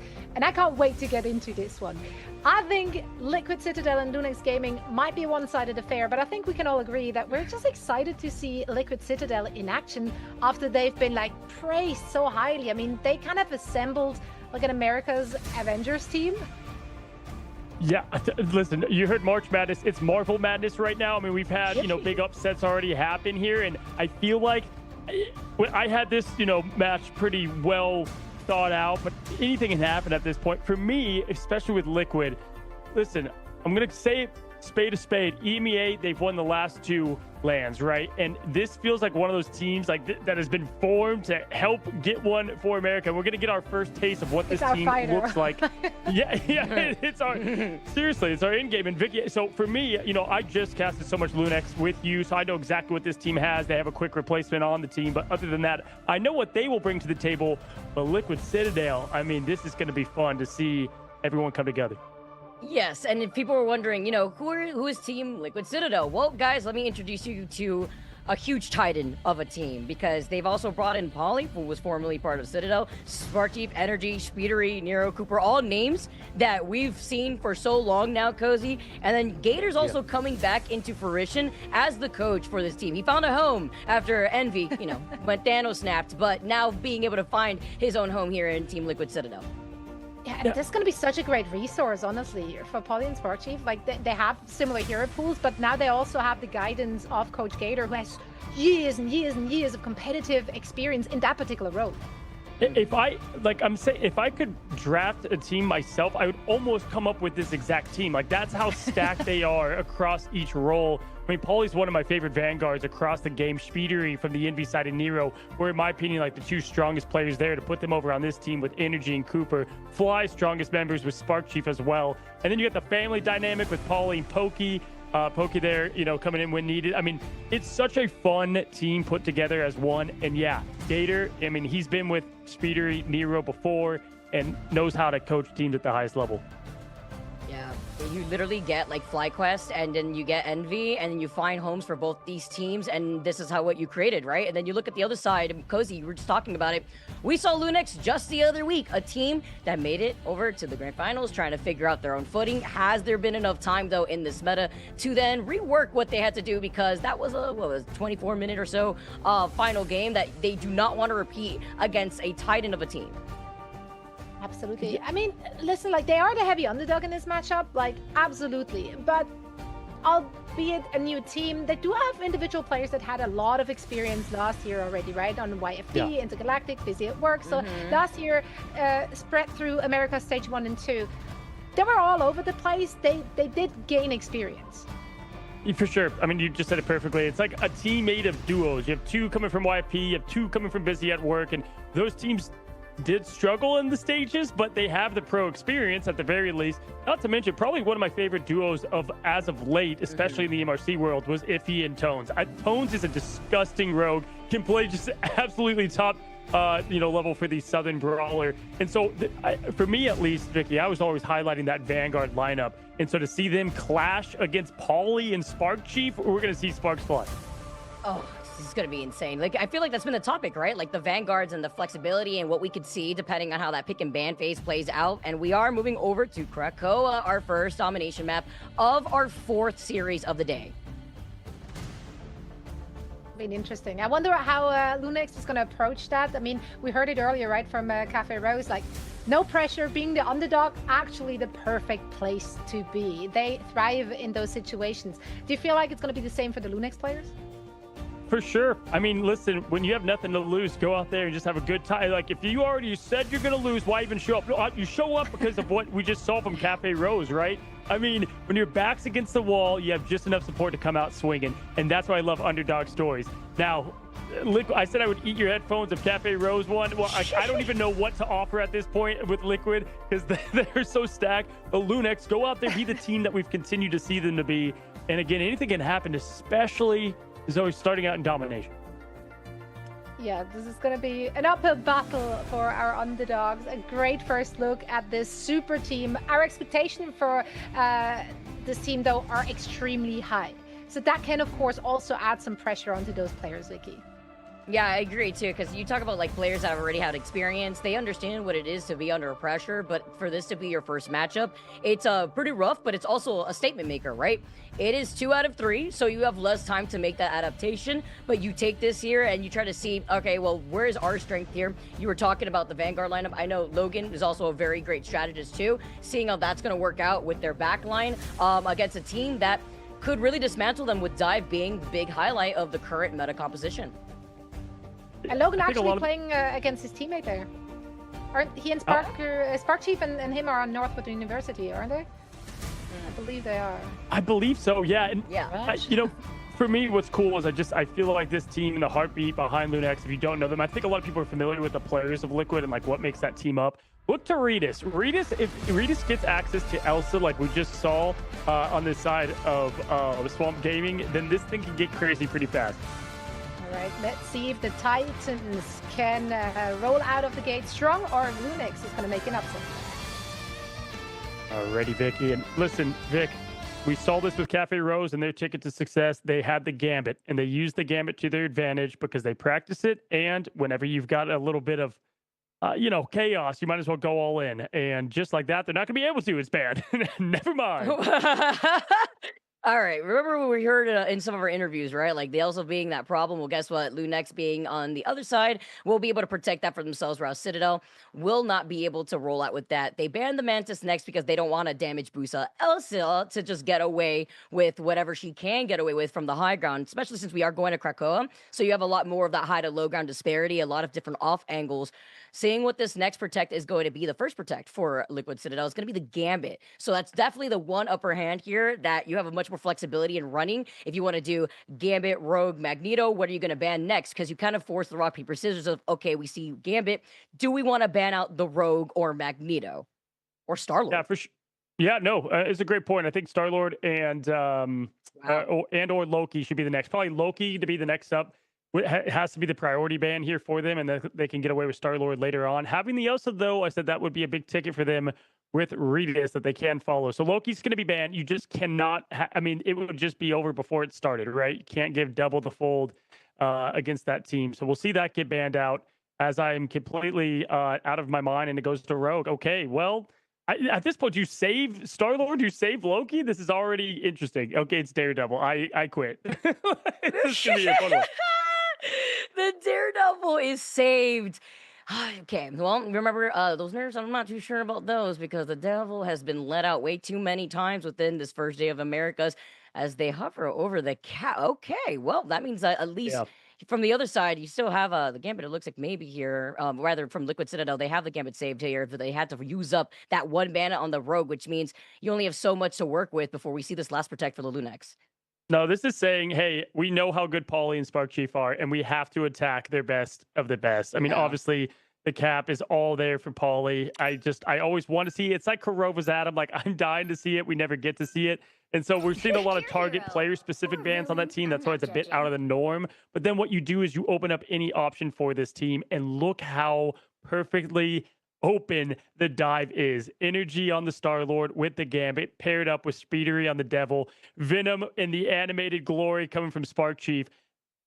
It's gonna. Paulie's like the only one that probably not getting to play what he wants to here, because if they had Cap, it would be it. That's why you see him going over to the Magneto. If they're going to be able to rock out on the Gambit, Nero Cooper wondering, okay, do you just want to swap? And then I'll be able to take the Gambit instead. Leaning into this win condition, Spark Chief and Energy are going to be a huge problem. Then you add into the extra damage that Paulie's about to do thanks to the team up, as doesn't even look like that's what they're going to be leaning into. I'm wondering, they want to get that Strat Ultimate online very quickly, rotate through that, and they could even make the swap if they wanted to. Okay, no, that's not what we're going to be leaning into. Instead, we got the Loki available with the Rage and Royal Flush double combo. Yeah, two things to look out for if you're Lunex, right? It's going to be the dive on Silent Blaze and keeping up and getting the 2-for-1 and trying to get out the res before it can happen. And then the other is going to be on Regis and all that pressure. He's got to really bring a lot if it's going to give this team any bit of a chance. We've seen an upset today to kick off the day. We're in the fourth match. Gates are open. The Hellfire Gala's getting ready as we speak, as we find ourselves in Krakoa, ladies and gentlemen. Here we go. My first personal favorite maps, Cozy, as we get things set up. Another diverse look at a lot of our beautiful maps and within Marvel Rivals, but it was the portal play already from Tico to get Lunix set up first. I do like this, but Spark Chief being a little displaced notices, okay, they wanted to contest us on the bridge. Now they're already on the point with the aggression in terms of the positioning. You can currently see Ippy too, just lingering up on top, has a lot more of those pillars to work around. Yeah, Cooper, one of the best strategists, if not the best in this game right now. It's so fun to watch what they can do on the hero of Loki. Now, probably going to be the first to fall. That's going to be a big pick early now. To set up the success against this heavy dive that will come. Tones trying to find their first target against Energy there as Star-Lord. Logan keeping the team up and helping from a distance. Both of the strategists not getting hit at all. Safe and ready. Spark Chief goes down. And there it is. Lunex is going to get the first cap like we all expected. Like we all wrote down. I can't wait to see how everyone's predictions are looking, by the way, by the end of today. It's also a little statement maker to open up our first day here. Logan being able to get that first pick too. Also, before they were able to get that follow-up, look at this ultimate economy with Logan closer to that invisible boundary, whereas Cooper had tried to get that copy before after making that swap up.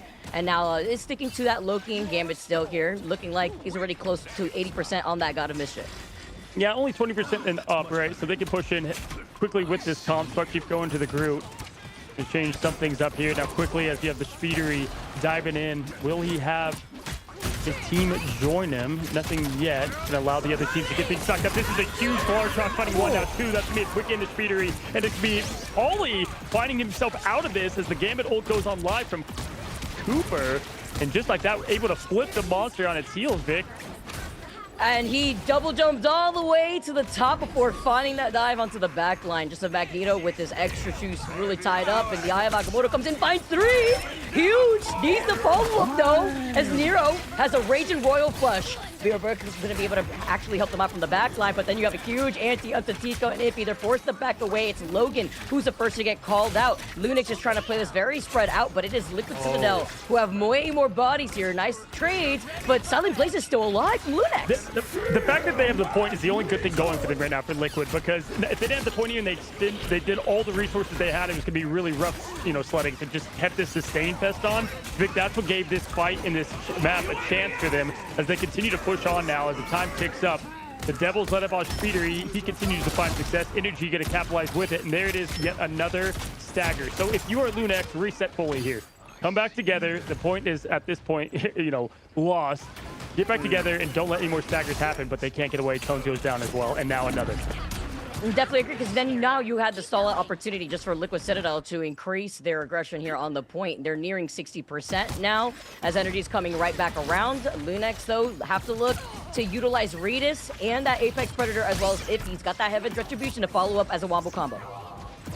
Absolutely. Now as they have fully reset, Cooper on the Loki is a problem. I do report absolutely putting the God in the God of Mischief here. Energy ready to throw down the end song as well, hunting the Angela in the sky as if he's trying to escape, and there it is to hold them in full. Oh my. Cooper throws out, the full aggression goes. He's trying to hunt and pray. Vicky, can he find one success? They're pushing him back to spawn. Oh, they find Tico at least. I was going to say, that was like a 5-man anti right there that we saw from Nero. No follow-up until the very end to find the Doctor Strange. Heaven's Retribution, though, from the back end. Are we going to see a follow-up here as Energy takes to the sky with a quick reset just to make sure they see where everyone from Lunix is coming. But with Iffy not having any follow-up, and now they're just staggering even more. Overtime ticking away in favor for Liquid Citadel as Speedery finds not 1, but 2. A little bumpy start at first, but things starting to click now. Redis is going to get Energy out of here. Iffy going to fall. They do have Tico with the portal, but not going to be enough time to get things rolling for the team. Vic, yeah, I got to just say, when they got the point cap back, when they started throwing all the ults out at once and the Q explosions happened, that's really what allowed them to keep the momentum on. And then, as we know, the Stagger Fest happened. Yeah, and they kept trying to force it, right? We saw Lunex just keep trying to stagger back in and out, and it was unfortunate. You called it, they had to reset a lot earlier before trying to force more of these just raw staggered ultimates too, when Liquid Citadel already had control over the point. And listen, I'm just going to say, outside of Necrorize and what we saw them do in Angela, right now the Angela's not working. We saw it with Sentinels. We're back over here. Let's see if we can probably pull something else out. If he did play a lot of Angela in the MRC as well. I do like what Lunex has, though. They're cooking with the Vanguard Deadpool. That's where they have a little bit of their advantage, if you will, against them, alongside that Elsa. The Glartrox is ready to go and roll out. But yeah, dealing... I mean, we said right away, Vicky, we were like, okay, they got to ban the Loki here. how many times did the double Rage and Royal Flush get them out of problems? I mean, twice I can count at least in that last hit. And it's like breaking your neck having to look up at Pauly, just like staggering down on your head with just regular Magneto damage output too, with the team up that you have to worry about from Nero, who's about to have the Rage and Royal Flush, by the way. Seeing how Logan's gonna be able to try to survive with the invisible boundary as they may need to back away, but Silent Blaze also has a good amount of that damage output with the C available. Rage and Royal Flush is gonna come out first, forcing Nero to back away though, because there's another portal play to block out his entrance. Yeah, here comes all the Qs at once. Grabs cards, begging for life now as the dash up goes. Logan trying to keep his team alive from the back end. And just like that, Spark's just going to go in and throw down the group hug, and the big purple meteor lands up, down, Pauly throws, and Regis is the one that finds from the ult of the Glartrox. Both strategists fed right to the monster. No one's looking at Regis because Regis is getting away with all this damage output from the sidelines. Yes, you were able to try to clear up your backside. Pauly was in Timbo too, and now sees that the rest of the team is gone. So it's going to be a nice reset here from Liquid, but a better takeover from Lunix to finally take the point first. Yeah, quite literally using the advantages we just pointed out to their advantage in that fight. And they burnt an ult, right? So they were able to get through Nero's first wave. Cooper's going to be coming shortly after. But now they can set up, and I think this team comp for Lunix is a bit better here once that point's already capped. Like, they have a lot of sustain that they can roll with. Tico going to go with the Yagamoto early. Hit one that I liked earlier, one I wish they had back. And here's the Devil being let out shortly from Speedery. And here it comes. Let the Devil out. Diving right back in. Speedery finds Tones next, and Logan gets to defend themselves. Thanks to the BRB, Tones comes right back around, and look at Tico, who tries to get a little sneaky. Eye of a photo right around the other side of the shield, but it's fine, because the backline's okay. Gambit never folds in the form of the God of Mischief. They've lost out on the group here. They have the damage output. Tones looking right behind them. No anti to follow up, as they've isolated Energy, who doesn't have a reset either. The Golden Deagles, they are going off here as Tones is hunting and praying. Regis on the other side. Quite literally the two meta picks getting it done for this team. Speedery does put it into Tones there, which is a big pick, as he did have ult there as the Vanguard tank tool. Regis now continuing to hunt. Forget Monster Hunter. It is a Liquid Citadel Hunter at this point. Thanks for the love, love. Lunix, the back-to-back, another stagger fast though. Speedery, left one, trying to run away. Ayuda may need some help. Gets to the safety of his team, as the Daredevil does. Already 74%. And right now, all momentum for this second point for Lunix. They've got Heaven's Retribution with the Glartrox alone. Here's the 4-5 teammates all going. Gambit, Rage, and Royal, and they all forward up. The Glartrox comes out at the same time. This just happened the last hit, and they have one trade-off, but the rest happens big, and it's not going to be enough. Looks like Liquid should be able to take this. To use at least the ultimate to take care of the sea, but was it worth it? As Regis, unstoppable, finds Cooper as the next victim. Whose head is next on the stake though? As they try to call out where Nero is, Cooper comes back. Heaven's Retribution this time as they try to isolate Speedery. May need some help because they've lost out on Logan earlier on. Lunix back to 99%. It's Liquid's time to shine. They try to retake it silently, as now Regis and Silent will be able to try to come back to recontest, but they don't want to stagger like we saw in the last round.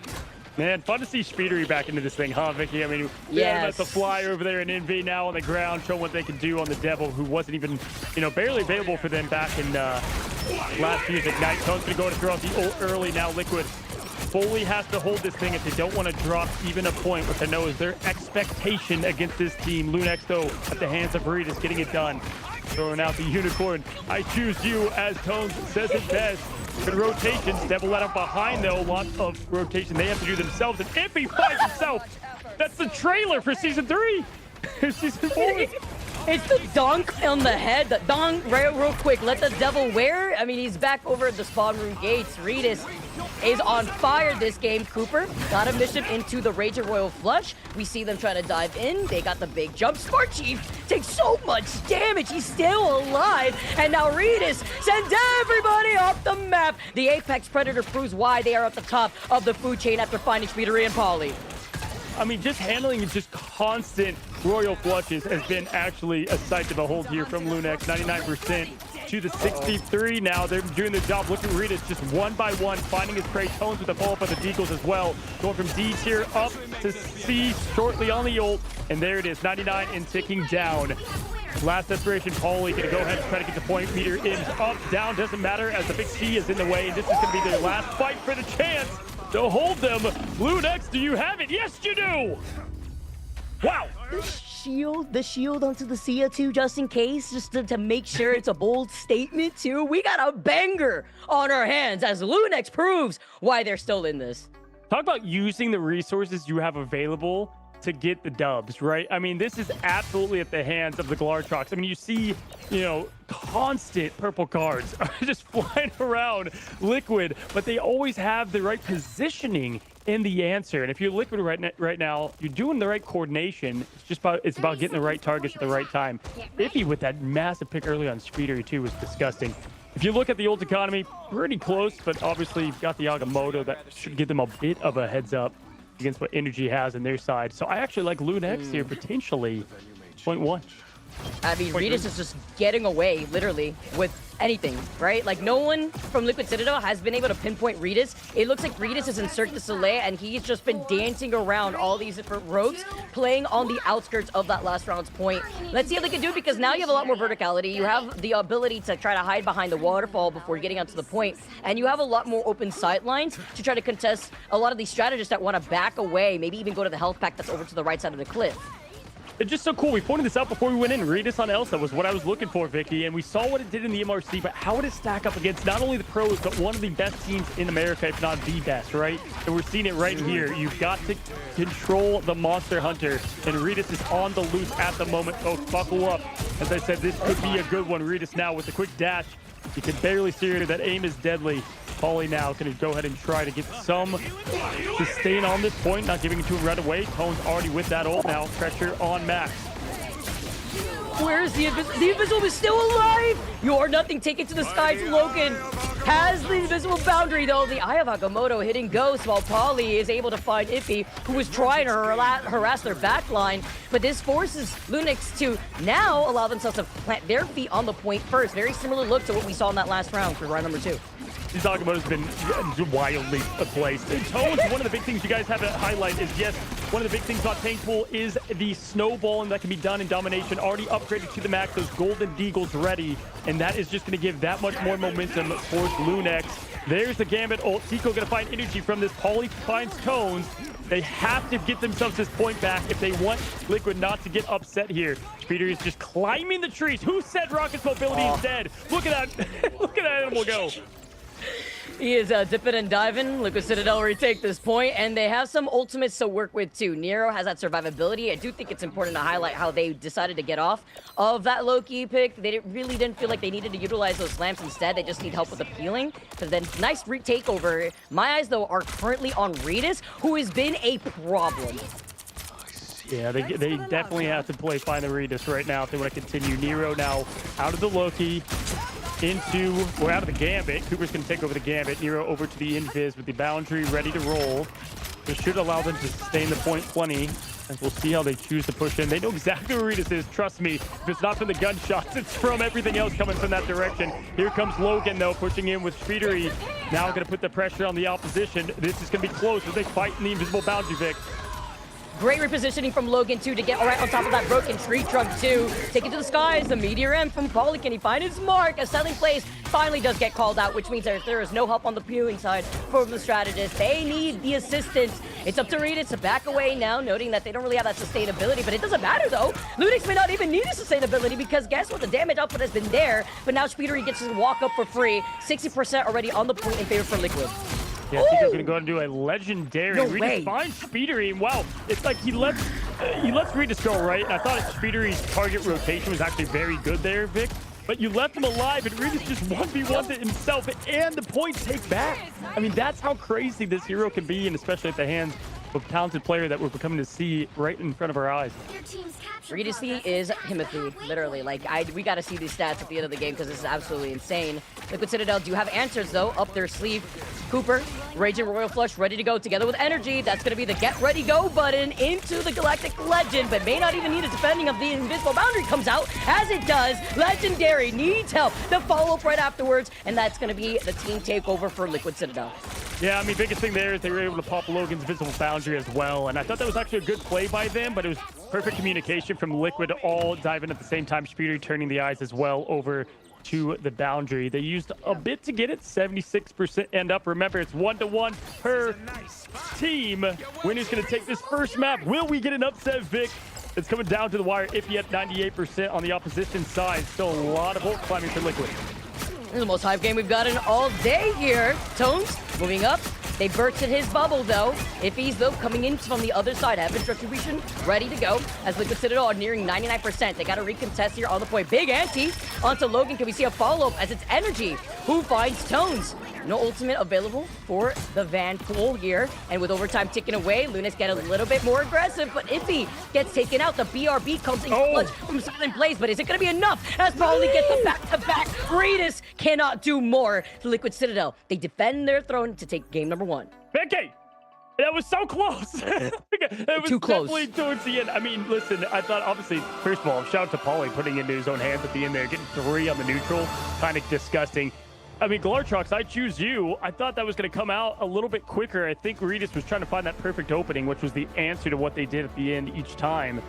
But no, was unable to get, sneak a game out from them.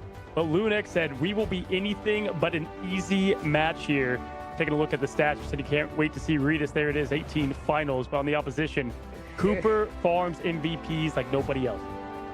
I mean, this is, wow. We go from the other side, too, like Cooper being able to get away with the Raging Royal Flush. Look at the strat difference, too, right? You have 32k, 33 for Nero alone. You're able to get these follow-ups a lot better and enable speedery. Energy, too, with the Star-Lord Galactic Legend in combination to that Raging Royal Flush, just allowed them to stall for as long as possible. That's even with Regis repositioning like we saw to then try to retake over the point. It was incredibly close for that first map.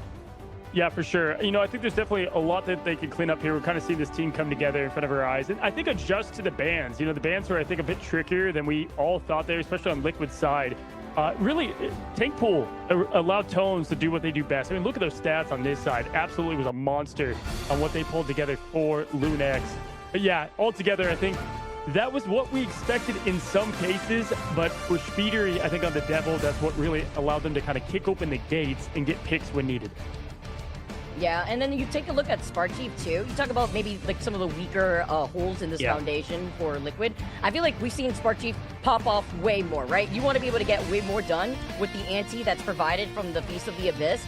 And unfortunately, they had all eyes on it. I think Regis was a big problem in preventing Spark Chief from being able to get that game going, which is, I think, something that they're going to note going into game number 2. So I don't think we're going to see the Elsa. At least Liquid's ban onto what we have just saw right now from Lunex. I mean, generally, like, once the ban phase was over, like, I thought they just handed the victory to Liquid Citadel, right? Loki and Gambit both going through, and I'm like, oh, well, okay, like, gonna just give Cooper the Loki. Why not? You're sure? Why not? Like, take the L, I guess. But they played it so much closer. Like, there were so many layers to this. And I do love how they adjusted. And, like, yeah, round 1, like, they just kind of staggered in, but that could also have been their map. Like, they had a really strong start on each of those rounds. Yeah, I mean, for sure. To point out a couple things that you just said. First of all, yeah, it was the Battle of the Vanguards that I pointed out early in the show that I was like, I'm interested to see what that looks like. And they kind of targeted those Vanguards and made Paulie and Spark Chief uncomfortable. And it kind of happened. I mean, Paulie and the Magneto, we didn't get as much results from that, especially on the first map. And Spark Chief, we just, mentioned about. I think talking about it, Lunex, though, handled the Loki Gambit better than I've seen most teams do. That is a very tough, constant source of communication that you have to not miss a beat. And it was hide the Regis and here's the Glartrox and constantly to continue to match that. And they almost had that again. If they would have pulled that off at the end, I think this could be a different discussion. They'd be up 1-0. Yeah, I also feel like a highlight to the peeling that Logan needed in that first game was detrimental. Like, Logan went down how many times? Like 11 or so on the Invisiwoman. You were getting antied through your own invisible boundary. Maybe that's why you didn't have that impact as well as the strat healing that we really needed to see. And that was all thanks to the fact that even though Spark Chief wasn't enabled as much, he still was able to get the follow. Paulie was like the second highest damage that we saw overall for that team in combination to Energy, who had over 20k damage done too. So that was another like highlight, and that goes hand in hand with the Gambit team up that you're giving to Magneto to deal the extra damage. Yeah, I mean, also just looking at the team in general, we talked about that as we were setting up the match, right? Their Vanguards have very overlapping hero pools. So if you're focusing on Vanguards in your bans, you're actually taking out 2 players. So this could become a problem later down the line. Yeah, listen, you look at all sports besides esports, and there's games where like the underdog almost wins, and you're like, you know what? you wish they had that game to sneak out a win, because now the problem is I can almost guarantee Elsa's gonna. There's no way Elsa's gonna make it through this next ban phase. I think that's gonna be the first ban out the gate, and that was a big ticket to allow them to kind of get their rhythm rolling, if you will. But they do get to pick the map and kind of reset the stage. But that's one. If they could sneak that win out, then they'd be able to kind of adjust and maybe get the second to get the best of 3. Based on what we've seen now on map 1, what mode do you think they're going to take us to?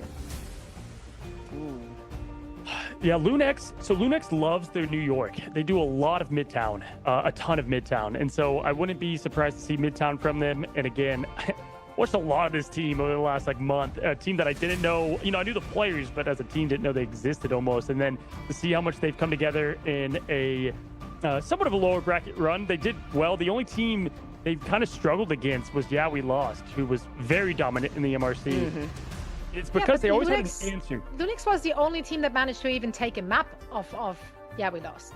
So they are the runner-ups, Yeah. And dominated Cafe Rose, like a team that we just saw win, right? And so they've got the talent. You're saying the esports classic, the talent is there. One of my all-time favorite sentences, because it always applies. Because the talent is there. That's why these players are finding themselves in Ignite now, right? So it's going to be very interesting where they're taking us ban-wise. I love to see the deepest strats and who's going to be banned out.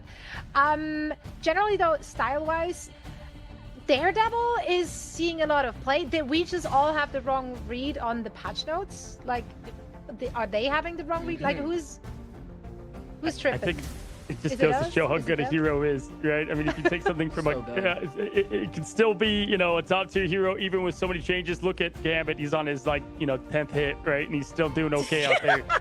So he's just surviving an actual cockroach. It's incredible. And he feels like he can fly too, literally. Like Right. how?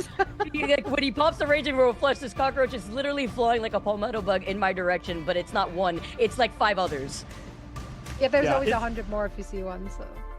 It's fun to see Speedery Nero outside of Envy. I've been super excited to see. I think, Envy was a team with a lot of expectation and pressure all the time. So now to see those two very anchors now go over to this side of things, when you have all these talented players put together on one team, sometimes I'm not saying there's personality clashes, but there's just so much talent to handle almost, right? So putting it together and the expectations. Also, hey, let's call it what it is. We see this across sports as well. When you look at the schedule and you're like, oh, we have Lunex, we'll be fine. Sometimes you kind of underwrite your competition, and maybe that kind of linked in a little bit to that first map. Yeah, especially in that first week of play, where you really don't know how much the individual teams have even shown in scrims, right? Because not everyone is showing their full hand there. Everyone is still trying to figure out new meta, new teams, new players. So there's just a lot of moving pieces for every team to take into consideration when they're prepping for their opening match. And then you come to see how you talk about those big heavy pieces of titles that you basically piece together, because if you had some of X FlyQuest and some of X Envy, you match them together, they have a baby, this is what you get as a result, right? Liquid Citadel has a lot to prove in that way, and if that is the first game that I'm seeing in my best of 2 out of 3, I'm not feeling the best in the way that maybe that pick and ban system went down, right?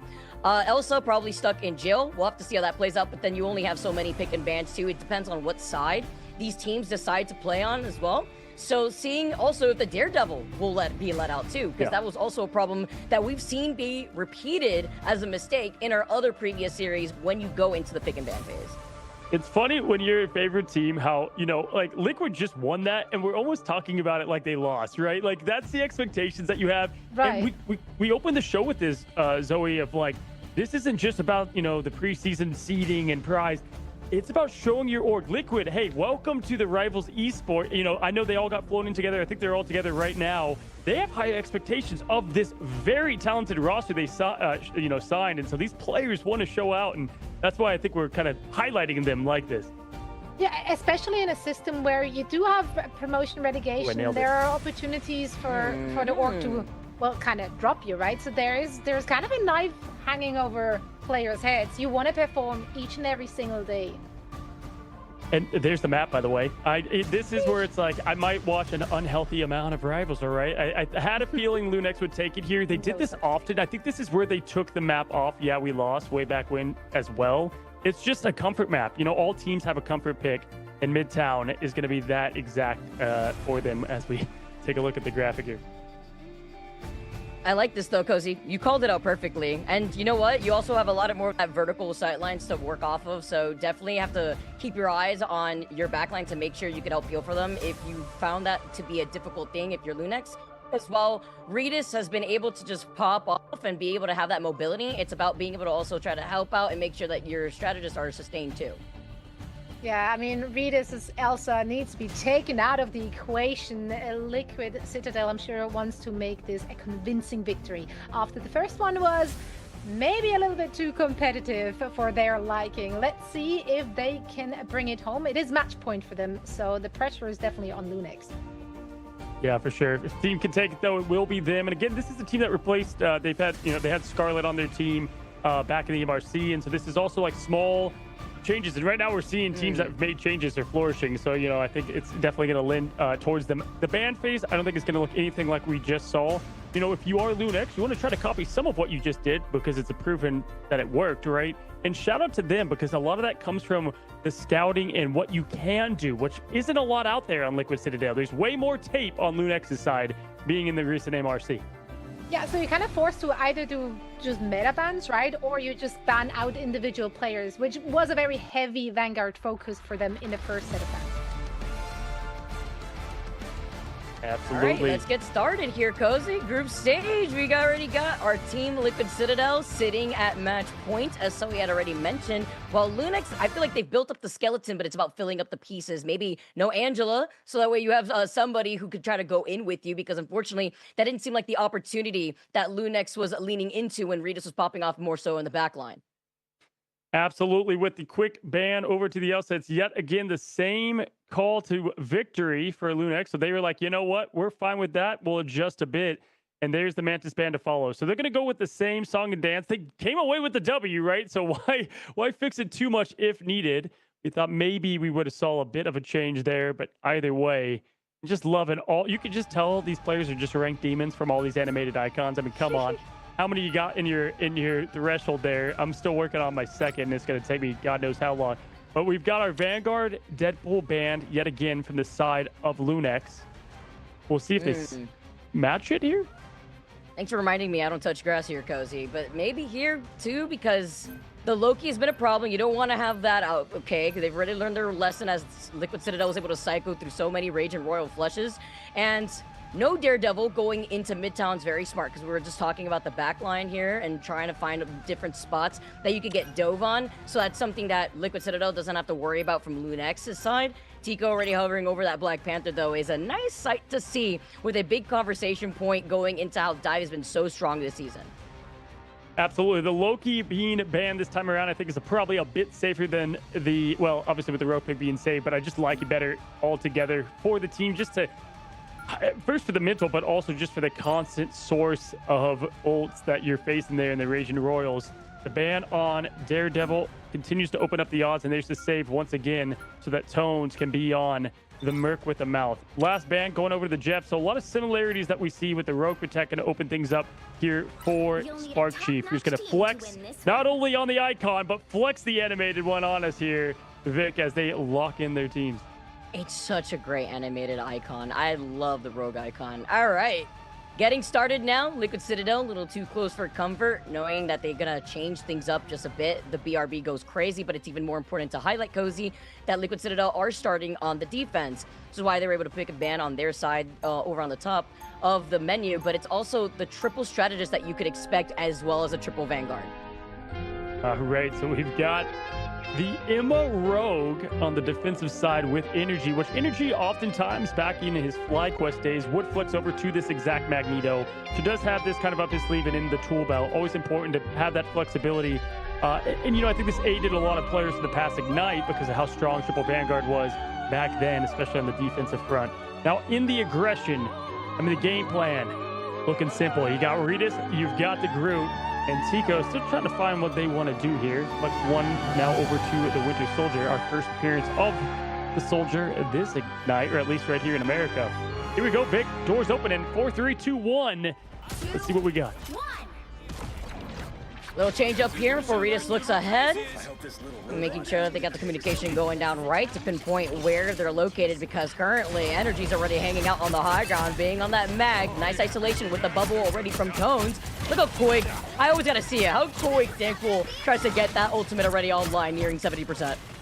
Yeah, just about to put that pressure on immediately. And with Logan now over on the Loki, I think this is definitely going to be all about positioning and keeping the eyes on Cooper here early and quick. Nice rotation over here from Liquid Gaming and Cooper himself, trying to get just constant. You always do something, right, Vicky? Whether it's healing or just a quick damage on the back line and the call out. Silent Blaze me up on the top here as Sue, looking down on their Vanguard, keeping them up and farming that ult up. Notice the controller sticks. Silent Blaze on the controller here at the pro level. There's the ult coming out though from the Deadpool. And it's finding them isolated, though, over to the side with Iffy just walking for free, setting up these walls, build a house, he says, and now you can force out the lamps from Logan, who is very close to the God of Mischief, but they've lost out on Ritas, who is a big point here for Lunex. There's that God of Mischief that we just heard from Logan, and it's going to be the invisible boundary, a Venn diagram you can see from Nero unleashing his own, but the choke slam down right outside the circle of protection means that it's going to cost another member of Lunex to go down. Look at that delayed hit there, just to see if we can get the health pop at the end. What an absolute great play and awesome just job of Polly. So why Emma is still very well in the Vanguard scene, even though people want to write off Mother herself. Cooper going to go in and get a quick punch and melee finish there with the ult charge to push this team back to that spawn. And they're doing a great job so far. And we're seeing why Spark Chief's Rogue was banned, because it is something to fear. Not only that, like the fact that they had the Gambit already in that last round, they didn't want that extra damage. Now they get it double time with Magneto and Rogue, and you have 3 ultimates to work with. Nero's getting already to that 50% mark with the invisible boundary, but with the Heartbreaker to start things off, you take away the sustainability from those supports, but he slams down the Meteor M onto nothing. Great protection coming out as Lunix get away from that trouble. Logan close to that, got a mission, but look where Ritas is. You're down an alleyway, and Polly's just trying to get them to Psionic Seduction, and they're forced to back away behind the walls. And just using every bit of this Gambit team up for all of them, whether it's Energy with his, Spark Chief with theirs, and now Polly just hunting there with the Pulse. They go ahead and try to get some room here. Tones is as he throws down the Q, and there is the Glardroth. Had so much success there on domination. If you're going to find Energy, but just like that, the free life, and a big one at that. Speedery bringing back the magnetic hero themselves.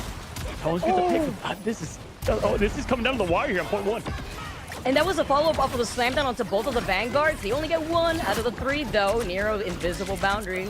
As now Polly's going to come right back around with the Doctor Strange portal, trying to prevent Lunix from even getting to that next point. But with even more members falling down, Lunix looking fantastic.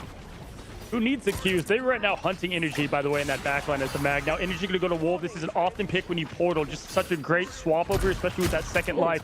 But down, okay, they do find Tico even with the portal, so success is going to be found here at the last moment to hold strong. Spark Chief going to activate that team up and the ult on top of it. Silent Blaze trying to stay alive within the boundary. Drew ult is out, no success from it, and with a laugh from it, Nero's going to find Iffy. It's Liquid coming from the portal like the in-game to find success. And it was like some excellent violence, right? We saw Spark Chief come out of that portal and immediately get the grab onto Tico. Had no chance to give Tico the opportunity to get away. With another team fight win, you're down less than 15 seconds for Lunit to get this first checkpoint. Yeah, it's going to be tough. Energy also's got the ult as well. And so look out as Paulie can get the Yagamoto Spark Chief to join in. This is going to be everyone wanting a piece of the pie here. As Spark Chief with the quick take on the thing. Finds the health pack in the back and somehow dives out of here. Are you kidding me? It's 1v5. Mother stayed alive, but down goes Spark Chief finally. Finally, but coming in from the heavens, and Yagamoto finds 3. Get down, says Glardrox, though, the Apex Predator, to try to back away and clear and bounce off from the club to go to the rest of the team because they're trying to clear up that space. But the recontention, as you saw Liquid Citadel able to back away just in time, as a huge dive finds 3. But with the Invisible Woman shield, it keeps them alive for now. The Gambit ultimate just to help them out too. And Tones sees everybody, but they need to get that Gambit ultimate first. You got to look at Cooper, who's a little bit behind, and Nero's close to that invisible boundary to stay alive. Maybe not anymore. Just trying to get them off the point there, and it was almost successful to win in the overtime. Committed from it. The Sparks keep falling early. That was their best option. Now Energy can come back, but just like that, they're going to take the point and win the fight. Really well jobbing. Just goes to show you fall one member early with Spark Chief's Rogue, and the dominoes will fall from it. Kudos, though, I got to say, for Energy, just trying to get the point off there. That was like a 5-piece. It was huge. He was eating that time. But there was still one more member left to recontest as well, and they had the Invisible Woman to protect them, to resustain them too. No ultimate needed. It was Tones who had burned that in the last fight with some change-ups to Energy over to the Star-Lord once again, and Nero at least has the Invisible Boundary for this fight around after he was focused in the last fight. Yeah, this is a ton of space right away they're giving up here on the second point. One that I wish they would push in more on here. Invisible boundaries are going to go out from Logan. Silent Blaze can match it. Heroes can match that. A lot of invisible boundaries about to happen on your screen at once. We see the copy happen different. Spark Chief does get Tico down. Just like that, now can push forward the W and try to rain from there. Glartruck still tries to change their mind. Nothing from it. Comes up hungry. Silent Blaze throwing that out, Vicky. Right now, it's kind of a trade back and forth that Regis continues to do and be that difference maker. Also really like the way that Regis played around the invisibility of that invisible boundary here from Silent Blaze. Tones takes a quick little selfie just for the cinematic opening here as they were able to clean up 2 more. Yeah, when you give all that space on the first point, typically if you get 3 from this on the hold side, can turn to maybe only a 2 hold. They're able to do so. Tones does have that ulti aim to find that backline strategist. The Invisible Woman run, Nero run is all they can wish and pray for. If they're going to try to find Cooper to keep them up. But just like that, it's deleted. And point is taken, Vicky. I mean, look how that was one of the easiest point twos you've seen. And I've highlighted why Midtown is their flavor pick. They're just feasting the spawn room. The iframes after iframes, quick little selfie. I mean, you could imagine his camera roll is probably full at this point. He's going to get more memory because it's going to be a reset here from Spark. He already knew it was a GG there. They wanted to be able to at least push into contest in this next corner because this could be a bloodbath to be staggered in a spot like this. Yeah, Tones is so fun to watch. Just having a great time out here. Midtown is their hometown. Speedery, Devil out, ready to go. Should favor them in this third point where they swap up the comp. Energy has that Legend ready to roll. Might pop it early. We'll see what they get out of Speedery first. Lunex, good rotations into the building here to stay alive and not have to use anything too crazy, Vic. That allows their strategists to build back up and get ready for the next fight. Nero's ready with that invisible boundary here too. Looking at Tico, who could also go in for a reset with the Unsung Inferno. Spark Chief finds another victim this time, but gets caught by Regis backing away. The Glartrucks, I like that Spark Chief was expecting that. That's a big nothing all over again. And with the Heartbreaker, it's going to be the counter immediately afterwards. Venn diagram, invisible boundaries from both sides, and it's Logan who calls out Speedery. Yeah, good rotations out, and Energy just on the delayed ult finds Tico. Staying alive now is Tones. This is going to be enough to push back and win this hold in this fight, which was an important one at that. That was their last really important cue that they wanted to use there. And now they have Cooper and Paulie headed to the next one. So this is going to be an interesting trade-off as Regis is a bit far away as well. Vicky, Lunex has got to be perfect here. 40 seconds left. Less than that minute here, and time is of the essence. Cooper has that Raging Royal Flush, and it's going to be difficult. All eyes on Silent Blaze, if Silent Blaze can manage to double jump invisibility away and not get called out by an anti. As Paulie opens things up with the Silent Seduction, which could stop the double jump alone if he's the first victim. Tico to follow. 2 ultimates that they will not have online, but they still have 20 seconds to go. That is why Gamma gets his name as one of the more feared strategists in this game. Rotating over, 12 seconds. Good push either way if you're Lunex. Trying to get further into point 3 is the goal. They've got 3 ults to do it. Cannot get the stagger early. They find success. Good call out as Ippy goes down with the ult as well. Inside Inferno crashes down, finds the connection. Spark Chief out of this thing. Just like that. No ults to be set for Liquid Gaming. Nero now up on the board, ready to go. Glartrucks, though, is the best thing to find success in this invisible boundary, Vicky. It'll come out with something.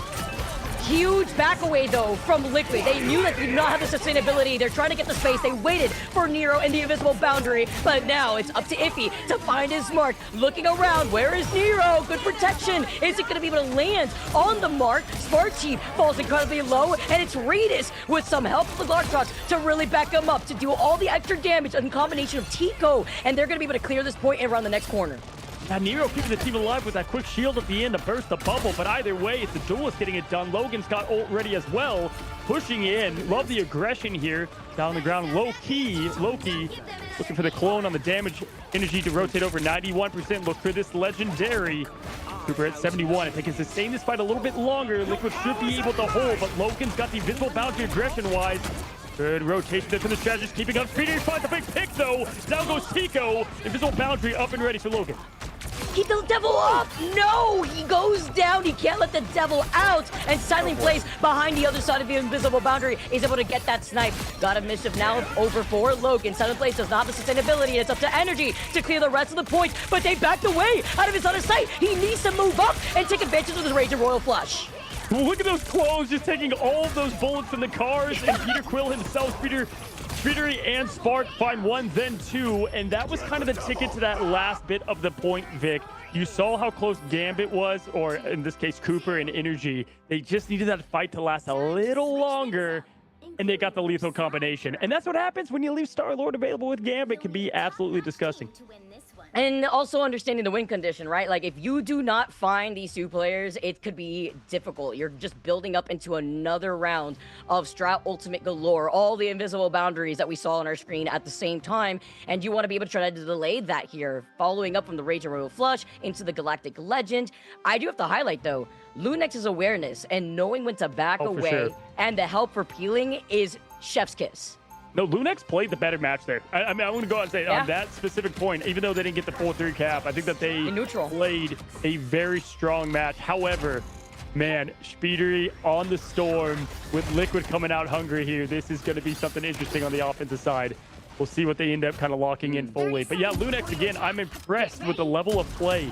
So many people looked at, whether you want to call it Tier 2 MRC and say, all right, well, what happens when they're put into these groups? I mean, they're showing out here.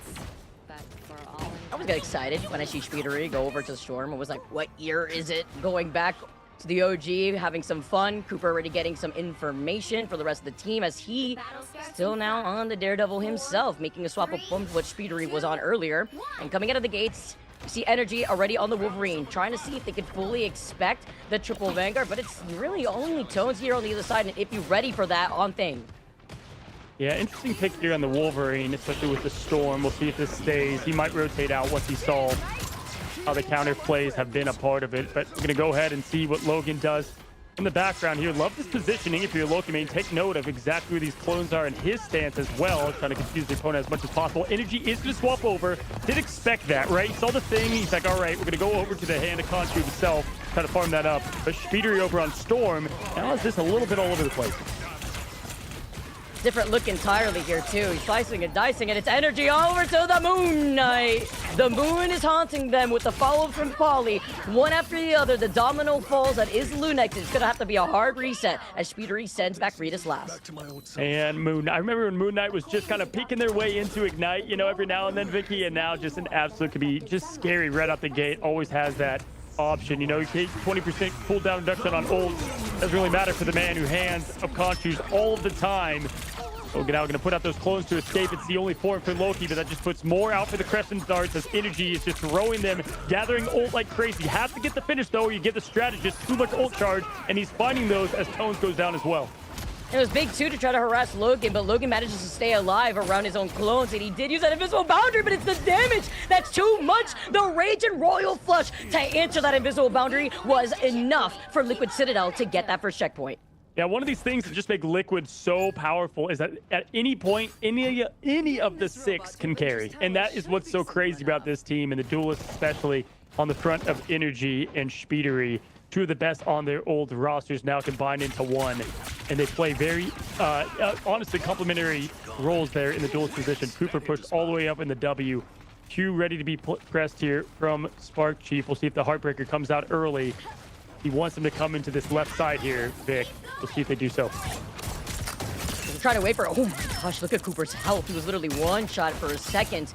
Good awareness here from Nero. The fact that they're going to try to make this work together. At least Nero does have that Mantis ultimate. It's going to be that Soul Resurgence. As now you got to look at Lunex, who Tico's trying to move up. He's got the Horde of Proteus as well to try to cut off their exit points. But they're playing incredibly split up. Nero waiting for them. You can currently see the hand of Khonshu to trash down over their forehead. Spark Chief gets a follow-up. Tico does find Nero in the back. This only leaves Cooper up for sustainability. And even though you let the devil out, it may be just enough, but you don't have the sustain that you may need. Oh man, it's like the Hulk. You don't want to make Team Liquid angry. We're seeing it just now as they continue through point number 2. If he is going to get Spark Chief out of this thing. But one thing I want to highlight, we saw it there with Nero on the pick on Tones. Both Nero and Cooper are some of the most lethal strategists out there. Vicky, you saw Tones try to hop out of that Khonshu and Nero just with a quick headshot to get that down and out. I mean, it's crazy, to be honest, with the tracking.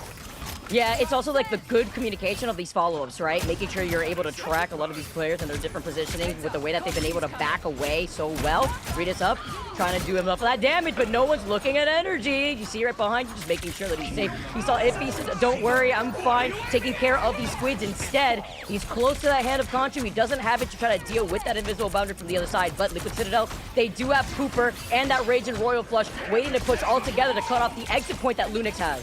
Yeah, they were trying to see what they had to use there to win this point, and funny enough, as they get the point now, because the rotation from Lunex, they maybe were trying to hold on to that Gambit ult. Either way, this is a field day for any Moon Knight out there with the Namor Squids and the Loki. He will be swapping over to the Star-Lord for this last bit of the point, which is extremely smart. If you're watching this play right now, you always want to look for a duelist at the map and what it best serves you in terms of the environment. So like this, you'll be going over to Wolverine, another good pick here in the last minutes.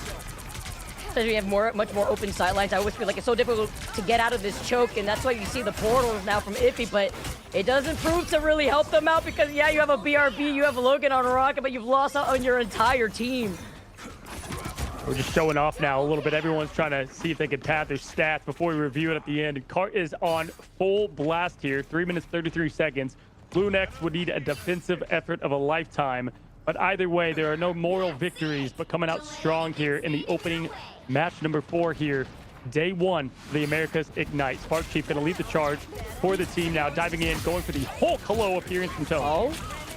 All right, if he's going to be able to reset because he was actually stuck in the back line here. Doesn't want to stagger for the rest of his team who are struggling. He makes a swap now over to the tank pool. Tones, by the way, on hold as the whale comes crashing down and sinking the ship. That is Pauly. Nero at least has that invisible boundary, but they're holding strong here as Lunix now take control over this corner. Yeah, all 10,000 tons of under the sea right there. Down goes Pauly. Good pickoff there from Tico as well. Now going into full defense mode here. So Tones on the Hulk. You got Tico ready to go. And Iffy swapping on over to that Deadpool that they have to take advantage of with it not being banned. So they've got plenty to go another at least minute and a half. But Liquid has every Q ready to pop as well. About to be a color explosion, Vicky. I know the ult's been reduced, but here we go. No, I'm always ready to dance here, Cozy, when we see the fireworks blow up in front of our eyes. By the way, Silent Blaze getting energy after he just swapped. I like the swap moves, but it's about getting out of this choke that it's a huge problem. And guess what Redis has in his pocket? He's got the Glartrox. You got to be careful here. It's staggering even more time. But Liquid Citadel do have a good amount of time. They still at the 2-minute mark, but time is of the essence. It's crazy they're getting it done without any of the ults, too. I mean, this is just wasting time, and this is perfect on their battle plan. I think they're trying to wait for energy to get up to their ult, but just going to pop it now as Cooper going to push in, see if they can find everyone together. Can they locate the Silent Blaze in this? Sparky does find Redis, which is a good pick, not the one they wanted. And continuing to push up, not a bad hit. Silent Blaze trying to find life and safety. Tones the back line. Cooper in danger, claps to death. Somebody help him, 911. Unfortunate here, and after the stun, you could call an Amber Alert after that one, as Sparky is able to find Tico to trade off. And Speedery, unfortunately, goes down. You see Toads now activate. Big man Hulk, he comes in, and he's got the reset. Forces out the Loki clones, though, if you're looking at Liquid Citadel, and Pauly comes in with the Silent Seduction. Energy to get enabled, but you don't look behind you. The Glartrox sends everybody against the wall. They're still alive. W heals are thinking as Cooper and Nero were in the back. Yeah, unfortunately, the Glartrox hit the wall too fast and let them all go, and they were able to escape. Pauly with the finish and the flush, and there it is, 2-0. It happened so fast before your eyes. Quick tip of the cat to Lunex and make that thing interesting, but it is going to be Liquid taking the 2-0 on the team, coming from the MRC and qualling in. Wow, what a game. Don't let the 2-0 deceive you. That was the closest series we have had all day long in day number 1 of our America's MRI. Yeah, I mean, hey, we highlighted before. It's once again Cooper just farming these MVPs. If we start tracking now, I think by the end of the year, the guy could have the most. 44,053K burger on the healing sins of the strategist. Try to find a weak point. It's pretty hard to with this roster stacked to the nines. just impressive all around. There's the damage output here too. Like you got the 18 final hits from Speedery, and giving credit where it's due. Looking on the other side, Logan and Silent Blaze, they were doing their best, right? Like we saw that there were some issues going on with no peeling. Regis a lot better too in being enabled on this specific map, but we also didn't see those Apex Predator ultimates really land on its mark like we saw in our previous map. And then taking a look at Energy coming out when they needed to make the swap ups, whether it go from the first checkpoint to the second, the Moon Knight into Mantis damage boost too made my eyes water from just watching their health bars melt there. Yeah, for sure. And I think really the key to success, if I were to point out one thing alone, is Spark Chief and Speedery kind of handling Regis this time around. Like, if you look around the board on stats, I honestly think they did perfectly fine. Regis did fall pretty early in those fights compared to the last match and the impact and even the offensive approach that they had. And you continually saw that it was kind of the #1 objective for Speedery and Spark Chief together, who did have access to that rogue. Fun to see all those team ups combined into one, and what this team finally has when they put together what we've been calling the America Avengers of talent. And as we bring back Zoe too into the mix after she was able to watch all the action unfold, you have Cooper, Nero, very strong backline here, Zoe, and then here comes Speedery and Spark Chief. Cozy was just talking about it, how strong they were and being able to get the dive 1-2 together, and even Spark Chief was able to get some of these grabs outside of the invisible boundaries that are really allowed them to not get the same impact that they may have wanted with the sustainability. Yeah, I mean, like, with their powers combined, it's just so oppressive, right? It's so aggressive, it's so oppressive. It's really hard to stay alive through that. I was kind of baffled that Liquid Citadel in their banning also just like, no fear. Let them have Elsa again. Deadpool Vanguard, we're not worried about it. That was not their takeaway from map 1, whereas we were pretty much all on the same page here, being like, oh yeah, you obviously need to like counter what we saw, like Lunex doing so well in map 1. Yeah, for sure. I mean, kind of, again, like we were talking about it like they lost map 1, but I think it was to our surprise in the expectation, right? With expectation can come disappointment, but I think they did really show why this is a team that is going to be very tough to beat in Group B. But also, Lunex, in my opinion, did the same with their performance right there. I think they showed the other teams in their group, like, hey, we're here and we're here to show what we can do as well. But yeah, you know, shout out to Paulie as well, just adjusting constantly to having that cap ban. It's kind of like Kurova and Adam. You know, if you waste a ban on cap, you know, you're not able to ban another meta option, which then opens up what they were able to use, and that is the Gambit and Co. And that's obviously just, you know, nearly as good.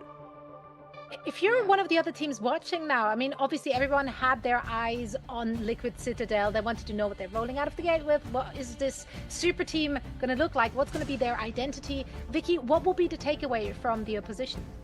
They're mortal. They could bleed. It's possible. And if anything, you know, that's something to keep note of is the way that the pick and ban phase went out too. And even if you're on the other side and you're dealing with Lunex, don't sleep, because obviously Elsa still remains to be a problem. It's also like what you were saying, Zoe, the confidence that Liquid Citadel have to pinpoint that Regis was a problem, but not a problem enough to waste a ban onto Elsa is high level, right? Like, they know what the issue is instead. And also to pair it, what Cozy was saying, Paulie being able to make those adjustments, whether it be, okay, I'm struggling a little bit, maybe in that first round with Mag, kind of wake up a bit, and then making that swap over the triple Vanguard that we saw to enable Spark to do what he wanted, into what they saw would really work out. And in that case, it was the Emma.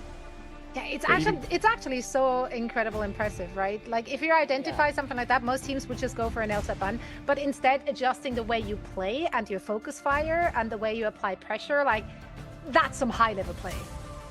Yeah, I mean, even gods could bleed, right? I mean, that's what they say. Looking at them, I think it's looking at their flexibility. What were their comfort picks? What did they go to in times of their backs against the wall? Like, if this was a clean 2-0, I don't think you would have learned nearly as much about them. And so for these other teams, they can look at kind of what were the adjustments being made from them and what they put together on display. For me, though, I think typically it starts from the top to the bottom with these teams.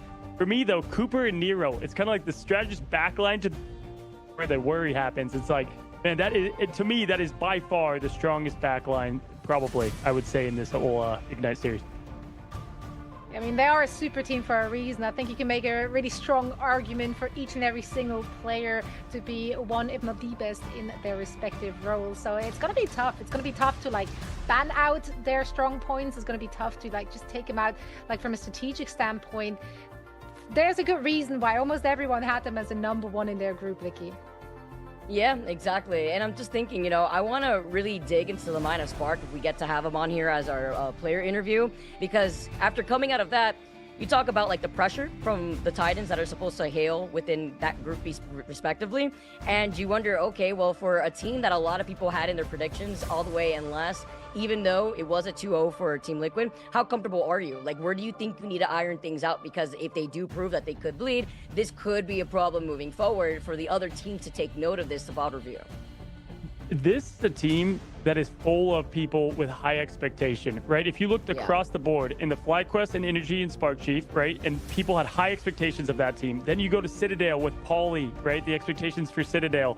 Envy, I mean, come on, we don't even need to rehash that story of what happened with Envy, but they thought that they were going to be at the top of the throne, right? And then obviously that didn't go their way either. So it's like all these players that were so close to what I think was their expectations. So when you put them all on one team, that's a recipe, not for disaster, but for, for something scary. Yeah, especially when you have like those individuals, which initially in 2025, they were like, oh, this is like the best duelist, right? But then the team fell off towards later stages. So then naturally the players are kind of tend to be underrated heading into the next season, just because the team as a whole did not perform. Yeah, absolutely here. And I am excited to get our interview ready to go because, listen, this is a player with a lot of emotion. We've seen them all the way back to stage 1, and I think their mom came into the room with like a camera angle that was awkward. I will never forget it. And then we go into stage 2, and just the constant, all of the team behind him. Spark Chief is definitely a fun one to have, and excited to have him here in just a moment, Zoe. Yeah, the interview is ready. Spark Chief is joining us. So welcome to the show. Congratulations Yo. on the first dub. What's up, guys? How are you feeling right now? That was a lot closer than we expected. Yeah, I mean, we're still figuring it out. We're figuring it out, don't worry. It's like early. We just got to Canada. Filling things out, getting used to the setups. Like, it's all good. Spark Chief, first of all, good to have you back, man. Excited. I got two for you. Okay, so first off, my first question is, how do you keep yourself grounded, right? This is a team with a lot of talent, a lot of expectation, right? So when you look at your team and who you're going against in the group you're in, how do you keep yourself focused and full on in, and kind of what is this team's identity? And my second question is, on the trailer for your team, they put the montage of you twice. What do you have to say about that, my friend? I mean, come on. That's like, I was cracking up at it, Spark Chief, but anyway. I mean, to answer both questions, like, I don't really care, right? Like, I don't care about names anymore. I don't care about who we're against. I don't care, like, it's like a bad team, a good team, like, if whatever, like, if I should be losing, winning, I don't really care. I'm just doing my job. And then the monthage stuff, like, I don't mind it either. Like, it's in the past, it's cool. I got some clout from it, so, like, it's whatever. But it's raw, right? Like, it's just raw. So, like, I don't mind. Love it, man. It's just me. So I don't really care. Like, it's me crying. All right, whatever. Like, my mom saw me already cry. Like, why would I care if anyone else saw me cry? Like, I don't really care. I don't have much to worry about. That's it. That's the take. Yeah, that's it. I mean, if anything, that shows how much you care, right? You're passionate. You're serious about this. You're locked in. You guys look great. I mean, you guys are figuring things out, especially when you guys are together.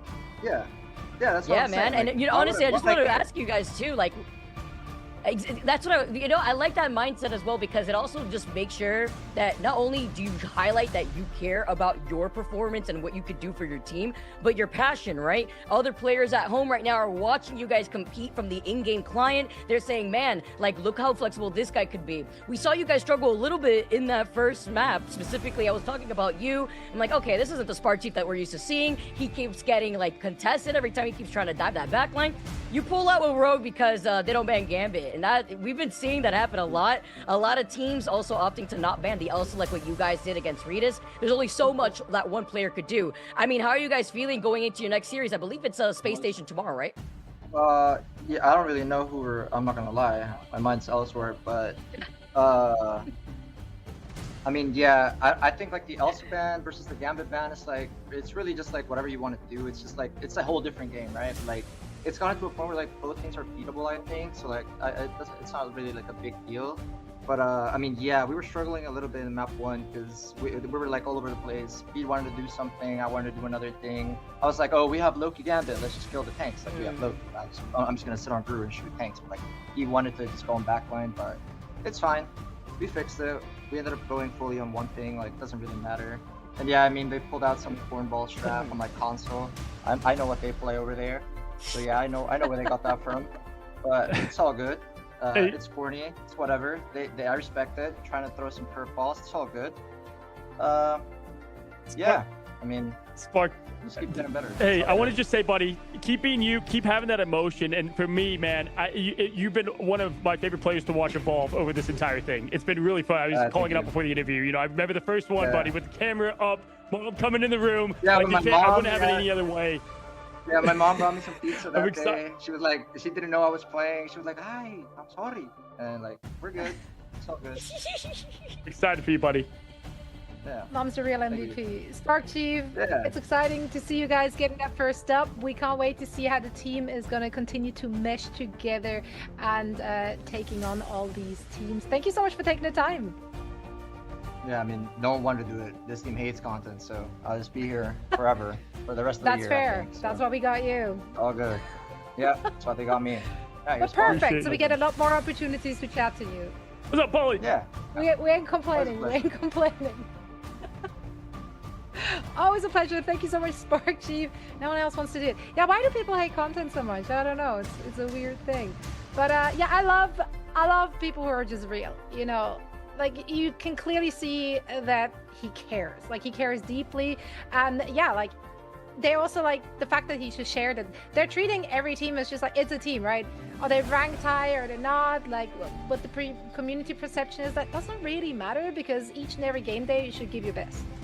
That was like the perfect answer that I wasn't expecting from him, at least when he's like, I don't care about both. And I think that's exactly what you need to have in these opponents, to not get caught up in names for yourself or for them. Yeah. And I'm going to say it. We need more people like, I think Spark Chief brings to the scene. I love the raw emotion. I love it both on the highs and the lows, right? Like, yeah, if you talk a lot, you're going to have to back it up. But if not, there's also that raw, I want this. And I think we need more of that, especially in this early esport as a, you're doing hosts at the lands for them. You know, it's something I love to see is the passion there. And so, more of that for sure.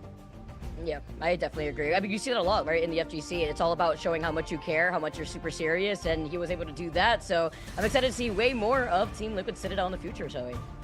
Yeah, and coming in with confidence, obviously, but also keeping it real, saying like, we're still kind of figuring it out. It's a lot of different pieces that they have to put together for this super team to work. For now, that's the first up in the back. Let's see if there will be more to follow. Speaking of more to follow, we have one more match for you, and it ought to be a good one. 100 Thieves taking on Energy Shock after a quick break. If there's anything we can do to make your flight more enjoyable, please don't hesitate to ask. Please sit back, relax, and enjoy the flight.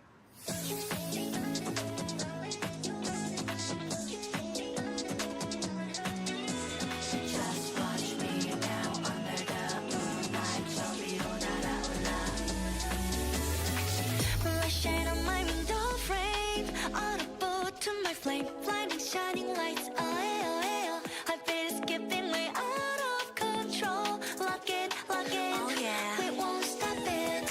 Flying high is our destiny, lighting up flaming stars. We're reaching out towards victory. 눈부신 꿈으로 차가운 심장을 쉬고 더 높이 날아가. They can't catch my vibe and my life. We're dancing on the moonlight. Turning up the heat, get it home. We're switching up the lip gloss, mixing up the crystals. All they want to know, how we do it. Now it's no restrict to flight mode. Yeah, 차올라 내 눈빛 봐, 불부터 나 ready now. 떨림이 번져가 입안 위로 올라타. 거침없이 난다, 겁없이 뛰어가 flight mode. Be breath free, shining, flying higher. Feel the spark of flight mode. 우리 눈을 위로 더 rise up. 사라져 fade away moonlight. Gonna burn the night out. Every time my heart's quiet, we go higher. Eyes wide, right through the starlights. 차가운 공기속을 realize. 지금이야, take flight. We're dancing on the moonlight. 손 묶어버려, turning up the heat.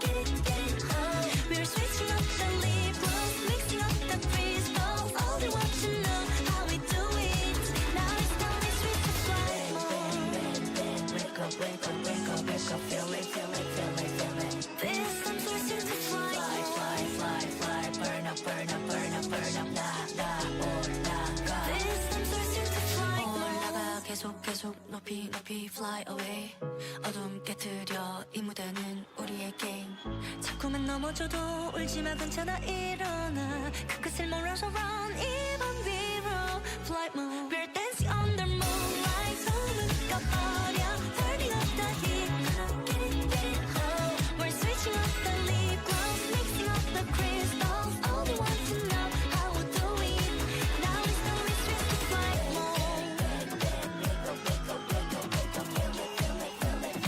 this time switching to flight mode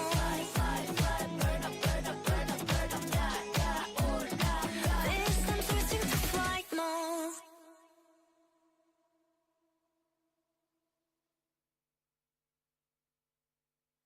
If there's anything we can do to make your flight more enjoyable, please don't hesitate to ask. Please sit back, relax, and enjoy the flight.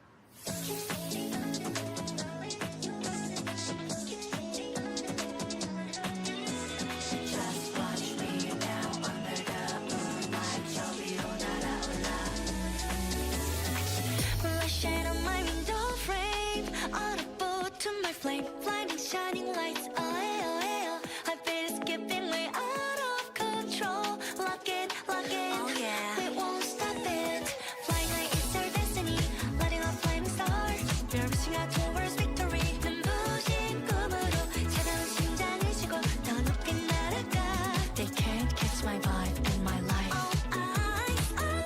We're dancing on the moonlight 소문 꺼버려 turning up the heat get it home We're switching up the lip gloss mixing up the crystals all we want to know how we do it now it's no restrict flight mode yeah 차올라 내 눈빛 봐 불부터 나 ready now 떨림이 번져가 입안 위로 올라타 거침없이 난 dive 겁없이 뛰어가 flight mode be breath free shining flying higher feel the spark of flight mode 우리 하늘 위로 더 rise up 사라져 fade away moonlight gonna burn the night out every time my heart's flight we go higher eyes wide right through the starlights 차가운 공기선을 realize 지금이야 take flight we're dancing on the moonlight 소문 꺼버려 turning up the heat get it home we're switching up the lip gloss mixing up the crystals all we want to know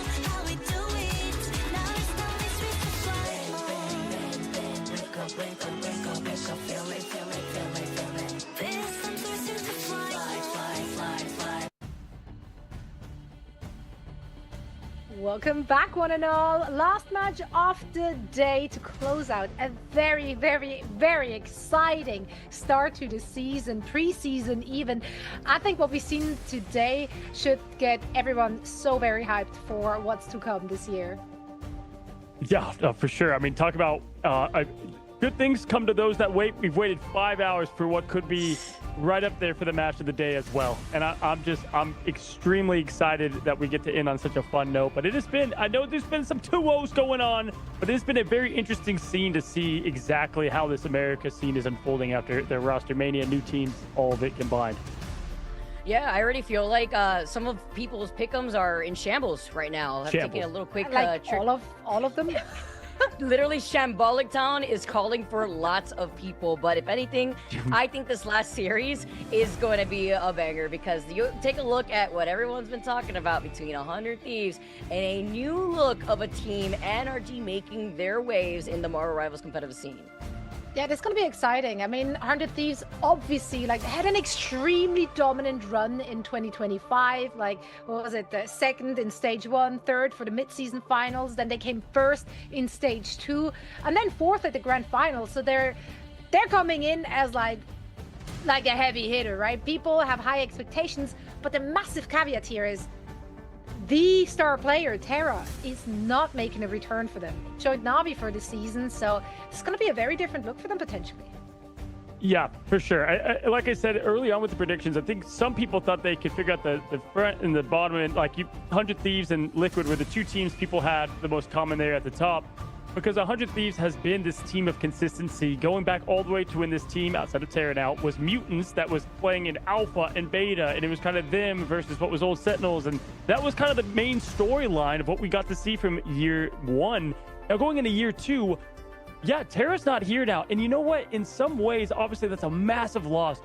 But when you have a superstar like Terra was on that team, it also can cloud some of the things around it. So I'm interested to see now when you get this roster together, very talented players, and the most intact after roster mania, which is why I think so many people love this team. As we take a look at the entire roster here, I mean, the easiest one to highlight has got to be the man, the myth, the legend, TTK. Any team this man is a part of, he is an absolute demon. Literally go. He is crazy. The best tank player you could probably say right now in contention of how he could pop off and how he enables the entirety of his team, right? Because he's something you and I were talking about all the time is don't give TTK the ability to run wild on Yggdrasil. And so we got to see if teams have like learned their lesson, at least from last season. And so Self being that inclusion to what you were just talking about, Terra, right? We've seen Self go crazy.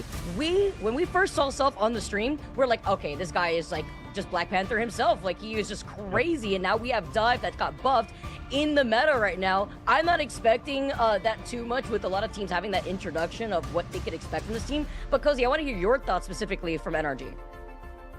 Yeah, I mean, listen, yeah, I think Self was a perfect replacement. And when we saw them on Ego Death back then, we were like, this man will be signed. And he was signed by one of the tops in 100 Thieves here. Taking a look at this team, this is another, just for me, like FlyQuest, where I saw like all this talent put together, right? And you could say the same as some of the other teams we've looked at. It's like, wow, lots of talent on this team put together from different teams. How do they sing all together in harmony? I think it's awesome to have the backline, what they have with Velocity and Rinko over there. But man, do not underrate people like Stinkers, who it comes from Dreamland, great on really the anchor of that team and what they did performance-wise. And then it's the last member of Envy that we haven't seen today, which, fun fact, outside of Cal, all the Envy members are eating today. They're all doing well outside of their own team, right? So Window, that Vanguard coming to Energy Shock. This is a team of talent. Yeah, I'm very excited to see this team in action. Of course, Energy Shock acquired the roster of Dreamland, so that was Chime's team. I think Chime was the team owner of that, actually. So this is also like their first foray into Marvel Rivals. Let's see what they can bring to the table. Chime themselves has like so much competitive experience. Fun fact, in a different game, Chime actually played on Dreamland, and they had an insane upset against Energy Shock thanks to Chime and his insane aim and versatility. Like, I remember it like it was yesterday, but it was in fact in 2024 in October. Like, I could probably pinpoint the date. That's how good the performance was. So to now see Chime in an Energy Shock jersey, it kind of made me smile. I do love that for myself. Listen, I think one person I want to highlight, if I'm going to look at Energy Shock, because we do know 100 Thieves so well, is Velocity. You know, you're going to see that captain's flag next to them. They are the shot caller. They were there for Dark Zero and a great player, good personality. One of the few players that we had come up on the desk here in LAN, because the personality definitely shows there, and just a young stud there as the Loki. And so interested to see how he leads the charge here a little bit for this team and how that direction is taken from them. And obviously as Madara as well, that was a teammate on that Dark Zero team that did end up qualling. Krakoa is going to be our first map, y'all, and 100 Thieves, what do you think that they are going to bring in this new kind of meta? Is it full dive? Millennia, I mean, he's crazy on Jeff. I expect to see a good amount of it. I feel like this is going to be a different look of 100 Thieves, where we're seeing a lot more flexibility. I think it was also really important to highlight, with Terra being out of the fray, there's going to be a lot more focus to the star players that we already knew have made up this team. But now you're slotting in, you know, two new players that are still finding their footing. Has Self been able to open up that hero pool? I'm expecting yes. Self specifically could run a lot of these diving duelists. It's about enabling Self too. And like you mentioned, we have seen the Jeff come out as well if they need the triple strategist lineup too. So now going back to the fact that we just saw that we're opening up on Krakoa, how do you find the advantage first onto the point where domination is just such a volatile game mode, let's be honest. That's why we always talk about how these first fights go and how long they stall out for, and how you get to kite away from a bad situation. Yeah, I'm expecting a lot of strategic depth coming in here from 100 Thieves. So, like, we know that the individual players, they have deep hero pools, they have flexibility, but then you also have players like Millennia or Delina. They all have coaching experience now as well, right? So I think there's a lot of big brains at play, which hopefully doesn't make it muddy. I think they should all be on the same page and be able to dig really deep, no matter what is coming their way. Yeah, Delina, I mean, listen, we always talked about Terra, so we just kind of didn't get to talk about Delina. This guy is flexible. He used to be the Hella guy, and then all of a sudden it was like the Atom guy. Then just in general, he is the duelist for this team of 100 Thieves to really set the standard of what this org expects. And Millennia was doing really well as Jeff. He was a sub-in back in the mid-season, right? And then all of a sudden, it blew up from there, and it was a fantastic effort at what he was able to do to adapt to that strategist role, as we see here with the 100 Thieves in NRG, our last match of today. Yeah, 100 Thieves versus Energy Shock. This ought to be a good one to close it out on day one. Please, guys, take it away. All right. All right. Let's do it, Cozy. We're here, back together again with 100 Thieves, back together as well, because when you talk about that Vanguard lineup, that's a Vanguard lineup that has a lot of experience playing together between TTK and Vinny. And I like to see if TTK has also been able to be flexible, because I'm already looking at him going over to the thing. It's a double gambit ban on both sides, but it's NRG who do manage to get the Elsa Protect first. Yeah, excited to see these two teams clash, Vic. I mean, a lot of players that I'm just close to, and I remember giving, hugs all around at Atlanta, telling 100 Thieves that there's always next year. But then same goes with a lot of these players down here on NRG. Gambit, being banned, Elsa save first. We already know that is going to give, NRG a different look as they approach this first bit of the point. Mantis being banned out. We've kind of seen how triple strat has gone today, and I haven't loved it. So that Mantis ban early is obviously something they want to do to slow down what Velocity has cooked up for the team. But for the first time today, Vic, we have two Elsas. Okay, all right. So it's gonna be the Elsa v Elsa duel, and I like this because it's usually like, okay, is it gonna be really like the server admin Elsa, since we are playing on the patch that did not come out yesterday, the previous patch right before that, just for anybody tuning in, making sure you're wondering, oh, why does Elsa still have that extra HP? Well, that's why, as the Mantis ban comes out next, and that kind of forces things out, right? Because they see the Elsa Protect, and they don't want a damage boosted Elsa to get away with everything. This is such a Cerebro level, a big brain picking bands, and probably some of my favorite out of what we've seen today with both 100 Thieves, iRemix, shout out to the GOAT over there, and what Velocity and Co have cooked up as well. But looking at it, so the Mantis double ban is kind of closing to be similar things. Funny enough, when Angela was nerfed in the recent patch, I even called out TTK, and I'm like, I wonder how TTK is going to adjust to what was, a lot of Angela play lately. Well, there's a little bit of an answer with the save going on to Angela, the one-wing angel. Last save ready to go, Vic. Who do you think we see? Okay. Oh, I mean, yeah, it's gonna be the tank pool, looks like, here from NRG. Because I was gonna say, like, another lineup to look at is how the duelists are gonna fare against each other. We talked a lot about Self. We talk about the flexibility that we've seen from Delena too. And as the final ban comes out, it looks like the double Elsa, Angela, and the tank pool are saved up. A lot of focus on the strategist for NRG Shock, though. So it's gonna be a little difficult here. Hopefully that backline will be able to stay up. Yeah, no, absolutely. And see what they are gonna end up adjusting to. Right now, they're just aura flexing. You can see everybody just wanting to rep their favorite animated icons. Legitimately would not expect anything less from some of those players down there from NRG. And then you have Window just chilling on the Vanguard Deadpool, showing what he's got. But Stinkers locking in the Elsa. That's what I expected there with the save that they had on early. Everybody to follow suit. Wrinkle might show a bit of the white paw. And there's, okay, we do have a little bit of swaps going on. I'm going to go and take over that Elsa instead. And on the 100 Thieves side, we got the Self on Wolf, which, Vicky, I mean, Self can play a crazy Hawkeye, a crazy, obviously, Panther, as we said, but Wolverine was in that rotation. Yes, he was. And that's why I was talking about, like, just Self also leaning into those strengths. When I was taking a look at the meta and how these teams are going to play it out, and especially finding out that they weren't going to be playing out on that most recent patch, I knew that Self, it's not the BP, he doesn't even have to roll out with it, right? It's no target ban here because he's got an insane Wolverine. And you can expect that when you see Window being able to have that tank pool available for him, as well as Madara, who usually we've seen on the Emma taking some hits herself, going over to the Venom. What a wink to Terra as well, because that was his best hero. It's like Self filling the shoes, having the wolf. Come on now. This is still the same old 100 Thieves. Stinkers is ready as the lawyer, looking in this back line early. Going to go ahead and hunt, go way back behind the port here and see what they can find. I'm going to get some early poke damage as TTK's up in the sky early as that one-wing angel was called out before. Vinny has added Venom to his plethora of vanguards and continues to find success. But right now, Caught in a Pickle doesn't find any exit and quickly finds elimination. Now, 100 Thieves down too early. Where was he supposed to go? He was stuck in the Beyblade and spinning around before he could try to get away, and they find that as that first pick, although they do trade that off. But look who found them. Energy are going to be able to take that point first, it looks like, before Window takes that quick selfie. But it's a reset for 100 Thieves and a great dominating way for Energy to make a statement.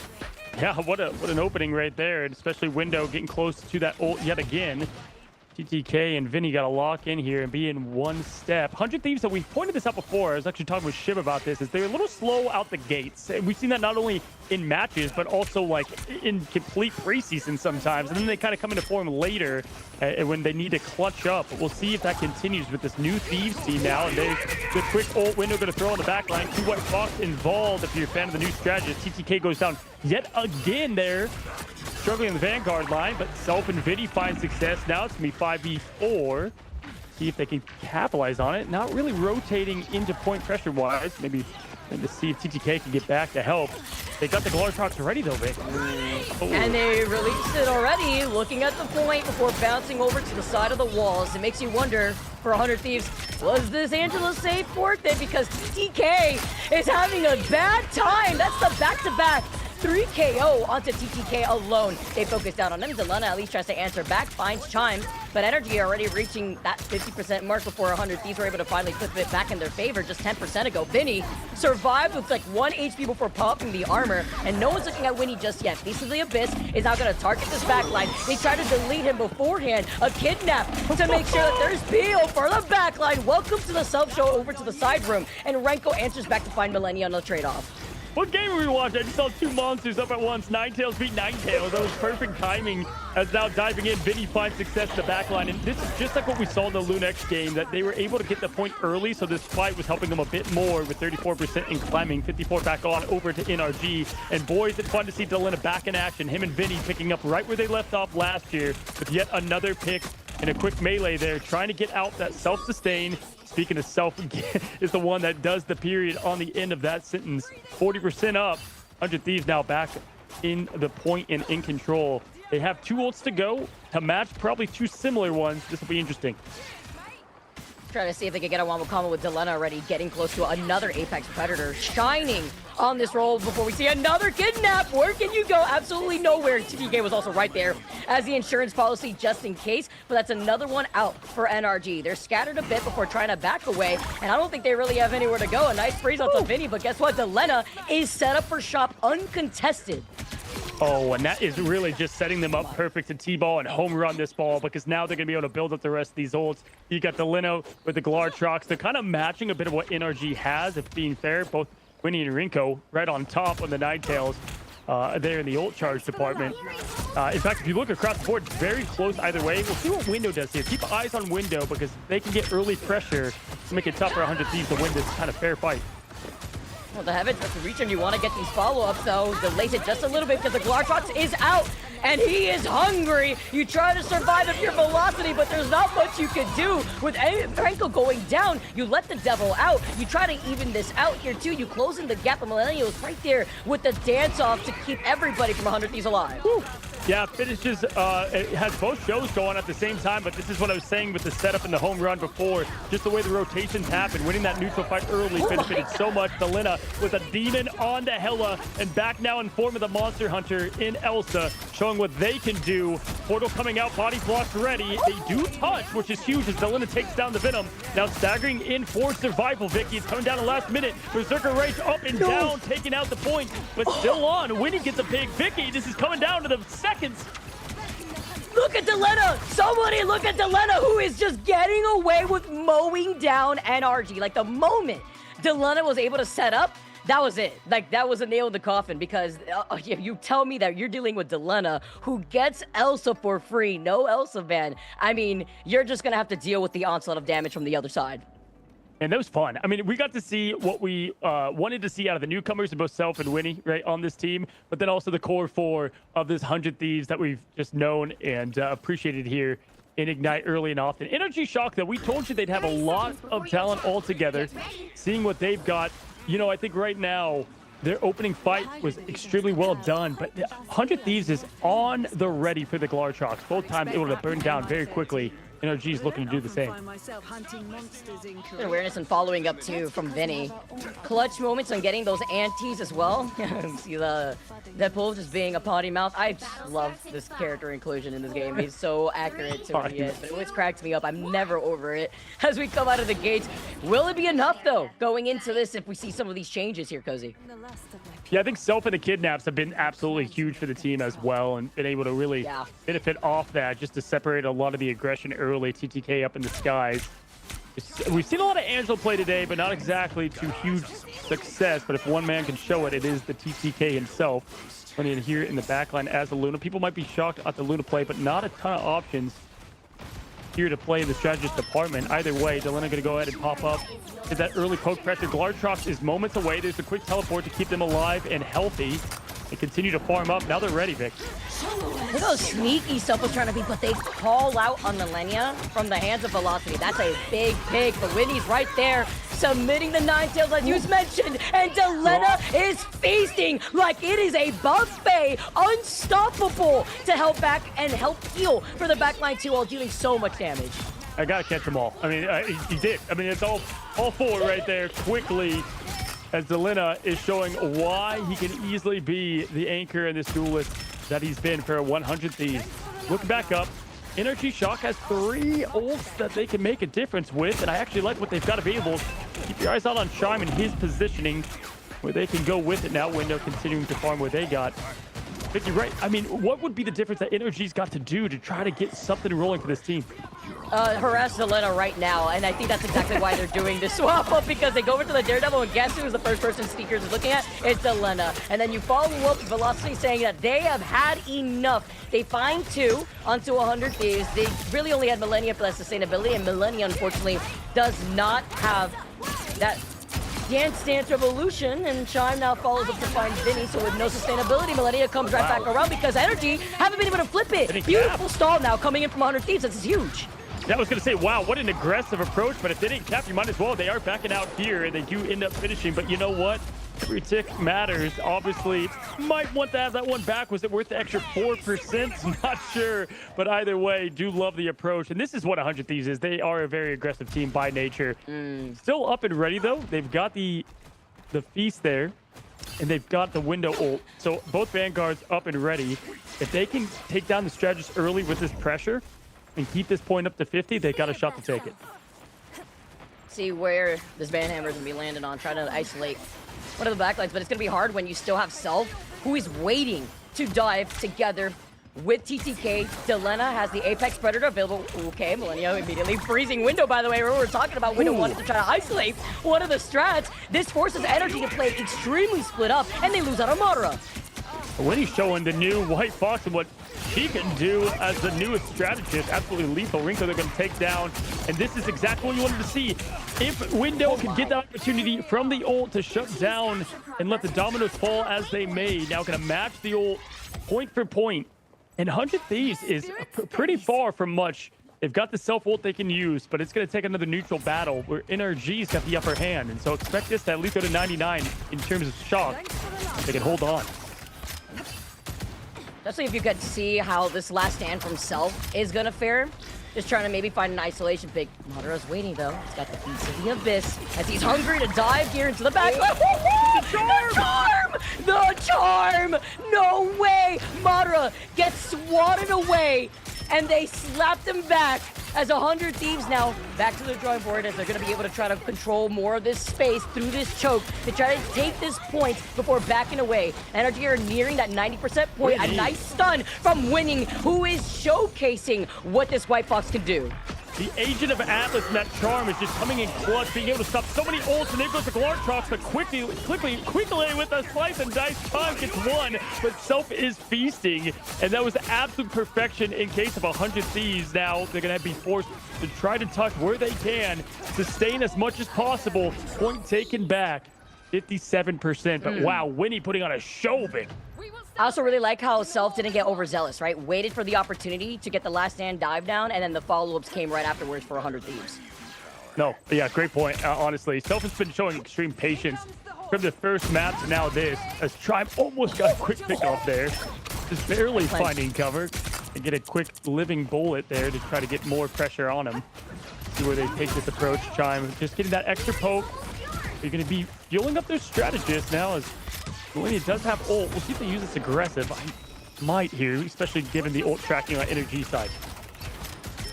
Asuka is waiting, having to be careful. There it is. As with both worlds, but before you have the Feast of the Abyss to follow up right afterwards from Vinny. Delena unleashes the Glartrox here, and Millennia is going to be able to have that dance off with Velocity side by side.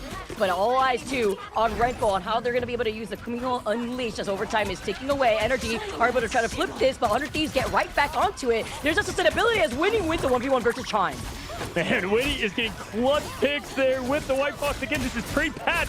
Pre-Fox getting the Giga buff as Velocity now playing down low, trying to make sure that this point can be taken. If anyone steps off, keep your eyes on the prize. Window and Monitor gets through TTK trades. Window gets another. Hold on, folks. Stinkers is going to make this interesting as time is ticking to tie this thing up. Window down TTK. Desperation from 100 Thieves will not come because it is now 1-1, Vic. Window? The tank pool? I mean, talk about literally whiplash for that final fight, too. Coming in clutch, making sure that that swap up with Daredevil also got the impact that it needed. That's even with, by the way, Winnie being able to find that pick onto Chime. Yeah, I gotta shout out NRG strategy there because they knew Millennia had ult, and so they were like having Chime just use the poke, right, from afar, because you're not gonna... You know, when you're poking from afar, your strategist isn't building any ult because it already has it, right? So at this point, they kind of were like letting them play the first move, and then they did, and they answered with the perfect defensive play. So it's just big brain play that takes, you know, a lot to see it from any angle. But gotta shout out Winnie as well. Winnie's been playing a terrific game as this new addition on the Fox. But altogether, looking at it, looking at the ults, Vicky, what do you see to set us up for the next fight? Well, if anything, the highlight to the fact that Energy had more of that sustainability to work with because they rotated through Velocity and Renko's ults very nicely, desyncing them together. It's very similar to what we're going to see for this first fight from 100 Thieves because they want to rely on Winnie and that Kumiko Unleash to help them create the space that they need and maybe follow up together with Self. Absolutely. Great breakdown. 21 seconds till point opens. This one typically takes some time, folks, to get the first cap. So we'll see if anyone can get a cheeky pick off. Self 97% up. Look for him to hold on to it for a moment there. And Chime's got the Glartrox already. We'll see who's first to press the Q. Fighting in the backlines here, like the approach. We got Vinny just hanging out on the walls as he finds himself a quick hit there. Delena. Quick pokes up early in the sky, going to try to get himself something aggressive-wise. Playing somewhat passively, though, both teams now. And again, this point just takes some time to get, Vic.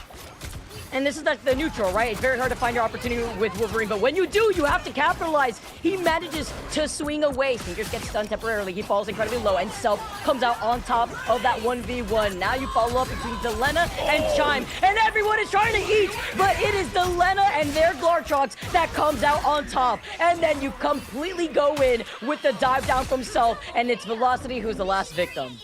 What a great use of the map environment there. Perfectly having the Glartrox fall into the underbelly there and kind of force the arena down low.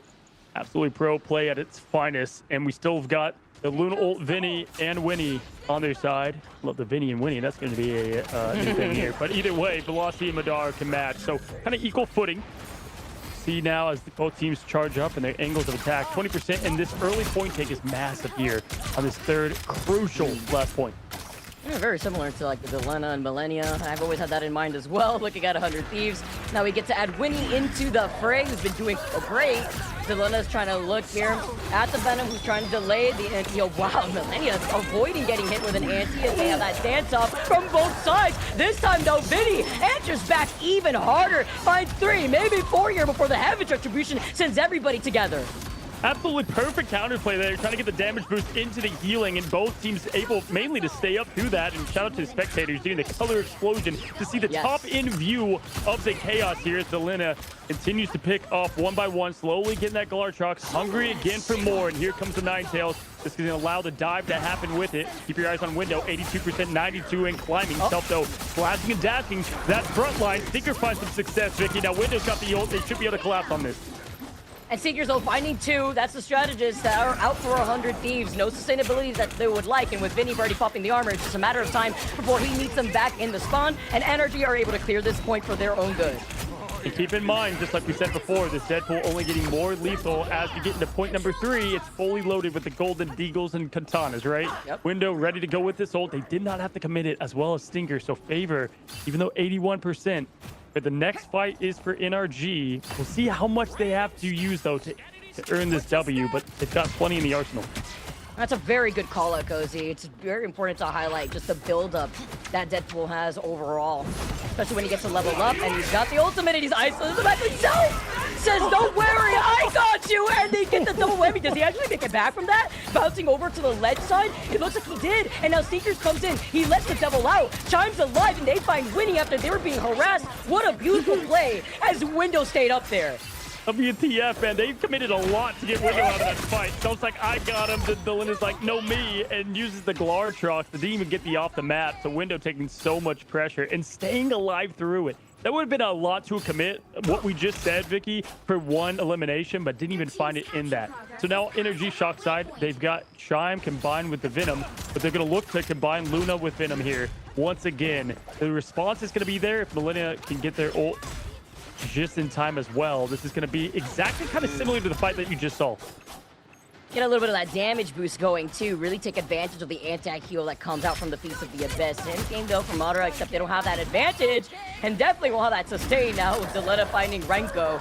Energy still has control of the point for right now. The anti-heal comes out and Millennia is going to be able to follow up. Vinny may want to try to capitalize, but it is TTK who've already taken care of the strategist now. His velocity going down too. Window finally gets shish kebab this time around, but Energy are not giving up this point just yet. Still stalling out as Honor Thieves finally flip it back.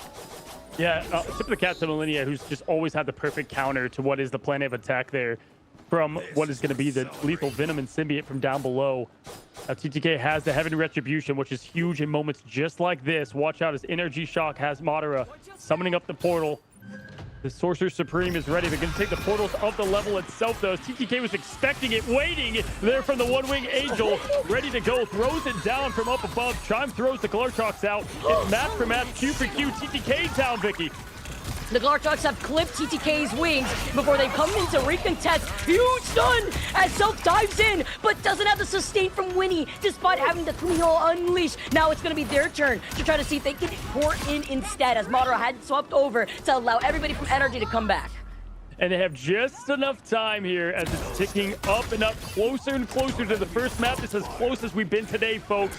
Great use as Madara used the damage up from Velocity. They get the pick on Vinny early. 99 portal open, just barely touching, allowing things to happen and continue to pull. But this is where one goes down by one. Loki lanterns out to let them at least touch some part of the point, Vicky. Vinny opens up. It's feasting time. Finds nothing. It's NRG Shock, shocking this first match. But Winnie has the passive already used up, but you made the swap over to the Adam Warlock, expecting, can you even get that ultimate in time with the ult nerfs and with the Iron of Agamotto? That is Madara highlighting what NRG just did for this first map. Wow, only one team right now is stealing a win, and it is not the Thieves. It is NRG Shock getting the first dub on Domination. And we knew this team had the play callers, the talent, and the execution available. And way to come back and snag those two. Chime getting the MVP. How fitting with our pre-lineup and discussion of this match. Vicky, I mean, take a look at the scoreboard. What's popping to you? I mean, aside from the obvious of Chime coming out with those 13 finals, seeing him pop off in his own regard, I think the swap-ups, right? Stinkers being over onto the Daredevil was trying to get these follow-ups together with Window, who was huge on the tank pool. I mean, I don't even know if we're going to see tank pool in the pick and ban phase. If you're 100 Thieves, you want to get that out of there because I feel like that just costs so much attention and time away from 100 Thieves, even if they was peeling there for the backline that Self was trying really hard to protect them from, because then you also have to worry about the Venom, right? Together with that, you're looking in two different directions. You look like a chameleon looking to the back, but then looking to the front at the same time. But also, Renko and Velocity, the way that they were able to hold their own, Millennia did a lot of sustain. I mean, 45k, but up to the 21 final hits from Delana, there's only so much you could do when your backline was getting oppressed. Maybe Self thinking about, was the Wolverine worth it at this point when you couldn't really get as many kidnaps as you may have wanted?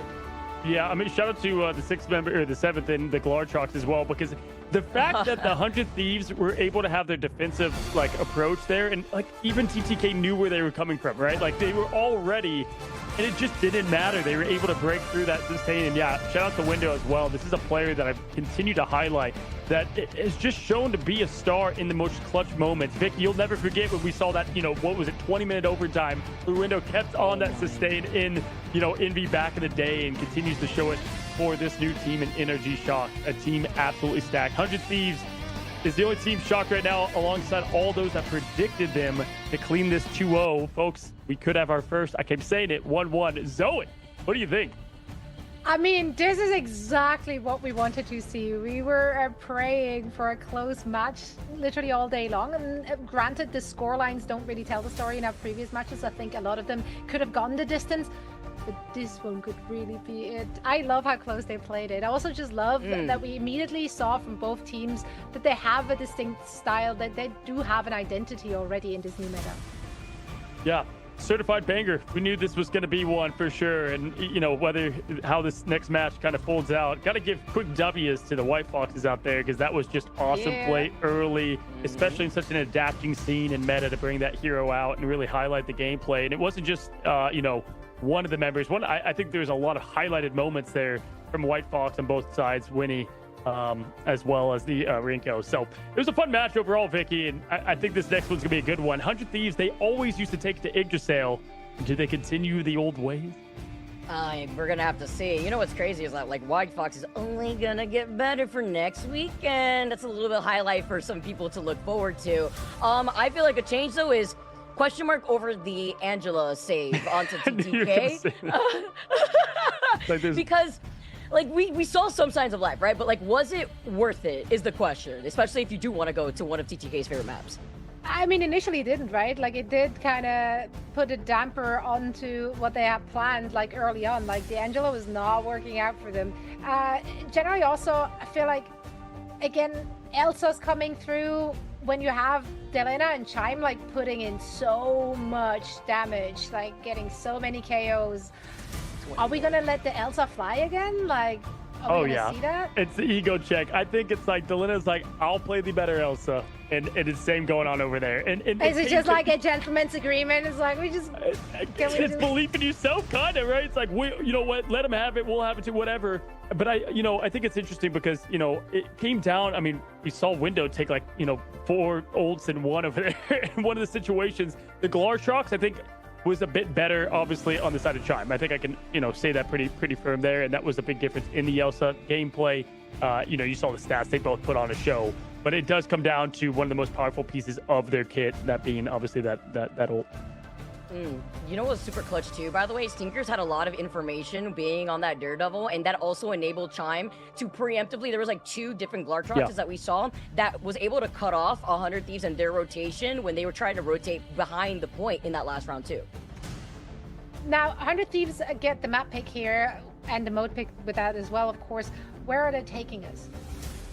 Yeah, again, so of old, it used to be a lot of Yggdrasil. Sometimes they would take it as well to Central Park.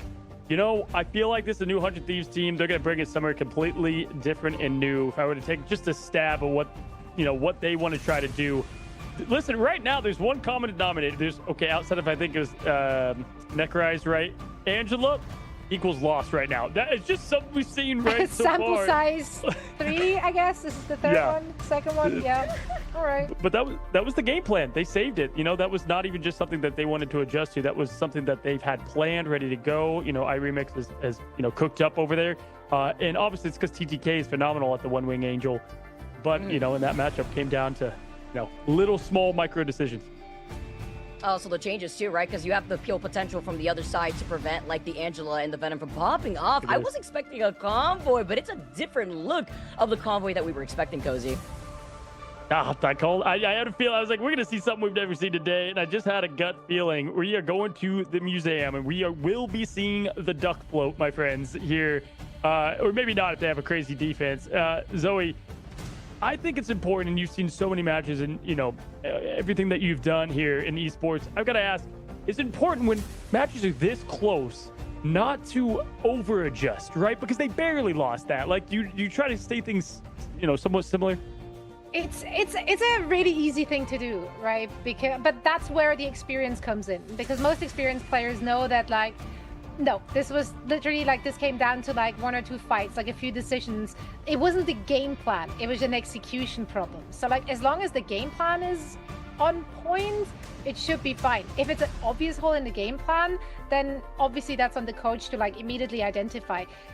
Difficult if it's very player-led, because players do experience the game a lot differently as they're in it versus the coach who's like, you know, in the backseat, just kind of like getting the bigger picture. Absolutely. Vicky, what do you think they do change up if 100 Thieves is going to try? Because obviously this map wouldn't be one that I would probably have the Angela as the play here. You know, if I personally were to guess, do you think, you know, we go to more traditional TTK madness? I feel like this is actually a lot of verticality. I think there's actually a lot of opportunities for you to have that pop-off moment if you do want to showcase that Angela here. I mean, we had it obviously in that last map too. You have that verticality and a lot of space to control. But I feel like a lot of focus on like the fact that Self couldn't play the Daredevil like we saw from Stinkers was a big focus point. So go back to the drawing board and looking at that pick and ban phase, figure out what you want to prioritize, because were they expecting the Angela ban in the first place? Could they have protected maybe something else if they had that opportunity is the question. Listen, this was the map that displayed. This is the map that displayed Deadpool here, and it's going to be their home court. Does he make it through? That's going to be the question.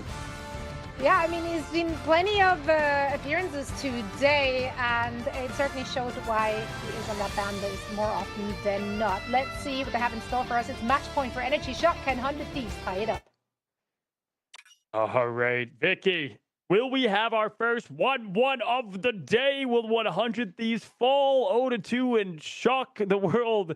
NRG is looking to do. Here we go. Gambit first up on the line. What do we expect here with the first save? Is it just going to be right to the Elsa again?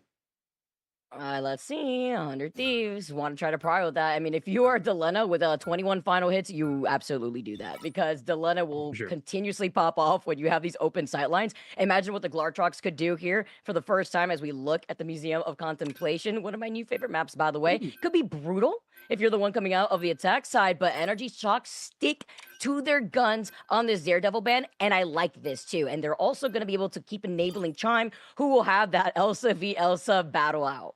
No, I knew. I mean, these two players, they're like, they're not going to say, they are not scared of the opposition. Delena's like, give me the Elsa. Chime saying the same. They're going to continue to ring on. Mantis can be banned with the Daredevil on top. They've got last Rose a ban up top before a quick save. So this is an important one from a 100 Thieves standpoint.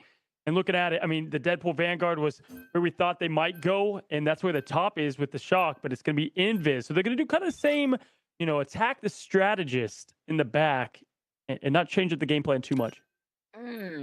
Interesting. Okay, but with Shock also banging out the tank pool, this is some awareness that they're going to be able to roll into that. Another one of their strengths that we highlighted from Window will be able to get away with that. But 100 Thieves still lingering on a very similar pick and ban phase that I understand here. They want to try to take away the triple strat, and they ban out the Jeff. So it looks like not much has changed. This is the same exact ban that we saw 100 Thieves roll out with just in that last game. Yeah, again, you know, it was down to the wire and different game mode. So don't need to change too much if you are confident in the game plan that you have. Yes. The Mantis save especially could open up some new opportunities. And we'll see if now who is going to rotate into that. Millennia might be the one that we see make that adjustment. I think I like the Jeff ban here a bit better if you're going to be NRG, but they're looking at Loki. Not, you know, obviously not bad either. Can have either option. Now that also gives, you know, 100 Thieves some different decisions to make in the back line. Damage boosted Elsa. We talked about this before. You don't want that, because by the time we turn a corner, you're absolutely obliterated into pixels. So we get to see how this plays out, at least for the side of 100 Thieves. And I'm wondering, like, who is going to be able to go on to that? Millennia hovering over that Invisible Woman. TTK, don't tease us, because we know what that... Oh, Emma TTK is out, Cozy. And we're ready to see how this plays out. It looks like they're feeling the pressure. A team that has been considered one of the best teams in America is sitting at the very top. Pressures make diamonds, right? I mean, that is what Emma for us is all about, and I knew it. I just had a feeling TTK was going to go back home, was going to go back to mother. Emma Frost coming out. No, just kidding, by the way. That was all just fun for the puns. No, but you know what? Madara got us. Madara got us. He was the other OG that always popped off on the Emma. Very true. TTK, dang you, my friend. But look at what they're going to be locking in here. Vinny did very well in Cap towards the end of stage 2 as well. So definitely have that at the arsenal. You know, Vinny used to only be the Groot guy way back when, and then it's just added everyone. As they say Groot, he comes out with that. And they're really just, you know, forming this comp right before the gates open. Defense is up and ready, sticking to things pretty similar as the first. But as your point said, Madara are going to be on the Queen as they try to escort the school bus. And for those of you wondering, oh, I thought it was Chime time, you know, Chime popping off on the outside. They're on the defense, right? So they want to try to lean into this triple strategist. Very important to note, especially for this point. It could be very brutal, especially if it's one-sided. Self-sticking to the Wolverine has been interesting. He manages to get away in time. Delena's able to control a lot of this neutral, and they're trying to get more of these follow-ups between that Terror Cape as Vinny jumps up and bops Madara in the head. Yeah, I think you're going to need a quick swap from Energy Shock here. I don't love it is on defense, but I don't love what they've got, especially matched up to 100 Thieves. And when your defense is too late, right, to swap up, so you can make these adjustments now. We'll see if they continue to do so. But also getting closer to the ult charges might change that fact. Velocity ready to go here on the Loki, as we know what he does best. And quickly, Madara going to summon that portal off of the White Queen, brings the Sorcerer Supreme into action. Now quickly it's going to be Window throwing on the ult. This is the aggression early. We'll see if they can make the opportunity from it. Talk about how quickly Winnie was able to dismiss just with the awareness, making sure that they do not get caught out of position from a portal that would just spawn right there behind them at the hands of Madara, who made that swap over to Doctor Strange before TTK, who hovered over the Emma just for a little bit, came right back around and has been putting in a hell of damage here. As you see TTK follow up to find Window, and Velocity's the next victim. Yeah, look no further if you are an Emma Frost fan than TTK as just the absolute master class in the hero. Obviously, Emma's not the absolute S-tier pick right now in terms of the meta, but TTK will always find ways to make mother work best, as I like to say. When he has the internal bond ready to paint the path to victory, Stinkers can match that somewhat here with the quick Galartrox. But yeah, I do like some of these adjustments here from Energy Shock. The way they approach about it, Velocity ready to go with the copy, and it's going to be the internal bond. What a beautiful rotation. Oh, I'm a little scared here, though. Velocity Sports to go back because they know that the Sonic Seduction should try to catch them, but a beautiful dismiss means that they stay alive and they stay on the path. The Galartrox going out from left field, by the way, trying to catch them on the right side. 100 Thieves were able to just navigate away, and great timing, too, because this gets to keep TTK's damage output with the beam.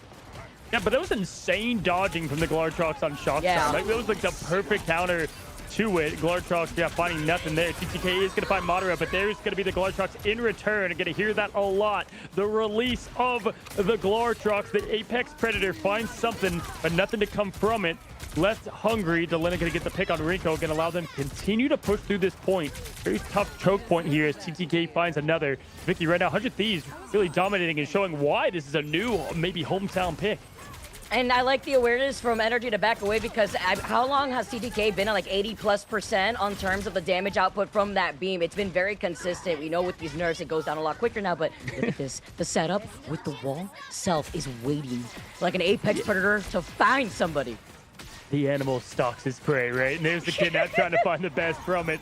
Unable to come up with his prey with it. And there's going to be a quick pick, though, over Stinkers gets Delena out at a crucial point with just ticks left here. Vicky going to force to pop the show early. Delena going to match that. Self has a massive ult that he can get himself the space needed. Gets the kidnap. He's going to try to find the ult. There it is, a big one. Slam down. Oh, it's so close.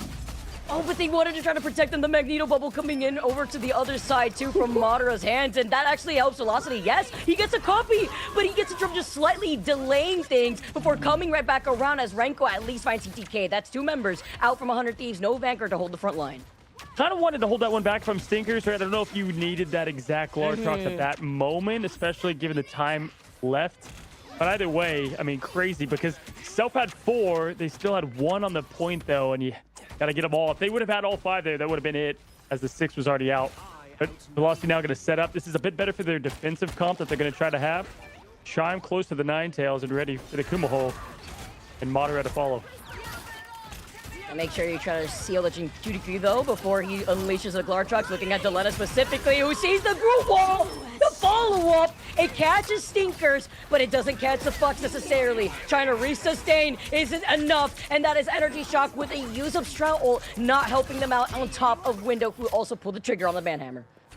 There's no way Vinny had that wall up, broke the wall, Glartrox goes out. Like was that just the most like absolutely animal lying in the grass that you could possibly have in the setup?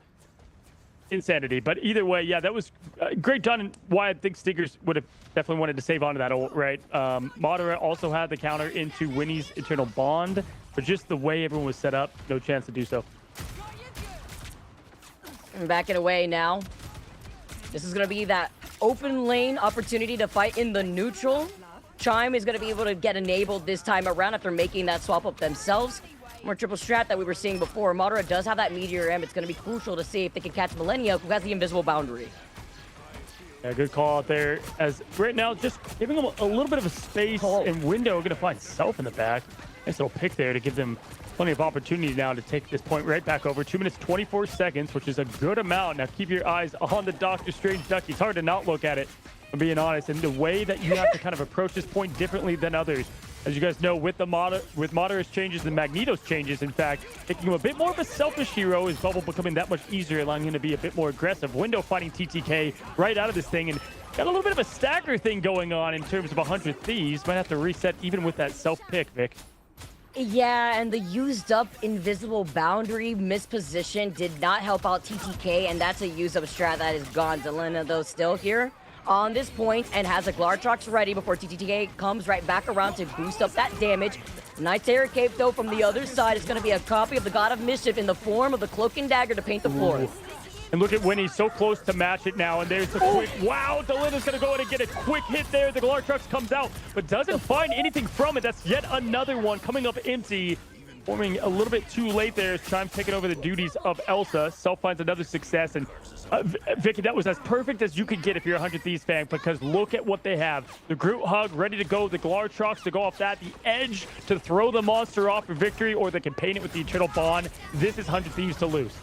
And this is perfect that you talked about like the lack of Glartrox impact too, because now we have flipped the script. It's this time it's really Chime that's kind of struggling to fall behind. Rezaletta's really holding on to that button. Vinny gets kidnapped though, avoids it from Stinkers, who does have that reset with the last stand. This time it's Delena's time to try to get more of that impact, but with the floor painted purple, Curly C. Winnie just trying to keep everybody alive for 100 Thieves. We are Groots. A man of many words from Vinny clears out the spawn point choke.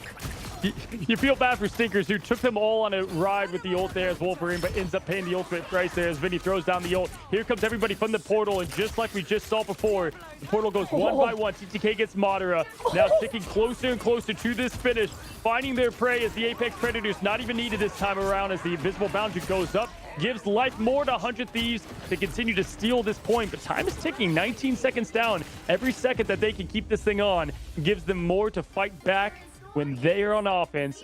3 up, though. That's why Museum was picked there, Vic. Yeah, and you know what's really crazy, too? It's very rare to tell everybody here watching from home. It's really hard to really complete that map on the attack. It's difficult, especially at this level of Marvel Rivals, and they did it. Yes, they don't have a lot of time to work with. They'll reset over to a minute if it flips to the other side, but that was insane resets that we saw coming in for 100 Thieves. And by the way, that portal that Energy Shock put down was a doom trap, because not only do you have to worry about the trap on the other side, I see TTK like choke slamming somebody at the same time. They're trying to body block, so they're just staggered through, forcibly staggered if you were Shock trying to recontest. You know, Vic, I've been putting my head together. I'm like, man, how do they all have all these animated icons? This is what I'm scratching my head. This is a separate server, right? I'm pretty sure that these are all just unlocked for them at this point. I don't know. I'm just calling it. There's an Atom. Maybe Delena's got the Atom, actually. It makes sense. Either way, I love all the flexing of aura these two teams have. And plenty of talent and confidence behind them. But yeah, I mean, this is going to be really a statement for Energy Shock to show kind of what you can do with your backs against the walls and how they're going to approach this offensive approach. A little different look here. Self noting, okay, now that we're here on the defense, it's going to be something very similar to what we saw Energy Shock roll out with too. That's why Chime is starting things off on the Elsa, while Self is going to be able to get the damage boost necessary onto Delena. Absolutely. Gates open up, and here we go, folks. Can they match the 3 right off the bat? Rinko back on over to the Fox. Delena up and healthy. That's why that Mantis pick was huge. Self-play Mantis is something we obviously didn't see in days past, but the future is here, and Self, the 100 Thieves on the chest. Push forward. TTK now showing Mother knows best and continues to put the pressure on them, giving them the space early into this haul, which I think favors 100 Thieves. Just so much damage output when you have TTK boosting up that damage and not getting focused. You're just letting this beam build up. But I also like the way that they back away in this time, right? They see the opportunity where now Energy are playing a little bit split up. They're looking down that lane, but they don't want to try to overextend because they know that there's two members in the back line that could harass their own back line. They're trying to get some trouble, and it comes out on top. Window with the jump scare here together with Chime. Yeah, we always used to say, right, Window opens up the window for the team to move forward. And I mean, this is how they're going to win this map right here, right now. Stinkers over on the Devil, looking to scout ahead, see what he can find. Chime close to that Glartrox, and now see if they have that window of opportunity to nail that ult a bit better. Chime breaking kind of the map's gimmick, right? These force fields, my favorite parts of these maps. Here comes the quick portal. Vinny and the team into it right away. Ooh, gets a trap though before Chime gets to reposition. I like this recontention that we're currently seeing, taking this slow, and Velocity finds Self. That's a big first pick here as they unleash the Apex Predator, and Vinny's on the other side, unfortunately falling victim, but look, nice little stall before the portal closes right before their eyes. All right, now they're really coming to form here. We thought 100 Thieves had a great first push, but that was record time. 4 minutes, 40 seconds on the clock, and still plenty to go as two strategists have the ults ready for this next push. 100 Thieves have to try to slow this thing down. They can't play too aggressive here because they're definitely down on advantage. Pushing forward. TTK now on over to the Angela. Delena close for lunchtime. See how they choose to approach this bit here. Now TTK trying to just get a little pressure on the top, Vic. Can't play too unsafe. And if you want to get a follow-up, at the very least, Vinny's close to the Eye of Agamotto, and Delena could just unleash the Glartrox if they're in a good spot, that is. But Madara, Beast of the Abyss, gets a tether first before getting the follow-up, the victim being the Invisiwoman, unfortunately, and even with the Glartrox getting sent out, may not find the impact that they have wanted because Self is right back over onto the Wolverine. They're straggling through just a little bit, but no one's really stopped energy. Look at this. They have 3 minutes, less than 4 minutes entirely, and they're still getting so much space. This bus is zooming. I mean, absolutely pushing through the second point here already. Every Q ready to go for Shock as well. 100 Thieves have to kind of use 2, maybe 3 here. Nothing too crazy. Quick Diablo appearance there on Window, getting a quick trap, and there it is. Going to go and try to combine it all right here. If you NRG, send it now as Vinny gets 2. Chime going to be one of them. Got to get Chime out of there, but the ult's going to keep them up healthy. Rinko keeping the team alive, but it's Delena and Self, the duelist 100 Thieves, take 1 down, now 3, finally getting the stop they need. They put Renko in the microwave. That Kumiho Unleashed lasted for maybe 2 minutes or 2 seconds or so. That was unfortunate, but that was the one thing that allowed Renko to help with the sustain too. So that's one strat off the table for 100 Thieves try to go in and control this next corner here. Yeah, the one thing that's so tough about this map, Vicky, is there's so many corridors and so many things you have to kind of keep track of as a defense, right? And so you're just trying your best to keep track of all the dive and the teams together at once on top of everything else you're trying to do, right? Chime's got that Glartrox already. Thieves used a lot for that first stop, 2 minutes, 44 seconds. Now, Thieves favor if they can just kind of keep this thing slowed down a bit, but obviously anything but that as Madara is going to be on the Venom looking for their first dive. Changing things up before Vinny. Taking a good chunk of that damage, has some help between Winnie and Millennia. But looking at Self right now, what he can do, it's not like he has the ultimate, but 911, you could call the Amber Alert before maybe the Venom could get away as he does swing away. But it's just a trade-off in the neutral. It's Chime that could make a big play. He's kind of hungry. He sees the Venom here, and he catches everybody grouped up together. 2 KO now coming out in favor for Chime. Can we see a 3 before the Wolverine tries to get away? Literally one shot. They find him out, and they clear out this point to get the second checkpoint. Yeah, and Portal was already used, I believe, so they're going to have to just let this thing tick on over. Vinny's going over to the Strange, though. They're already on it for that matter. So 3 minutes, 18 seconds. This is where, at least on the defense approach, it gets a little easier than from inside, Vic. But again, that's why every second matters on your offensive push. Seeing what NRG has. Window, Madara, that's kind of all they need. Vinny, hold on. Portal opening up in the back. I heard it from, seems like downtown. Vinny going to get pressure on early. They flipped sides. They saw the opportunity because Energy Shark are so moved up right now. Here we go. The fastball special, though. We're going to be able to see him yeet out the Wolverine or maybe yeet him back over to the spawn because Chime had his That way. spawn special, dude. No. Oh, you got to strike real quick. We're keeping that one. Yeah, we're definitely going to be using that in the future. That was definitely an interesting strat. I mean, yeah, they were pushed up a lot, so why not just go in and port onto the back? Now, that could come back to haunt them. Really, the portal's going to be tough to use here anyway because you're so close to said point. Vinny swapping on over to the Strange because of that. Self being closed, but man, NRG just keeps momentum. Windows still has the ult ready too. Vic, I mean, they can get this thing with a minute left. Yeah, they can, and TTK had made already that swap over to the Emma, right? Like, you're trying to force out the Angela, just trying to be able to help Yo for your backline too. Renko's got claws, by the way, will take on the Venom if they have to. Need some help, forced out the Kumiho Unleashed at the same time before backing out at the very end of the Cloak and Dagger Eternal Bond. Yeah, the Eternal Bond's definitely doing its work right now, but there it is yet again. The Guard Truck's going to find at least the one in Winnie. Two going to go now, both strategists. Now out of this thing, that's 4 minute 30. So this is the last fight in chance. No portal, obviously, going to be able to be used. Now, if you are 100 Thieves, you have plenty to go. Great stagger too, Wolf. So they're going to be a little bit unorthodox. Still time though to get together for one last fight, and they should be able to actually make this down to the wire, Vic.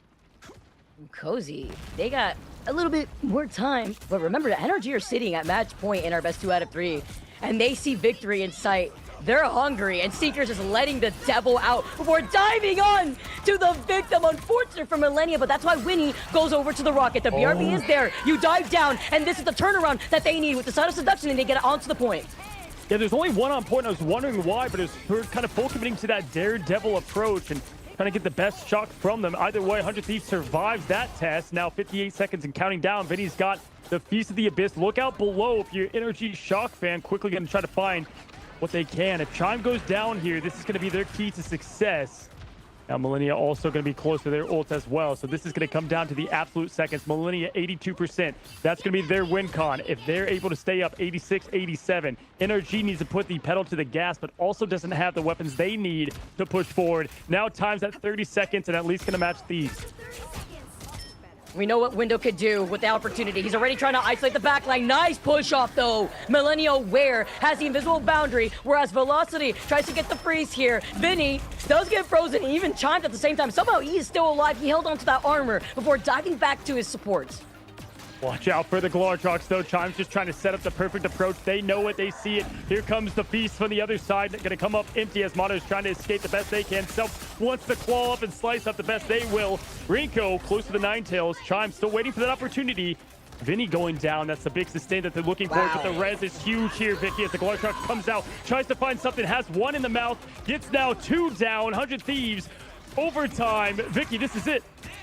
Oh, no, but you finally get the CO online. I like the swap up, but the CO a little late here. They lost it on 2, but it's still able to be stalled out. They need to take care of Renko right now, who has that sustainability. Monroe, put the portal in their face, though. They get the kidnap, but that portal's going to try to block out one of their entrances, wasting even more time. Oh, Self gets the kidnap to get Monroe off the map. No, 2 trades, though, for the 2 reds of Daredevil.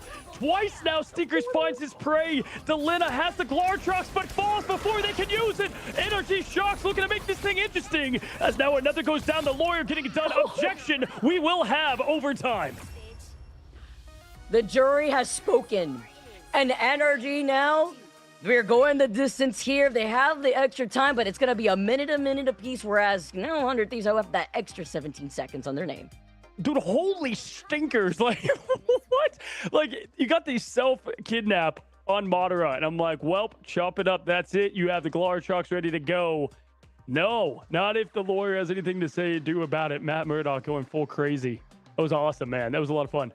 Whew, W portal, by the way, too, because it also allowed Stinkers to pop off because there was only one direction, right, that the strategists have to look out from that window between the crack of the choke as well as that portal. So Stinkers was able to harass them still, even after that Sia was put down. But a great portal play to also try to deny them the space, anything, right? So that way they could get to that finish line. We don't go to a map number 3 because Energy are still in this. Yeah, and here's the thing. That was the same finish as kind of what we saw in the domination in map 1, right? I would say momentum kind of favored Thieves there. And here we go again. Now, obviously, NRG, they could play a little bit more loose here because this isn't it for their best of 3. 100 Thieves, a lot more pressure cooking on their side. Defensive effort first. locking in. Vinny on the Groot. I like that decision, followed by TTK on the Emma. Winnie, you know, they have Jeff open here. I would have liked the Jeff play, maybe, Vic, if I'm being honest. Obviously, too late for that now. Over the Invis, but plenty of options. I agree. That's what I was wondering too, but they want to rely on the invisible boundary, it seems like. I also feel like Renko's been doing a very good job of protecting Velocity. Yeah, actually right there as he was able to teleport right on top of him. But it's also adding in a lot of pressure because Renko's literally been duking it down with anybody who's been trying to dive up on this backline. Self looking for a kidnap opportunity. Tries to find it before you see the Venom just jump all the way up on top of that wall. It's a nice little stall out in this neutral with these group walls really allowing Vinny to pop off. Yeah, every pick matters here, especially as both Elsas are going to find one. The Monster Hunter's getting it done, but one being more important. That's going to be a big, absolute massive snowball that Energy continues to find. You're going to have the Strange Portal come out any moment here for the reset. But wow, what an absolute show there. Window at 0%. The only advantage right now that 100 Thieves can look to find. Vinny going to go over to the Strange, Vic. They're going to come out of the portal. If Winnie can survive through this Vinny portal, then they're looking good to go. Get the bond out. Hold up. Who we kidnapping? Who we kidnapping? Time is of the essence. Hold the line. And he gets it up. Makes the swap. What a big pick. Talk about a freeze 2 onto Delena before Madara rolls out with some style. Aura points. Oh my god, if you're confused at all, Vinny going down to his own magic. Kind of. Now Velocity finds another one. This team is getting it done. What an absolute showing here. Winning in the draft now on the battlefield. It's going to be an absolute show. No Feast of the Abyss, but Venom is absolutely feasting, Vic. He has a in-game built-up rage meter, it looks like. Like, he's woken up, you know, and he was popping up earlier, but now this is where it matters. You want to get as much distance, which is so important, especially on this map. Even look at Window right now, who's waiting for the opportunity to just dive down after he used up this ultimate earlier, and now Winnie has the internal bond. You try to get the kidnap, you get the Glartrox, and you find Velocity, you find Window next, and it's Delena who didn't pull the trigger yet. That's exactly what they needed, though. They had to come out with something to get themselves a little bit of breathing room, because you fall on this point, you might as well call it game, match, finish. Delena putting the team into his own hands as he finds 4 now, and just like that, they're off the point. They finally stop the momentum push, but wow, did they earn that time, Vic? This is going to obviously come down to the very last minute. Vic, I got to say, looking at it, I think a lot of respect is given from 100 Thieves over to their strategists. You can tell with the bans. Obviously, I'm just a much bigger fan of Energy's game plan coming into both these matches. I'm telling you, you got to hold the line. The question is, though, Cozy, is the 17 extra seconds going to be worthwhile for 100 Thieves? It takes that one team fight to try to reset that mentality, and that was a huge opening for Mater to waste even more time away from them so that way they could get even more progress. Yeah, I mean, either way, you're going to come down to the overtime, right? But, I mean, how much more? I guess it allows you to have one mistake early on is kind of where you get the advantage, but then at that point you then give advantage over to the shock on the ult department, so you kind of don't even want to rely on the 17 seconds that you have extra. So it's going to come down to that. I mean, really, we're gonna tell pretty quickly here. All right, can they get these neutral picks? Delena, you know, you are the duelist right now for this team.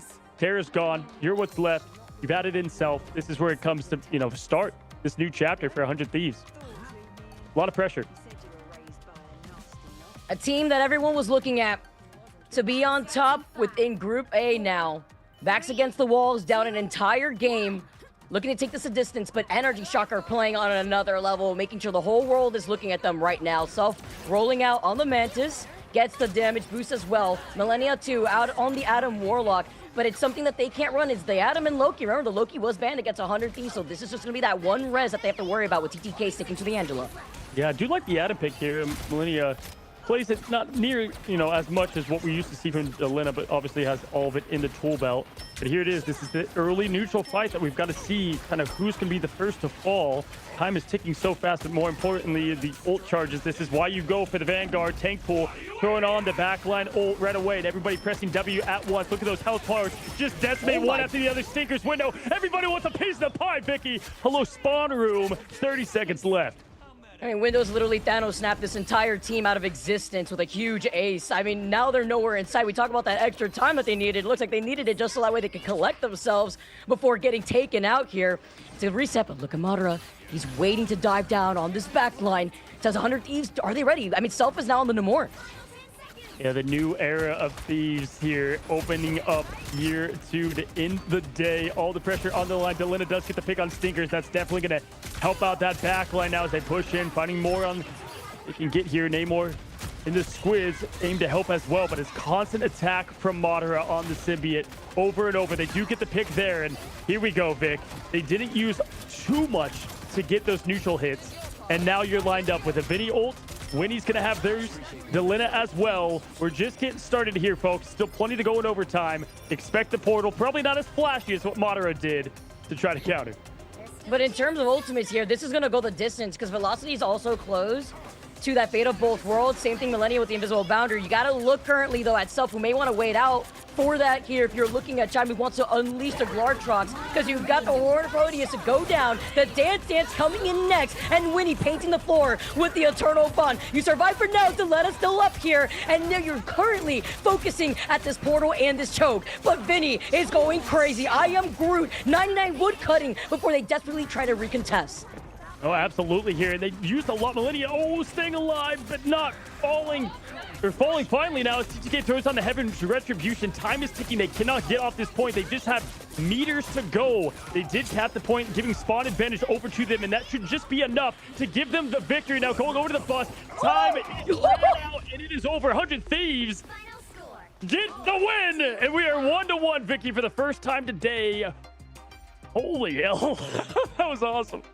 Let's go, man. Final series of the day ends up being a banger. We were expecting this. We didn't jinx it. Thank goodness. No caster curse here, but our first game 3 of the entire season to kick off our series. I mean, honestly, winning, so you lost the first neutral pretty bad in the first fight in overtime, and that the way they were able to win that second fight one by one, not using really anything. The Glartrox came up empty. I believe it got Delina, but that was just about it. And the rotations and what they had available on the ult side. Love self-swap over to the Namor. I think that was perfect to counter that portal and some of the aggression play that was happening on their end. Vicky, I think it's overused, but it was absolute cinema. I try not to say that too much, but in this instance, that was a perfect fight.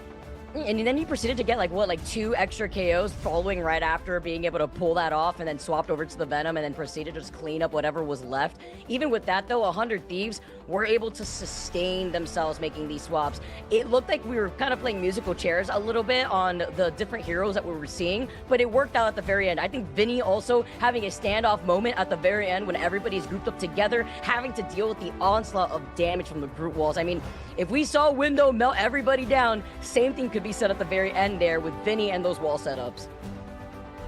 Wow. I mean, I just got to say, this is what I expected from these two, teams. We talked about Energy a lot and what they have as a unit of talent. And man, they were all over the board in people's predictions of what they would be to show up and show out. But 100 Thieves, they've been in so many of these instances. This is the most returning team to the America squad in terms of the roster mania. Been there, done that. They're ready for it. I mean, who changes what on their approach? Because I do favor NRG in the pink bands, if I'm being honest. Yeah, I agree. I feel like what you mentioned too earlier is very important because you talk about like the strengths of the strategist backline of 100 Thieves and what they're taking away from that, right? They had to work incredibly hard. Going over to the Rocket just for the sake of the BRB cozy was something that helped them out a bit. Do we see just stick to getting more of these, just aside from that, 100 Thieves sticking to that role of trying to focus down on that stretch too? Oh, so what did we just watch? I mean, I don't know. Madara's portal still lives rent-free in my head and will be for a few generations, actually. I might tell my daughter about it. But yeah, no, this is incredible. Like the tenacity of 100 Thieves to like grind this one out, because quite frankly, in this map, there were so many moments where I was like, oh yeah, energy, got it. The first moment being literally right after the pick and ban phase, right? Because they're losing, like, they can't play Loki, they can't play Vanpool, they can't play Daredevil, they can't play Gambit. it was an uphill battle from the very get-go for 100 Thieves. So I cannot wait to pick your guys' brain and see what those teams have in store for us on our last and final map. For now, we're heading into a quick break, letting everyone have an opportunity to grab some water, hydrate, reset, and then we're diving straight back into the action, so don't go anywhere.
Welcome back to Marvel Rivals Ignite Preseason in Americas. This is day one, but I feel like I lived 10 lifetimes watching those two teams going at it, because 100 Thieves and Energy Shock are taking us all the way to map 3.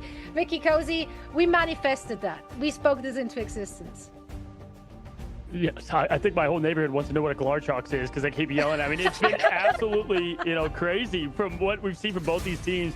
Got to give a big shout out to Winnie and the 70k bomb of healing that they were able to pull off. Cloak and Dagger, I think, is probably going to be something that Energy Shock looks at. Velocity's very good at adapting and getting this team ready for it. And I want to give a shout out to Madara because obviously the flashy play, but also just like as a player, I saw a lot from them when they were Dark Zero pre-LAN, and then at the LAN, I feel like Dark Zero struggled a little bit, but wow, really showing up today as well, Vic. I definitely agree. When you go the distance, that's something you could expect. Like Winnie with that 65.2k out here, like still managing to make the swaps that they did and maintain 9 KOs on their side. This is like the closest we've seen between these two teams, because we're also getting like these last minute meta swaps to also go in with a recontention on like ultimate reset that would benefit more of these faster charging characters that really were able to stall up for as long as possible. But yeah, we saw even those crazy plays from Madara. It wasn't enough though, because you're still dealing with the peak of 100 Thieves right now that are still trying to adjust themselves, with Self also being on the Namor for the very end. Let's talk a little bit about Self and Self's performance. How do you guys feel Self is slotting into this team? Obviously, big shoes to fill. We've seen him on a variety of different heroes in different roles as well already in this series. Oh, yeah, honestly, the team has a different identity to it. I think it's really what it is, right? Like, I can tell that from night and day already, and it's almost more cohesive in a lot of ways. You know, there were some times I felt like there's like some mystery heroes going on. Like, we had a lot of rotations and heroes trying to find like something that clicked. I think that was just adapting. But what a Cinderella ending to what is this day to have Shin Shibuya as the last map. Are you kidding me? I see Vicky slowly dying on camera. That's personal bias, honestly. You know how it is. So I always gotta talk about it. These chokes are so brutal. But you know what? If the Museum of Contemplation played out like that on the attack for both of these teams, that means that Shin Shibuya's choke is going to be even more interesting to see which of these one picks is going to start off most of these fights to get through that really narrow choke. Cozy, what do you want to see on Shin Shibuya? It's been out of the mix for such a long time. What do you expect the teams to play here? Fun fact, shout out to Harvey, man, mischief. But Harvey and the Mutants that were now 100 Thieves won their first MRC on Shin Shibuya against what was Nightmare, then Sentinels. It was kind of the opening stage for that team to kind of blow the doors wide open and become 100 Thieves. And so, like, they're going back to their hometown, which I think they're actually completely comfortable with. Obviously, NOG picked the map, but they're like, hey, we have a lot of history in this map. Defense is going to be very heavy, which could change a lot of these picks and bans. Honestly, I kind of lean the needle towards 100 Thieves and their bans a bit more on this map, though. If they're going to stick with that same game plan, I kind of like that more. We'll have to see, though, because it also opens up the same doors of dive and a lot of playground to have fun with. If you are the aggressive type, which they are. Do you guys expect to see the same strategy here? 100 Thieves, they pretty much banned the same stuff and protected the same stuff twice now in a row. Is it going to be like 4 strategists once more? I think the Loki save, Vic. I think Loki might be saved. I think Loki's huge on this map. Lanterns indoors, go to the building for .1. Yeah, and you also, like, what was it? They protected the Mantis, I believe, very last for 100 Thieves. That was, like, the only change-up, though. But other than that, like, literally the bans against Energy was very similar to the way that they were approaching 100 Thieves specifically. So I think we stick to the game plan. It works out on Shin Shibuya a lot. It really comes down to the way that we're seeing the duelists kind of fare off against each other. You asked Zoe how we feel like what Self is doing. It's really hard to fill Terra's shoes. He's doing a great job at showcasing the flexibility. You know, if the Wolverine's not working, you got to slot into something else. We even saw Self, I believe, roll out on the attack originally. Oh, rather, it was a defense on the Mantis, too, so that way you could provide that extra damage boost before we even saw the Namor swap up, too. And that's what I love specifically about Marvel Rivals, right? You're not slotted into that one specific role. You have to showcase that flexibility. And TTK has been forcing out this Angela a lot. It worked out at the very end, honestly. It's very disruptive. But I want to say that Vinny really stepped up that game, and we got to see that going on to this final map. We also got to see TTK on Emma Frost. I feel like we're just getting fan serviced here, like by both these teams. It's actually quite nice. I'm here for this. Cozy, we talked about it already in map 2, right? Heading into that one. Like, if the matches are this close, you really don't want to like just throw the scrapbook out of the window and like do something crazy here. But if they were to do something crazy, which team is more likely to like throw something weird into the mix? Ooh, that's a great question, because I think both coaches and the decision makers both have that personality, and so you might see that a bit. You know, my guess is it's going to be coming from the side of 100 Thieves. I think they have kind of the same formula, the first two, but I expect them to throw up a ban that might kind of have NRG forced to make those adjustments. But, you know, one of the reasons why this is such a great defensive map is on that .1 with that inside building, and it allows you to play a bit different. And I think 100 Thieves have a bit more of the team comp that's designed around that approach. So NOG's going to have to come up with something a bit different on their end as well. 1-1 the score. They're taking us the distance. This is map number 3 in our last series of the day. 100 Thieves versus Energy Shock.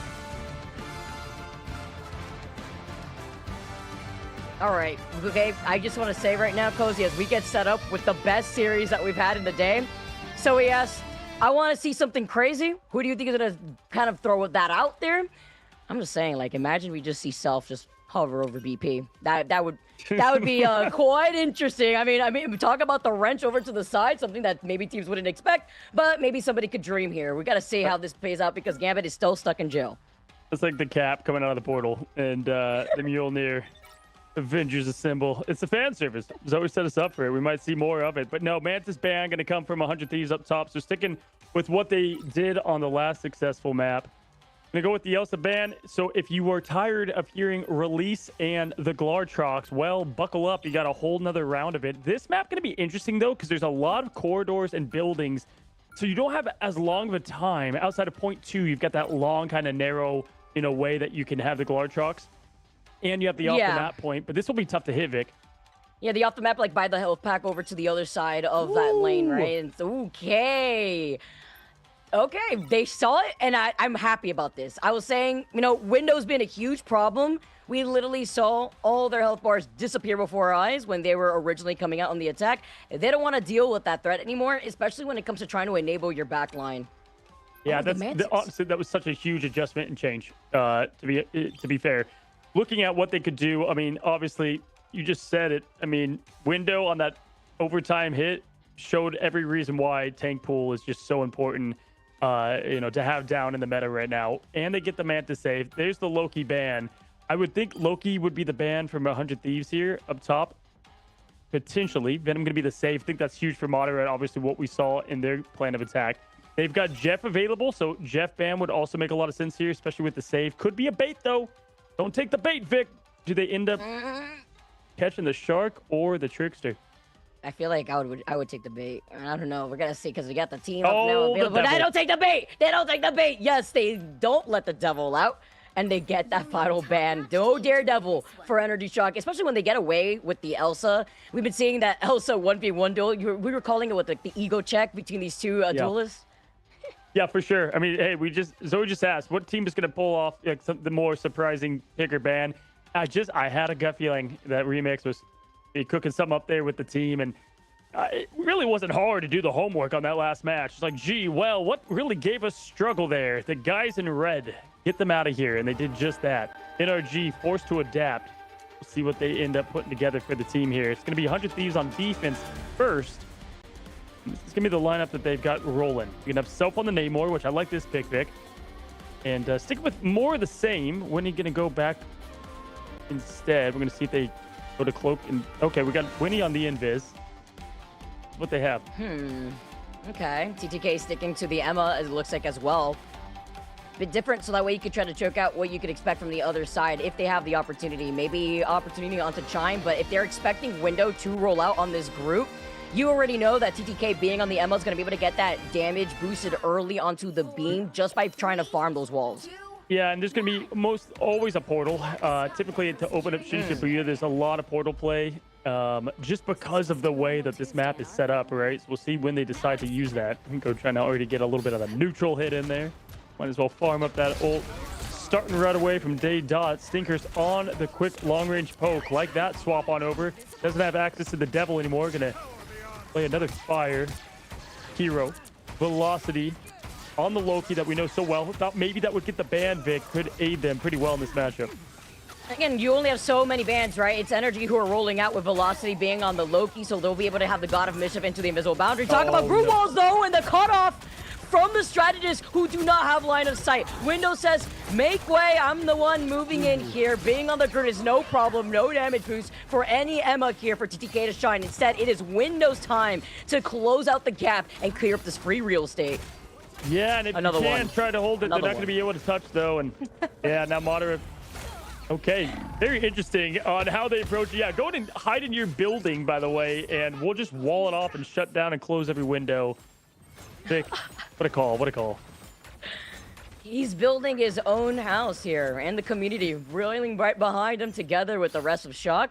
I like these swap-ups, though. Okay, so together now, Delena. You said who's going to throw something out? All right, it may not be the VP that we're looking for, but it's going to be Delena on the side. Like, they're letting Self now be on the Elsa instead. I haven't seen Delena on. It's been Midtown back in my day. It's been 87 years. No, it's been a long time since we've seen that. Vinny gonna go quick down right now. It is a stagger fest. My goodness, Shinshibuya being the newest map, NOG looking like they've practiced it a bit and why they selected it. Pushing already any point on this map favors the defense. And so it could be a hold at any point, but you got to at least get a team wipe first to start that train, Vic. And right now, if you're NRG and you're ult tracking, just keep the foot on the gas and Window, get up there. I mean, it's the fact that they burned TTK so hard that he was forced to use Diamond Form just so that way he could use the Carbon Crush to get away back to his team. These walls have been so detrimental. Let me out, Ayúdame. You look like the Kool-Aid Man just trying to brute force his way out of there before you try to dive down. It's the Groot into combo together as Stinkers finds Winnie nowhere to run, not even through the invisible boundary. And that's a big pick because Winnie won't be around to utilize that strategist ultimate. Oh my gosh, they're just having their way right now with the 100 Thieves. I mean, all locked up in jail. No one's free at the moment. And now it's just going to continue to stagger. Get out of there. Run and hide, Venom. Run and hide. And here's a quick counter that they're going to try to roll up. Delina. The slash and dash. Getting something from it now. Going to go ahead and force the ult on Rinko. That's the best they got out of it. Velocity finds success as well. And this could not be going better for Energy Shock, Vicky. Literally a steamroll right now because they're also comboing so well into their own ultimates. And now you currently have Window who's about to have Strangling Prison. Chime too with that Apex Predator. They've been non-stop from the very beginning. They are at 4 minutes, less than 55 seconds on the clock, and they just need one more checkpoint.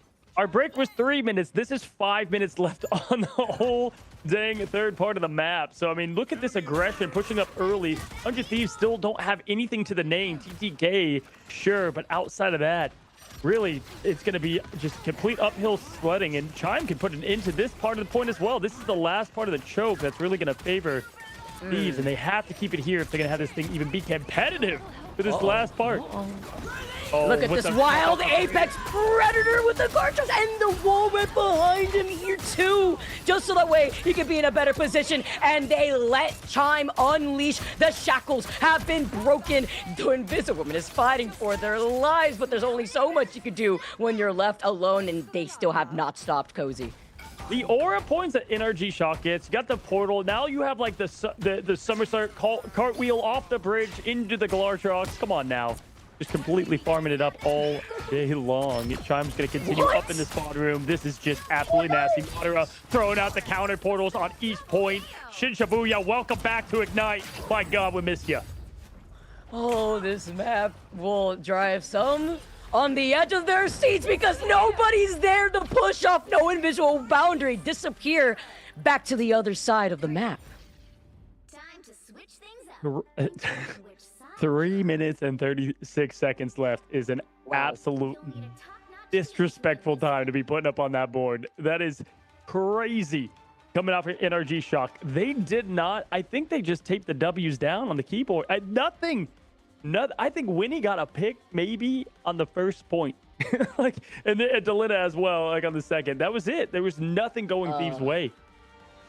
I was gonna ask Cozy, like, have we ever seen 100 Thieves, even with this different iteration, like, you know what I mean, like Serum Bucks, etc. Have we seen them lose out that hard with a dominating time pool in the favor of another team? Because that was a different look entirely. I think this is exposing 100 Thieves for the lack of flexibility that they usually get to lean on when it comes to running out with the Jeff, right? Like, is this something that Winnie feels comfortable going for him? Is comfortable being able to flip-flop between what Delena likes to play? Because you want to enable the player who's been having that MVP performance, force Delena off, goes over to Psylocke, and then proceeded to just unfortunately get steamrolled.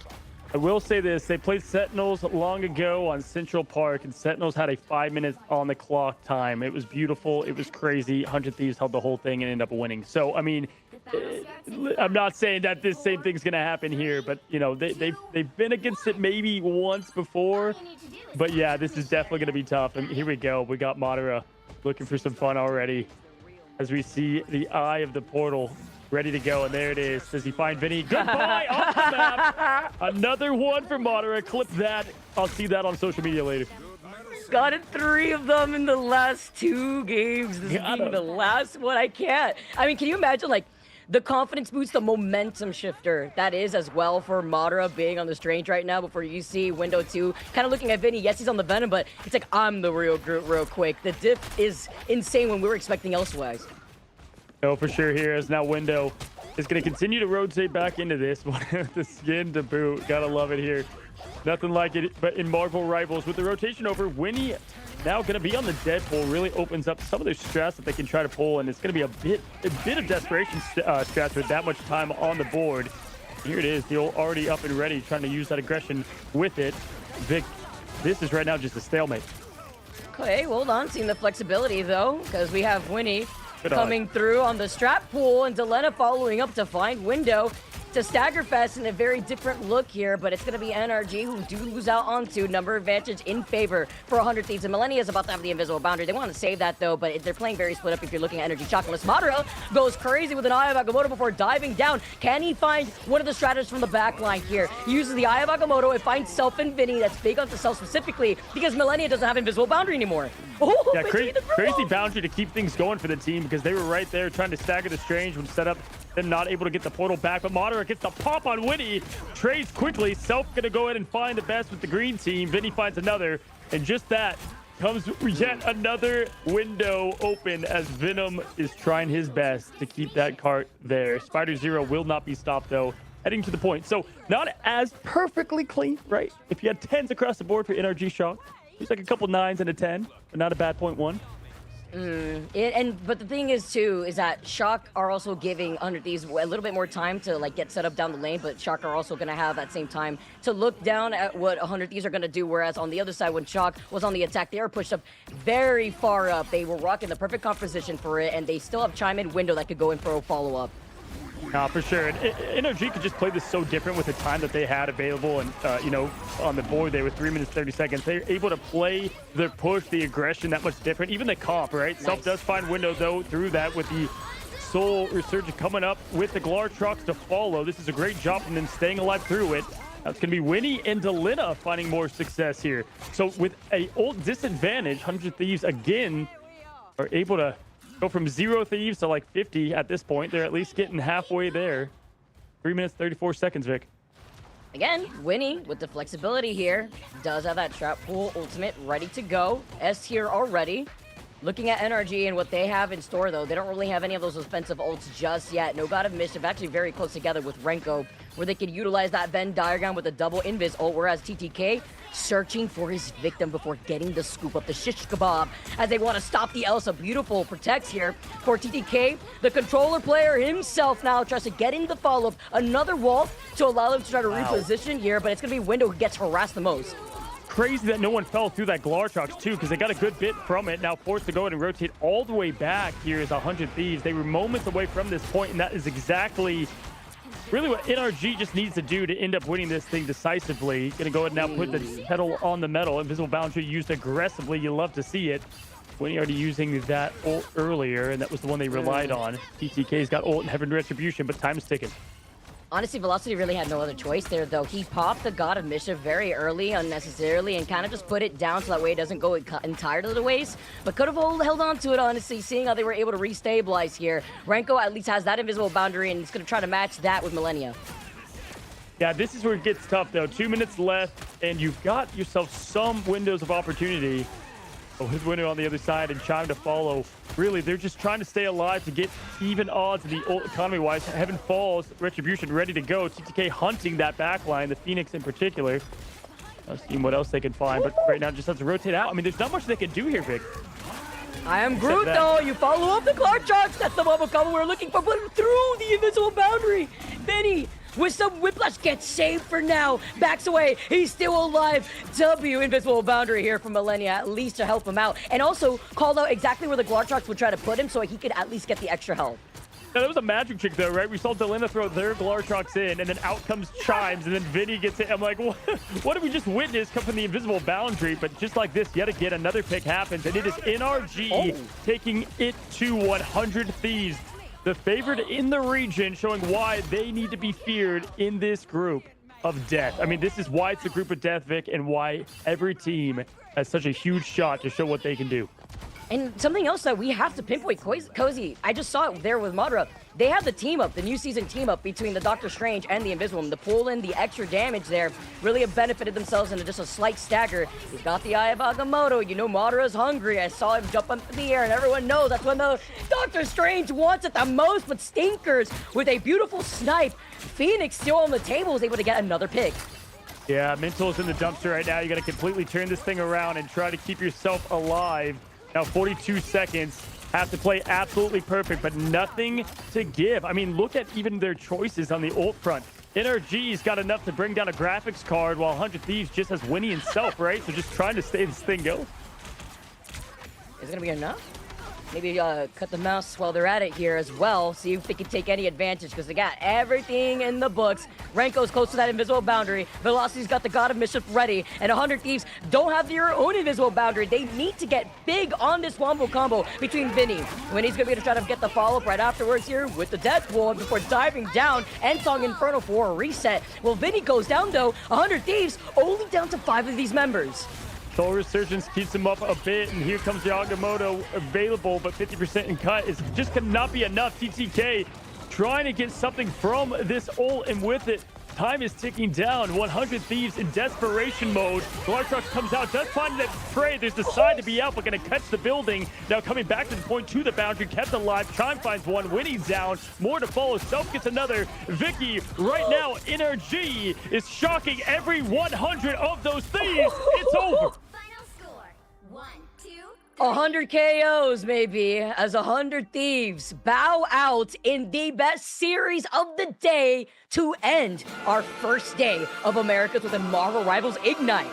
March Madness, Marvel Madness, I'm burning all my brackets. I mean, at this point, you don't know what you're going to get, and I'm all about it here in the America region. What a performance, and what an opening day across the matches, but especially from the teams that needed to show exactly who they are. Man, I'm sure NRG Shock is absolutely just thrilled to bring on that huge W for the team. Imagine they're saying, put some respect on those predictions, right? We got our eyes bookmarked on everybody else, like we heard earlier from SparkTeam, right? And then now you get to take a look at the results. Velocity. Cozy, I think you highlighted this so perfectly before we dove into this game. You said Loki, surely, right? Like, we'll get the protect on the Loki if you want to come out of this. Velocity going onto this Loki helped out so much.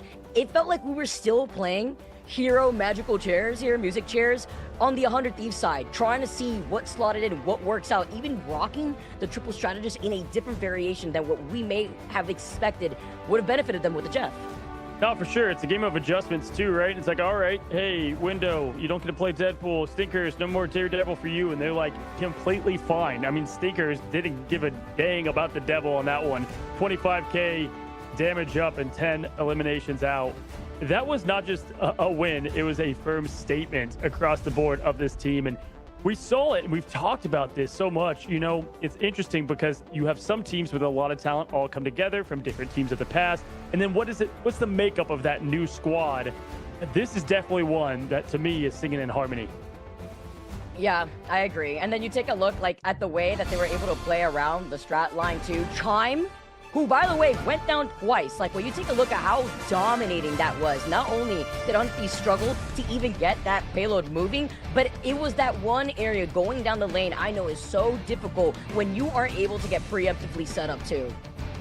Yeah, you know, as a core group too, you know, a lot of them coming from Dreamland, it's like, wow, they've evolved a lot as players as well. I mean, obviously you had Valentina go somewhere else, and now you have Velocity coming in with, you know, Rinko as their new backline, and they proved it. Zoe, I mean, are you stunned? Are you shocked?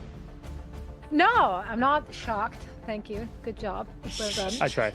So proud of himself too. No, but I mean, like, heading into this last match, quite frankly, like, I liked what I saw from 100 Thieves a lot more in terms of like their ban and lock like strategy. I felt like, okay, like this looks a little more convincing than Energy Shock, just having the attack round of a lifetime, like so much time left in the bank at the very end of it.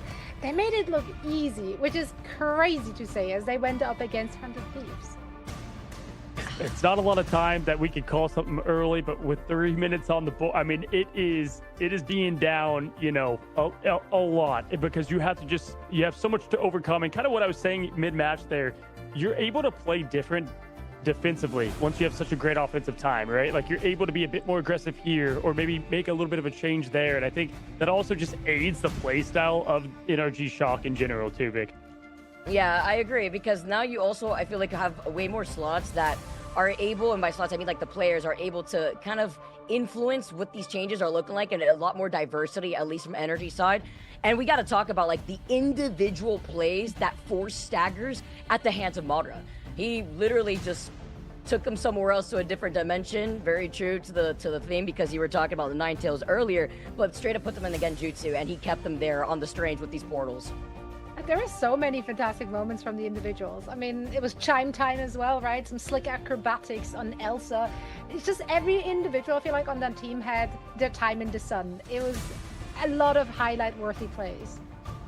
Yeah, and again, just impressed on the player standpoint as we continue to kind of highlight individuals.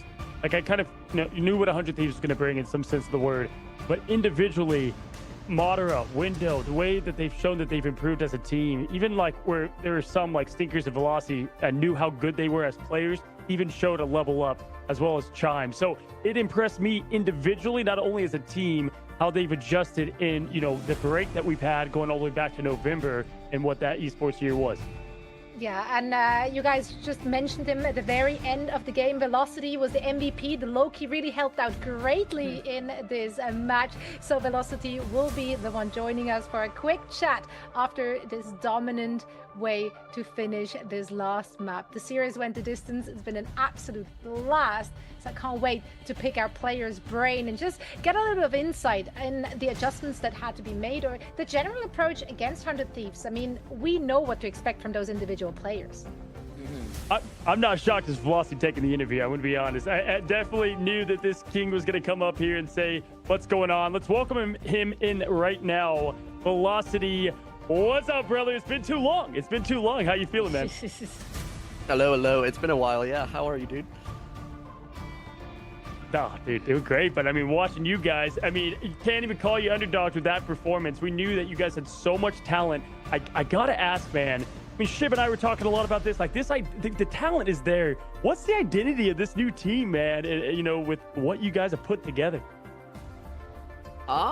So we started off a little rocky. I think we were like a big brawl team. We were relying on Stinker's Wolf and Chime's Phoenix and my Loki, and we were playing a lot of brawl. And then we were like, brawl is kind of terrible right now. Like, we got to swap it up. So we've been spamming dive for like a month now, and I think we are maybe the best dive team in North America right now. We've been beating a lot of people in the past week, Scrimbucks, but we're gonna show that we are a little more versatile. But yeah.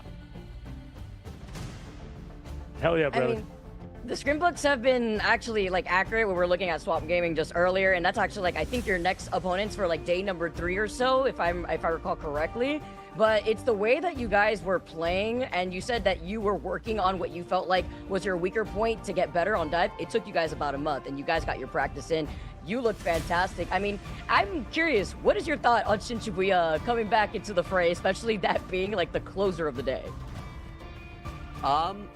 We wanted to go a dive map there because we knew that they did not want to play against our dive.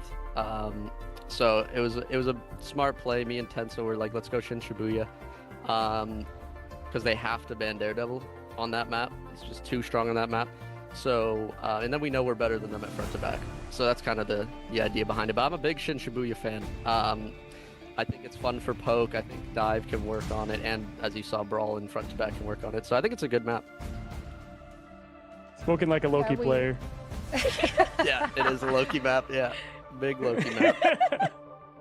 Well, we've been super excited to see it back in the mix, and then already seeing it in play on that first day. Now, this has been a close series, though. Like, it was a back and forth, like, across the board, all 3 maps. When the series gets that close and the pressure is at a boiling point, the comms can either get very chaotic or they get really clinical. Who in your team is the one who's kind of leading the charge on mid-round adjustments, and what is the message to the team to keep everyone, like, calm and locked in? I would say definitely today I was like very chill, very calm. I've been in these games before now, thankfully, because I've been playing for the last year. And I remember last 2 fights of the game, I was just like, chill out. Like, they have this ult, this ult, this ult. We respond with this ult. We can start first with Groot ult. It's just like, it was very clinical from the team's like side of things, and they always listen to to what I'm saying, even if it's a stupid idea. So, yeah, I think I kept everyone chill. I think the passion and the hype is great, and it always comes out. But yeah, it was a lot of fun. Can I ask you, by the way, Velocity, what were the comms like when Madara just like opened up his third eye, literally, like with Doctor Strange, and was getting like portal play after portal play? He did it like 3 different times between the second map and then the third map. He's the doctor, man. He is the doctor. He's the doctor. He invented that whole like TP like kind of strategy. So I remember on our museum, which we lost because I think we trolled really hard. But I was like, you can counter TP, and they literally didn't even want to TP because they knew Madara was counter TPing, so there's just no chance that they get around that. And then he ended up getting one anyways. He's like, I could maybe kidnap one. So yeah, it's great. It's great to have someone who knows exactly what he's doing with the portal, I will say. Yeah, those clutch moments. It's been so entertaining to watch you and the crew playing today. We can't wait to see what you guys have in store for us coming up in the upcoming 2 weeks. Velocity, for now, we're going to let you go. Rest up. Thank you so much for joining us, and best of luck tomorrow. Alrighty, thank you. Shout out J3 though. There it is. Always shout out to J3, the GOAT, an absolute GOAT. There were lots of goats on the server today. It was an absolute zoo, in fact. So many incredible moments. What a way to kick things off on our opening day here. Yeah, for sure. Funny enough, too, Dark Zero used to shout out J3 all the time, right? And Sentinels, some of those old guys, they didn't get the win today. So Velocity's first up. He's going to carry on that tradition. What up, Jay? Good to see you. But no, honestly, what a way to finish on an exclamation point. And hey, Glartrox is not the only thing eating good today. The underdogs are too. I mean, like, you can't even call them that anymore because, I mean, really, it was a good day for them in general. Even looking at the matchup that we saw with Luna X and what, how close they were able to get. Yeah, I agree. Absolutely. I think so. Like what we noticed too, like aside from our pick'ems, just like I guess reverse everything that we had in our minds with the way that things play out. I mean, talent is wrong in their pick'ems. A tale as old as time. But I was on a good record, like at the very end of our second split there, Cozy, of last year. But now I think everything has completely shifted. Not only obviously because of the meta, the roster mania, but I think this is the way to start things off for the season. I'm hyper competitive with myself, and the fact that all my brackets are pretty toast, and I put it out on all social media, and I said, disclaimer, this is gonna be a hard one because there's so much, and I don't even think we're close to figuring this thing out, so we're just getting started here. Yeah, this is just day one, right? So a lot can still happen. Our Preds can still kind of turn around towards the later part of the group stage, and of course in the playoffs as well. We have 2 weeks of regular season play heading into the playoffs, where the top 8 teams will be battling it out for the big cash money.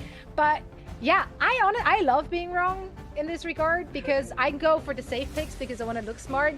But if I'm wrong, that means the underdog is winning. And I'm here for an underdog story. And the underdogs, they had bite and bark today, as you said, Vicky. So I'm here for a good time. All I really want to see is good Marvel rivals. And that's exactly what those teams brought to the table today.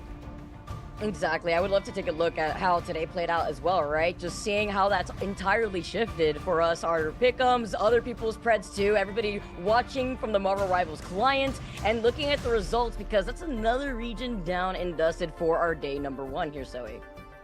It is indeed. Yeah, match results, honestly, like if you're looking at them, if you're looking at the score lines, don't be fooled. Go back, watch the matches. So many maps could have gone either way. I think nothing is for certain this season.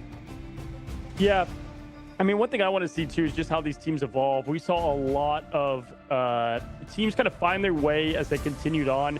Funny enough, too, 100 Thieves, we kind of pointed this out. They were slow out the gate last year, too. So, am I completely shocked? Like, yes, no, another pun intended. But also, I think that this was a bit expected with the America region and all the roster mania that happened.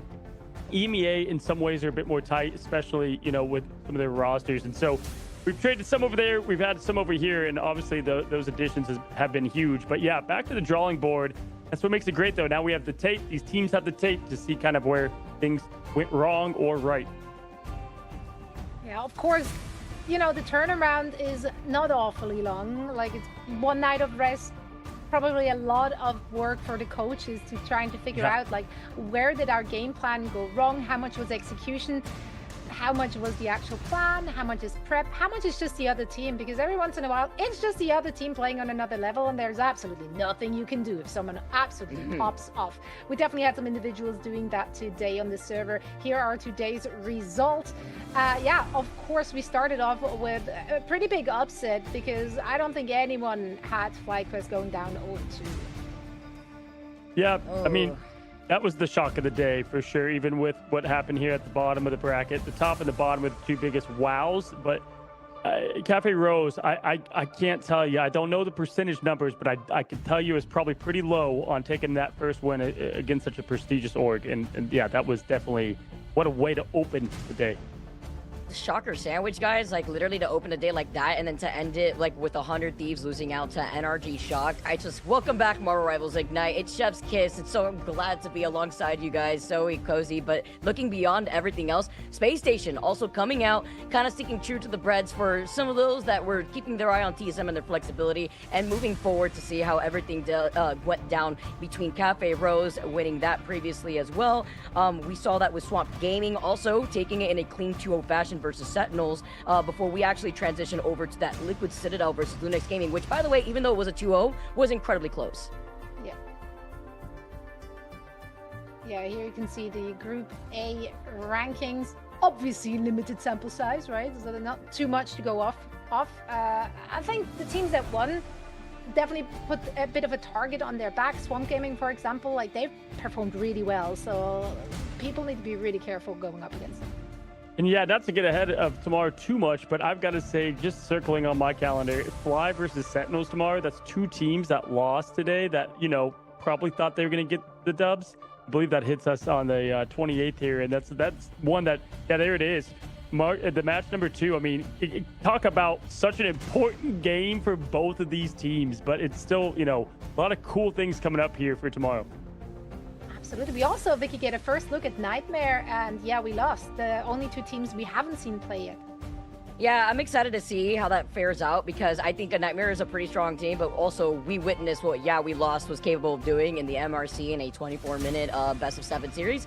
And that's a highlight, right? Because we get to see everyone's favorite Jitwort and the rest of this team like really come out into fruition against a team that has a really established players. So that's going to be the first banger to open up the day. But to parrot what Cozy was saying, I think the number one bold series to look at after just today's results is what we've seen from Sentinels and FlyQuest. Can FlyQuest really wake up? Sentinels kind of being a little bit more telegraphed with the triple strategist lineup that they keep trying to force out.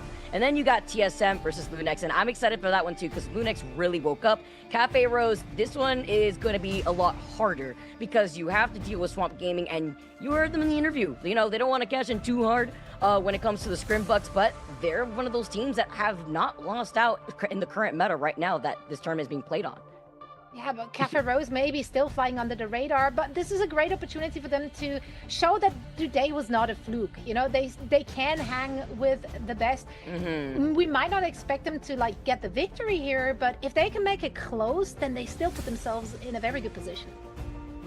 Yeah, for sure. I think this is definitely, I mean, what a gauntlet to come out to right away, having, you know, Cafe Rose go against Swamp Gaming day 2. But yeah, I mean, Vicky said it best. I mean, our third map in the museum there against NRG and 100 Thieves was about 20-ish minutes, 25 minutes long, okay? Yeah, we won a best of 7 4 maps in about 25 minutes against what we saw in Lunex. So, like, this team is electric, Zoe, and I think they're probably the team that I'll be definitely, you know, touching into tomorrow. Yeah, absolutely. So many things to keep an eye out for tomorrow. Also, so many things in game to keep your eyes on because tonight we've got a few goodies that drop. For example, we're seeing the Daring Duo costume for Cloak and Dagger on our screens right now. This is actually pulled straight from Marvel Rivals Infinity comics. Absolutely love them. So yeah, if you're a collector, if you're a lore hunter, cop them right now. All of that, of course, also Season 7 Battle Pass. You know, like that's been out since March 20th. The story, I love the story here because it's all about the tablet of life and time. So this is like super high stakes power struggle, very dramatic, involving everyone, like Kingpin, Black Cat, like just across the board. So make sure to complete that at your own leisure because once you've unlocked it, you just have access to it. And Cloak's got legs to add, by the Cloak's way. got Like legs. I don't know if I he's like that, got to be legs. honest. A little disturbing almost, right? Like you're not used to I it. didn't need to know that. You can hit the dance floor now. You can go to Times Square and dance a little bit easier, maybe, possibly. I like the But enigma you- of it. Like with us casters, like, do we have legs? No one really knows. It's like we get to see like Adam Warlock just flying around with that new skin. But you know what? You also get to see dancing up our flight mode, a different variation of the flight that we were just talking about, Adam Warlock. Instead, you get to cop this merch that just became available just yesterday. Look at these skins. The Star-Lord coming out in style. I'd be personally terrified if I see this bedazzled terror from the skies coming in to just dance away on the galactic legend on your backline. And then, of course, the Magic 2 highlight of my week, by the way. And then the Namor kind of matching with the Invisiwoman and that disco skin that you could see earlier on.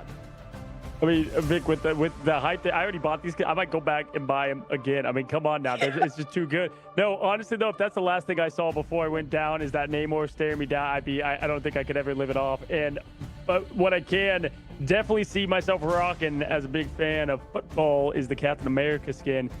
Zoe, what do you think of this one? Is he blending into the college environment? I think is the muscles like give him away? No one would be any wiser. I think also the skin actually says Rogers in the back, so I don't know if your Brett Hendrick alias is quite as deceptive with literally the name on the back of it. I do love it though, absolute massive fan of it. It's also basically the chattiest of all skins you can possibly have, looking at the ESU sports days of Captain America. So make sure to cop it and relive your peak, you know? That's what we're here for. Oh man, what a day, guys. What an amazing opening to what is going to be such an incredible year 2. And year 1 delivered in every way, and I'm so excited to see more. Zoe, I mean, it was so fun to have you be a part of this thing. It's going to be even crazier. I hope you're ready, because I think today was just a taste, yeah? Absolutely. No, I'm so excited to be here and kick this off with all of you here. I love how wrong we were. I love how the teams proved us what they have, you know, cooked up for the season. Nothing's very obvious if we're looking at our predictions. So yeah, we have a lot more fun stuff to come. The season will be long, the journey will be hard, and those teams will give it their all. But for now, that is a bye from us. Cozy, Vicky, thank you so much for lending your voices and your wrinkly brains to all the action today. It was a fantastic way to kick off the season. We expect fireworks. Day 1 delivered all of that and so much more. But yeah, we're gonna see what the teams have in store for us tomorrow. So on behalf of Cozy, Vicky, and the entire crew, I'm Zoe. Thanks so much for hanging out with us at the Ignite opener, and we'll see you back again tomorrow.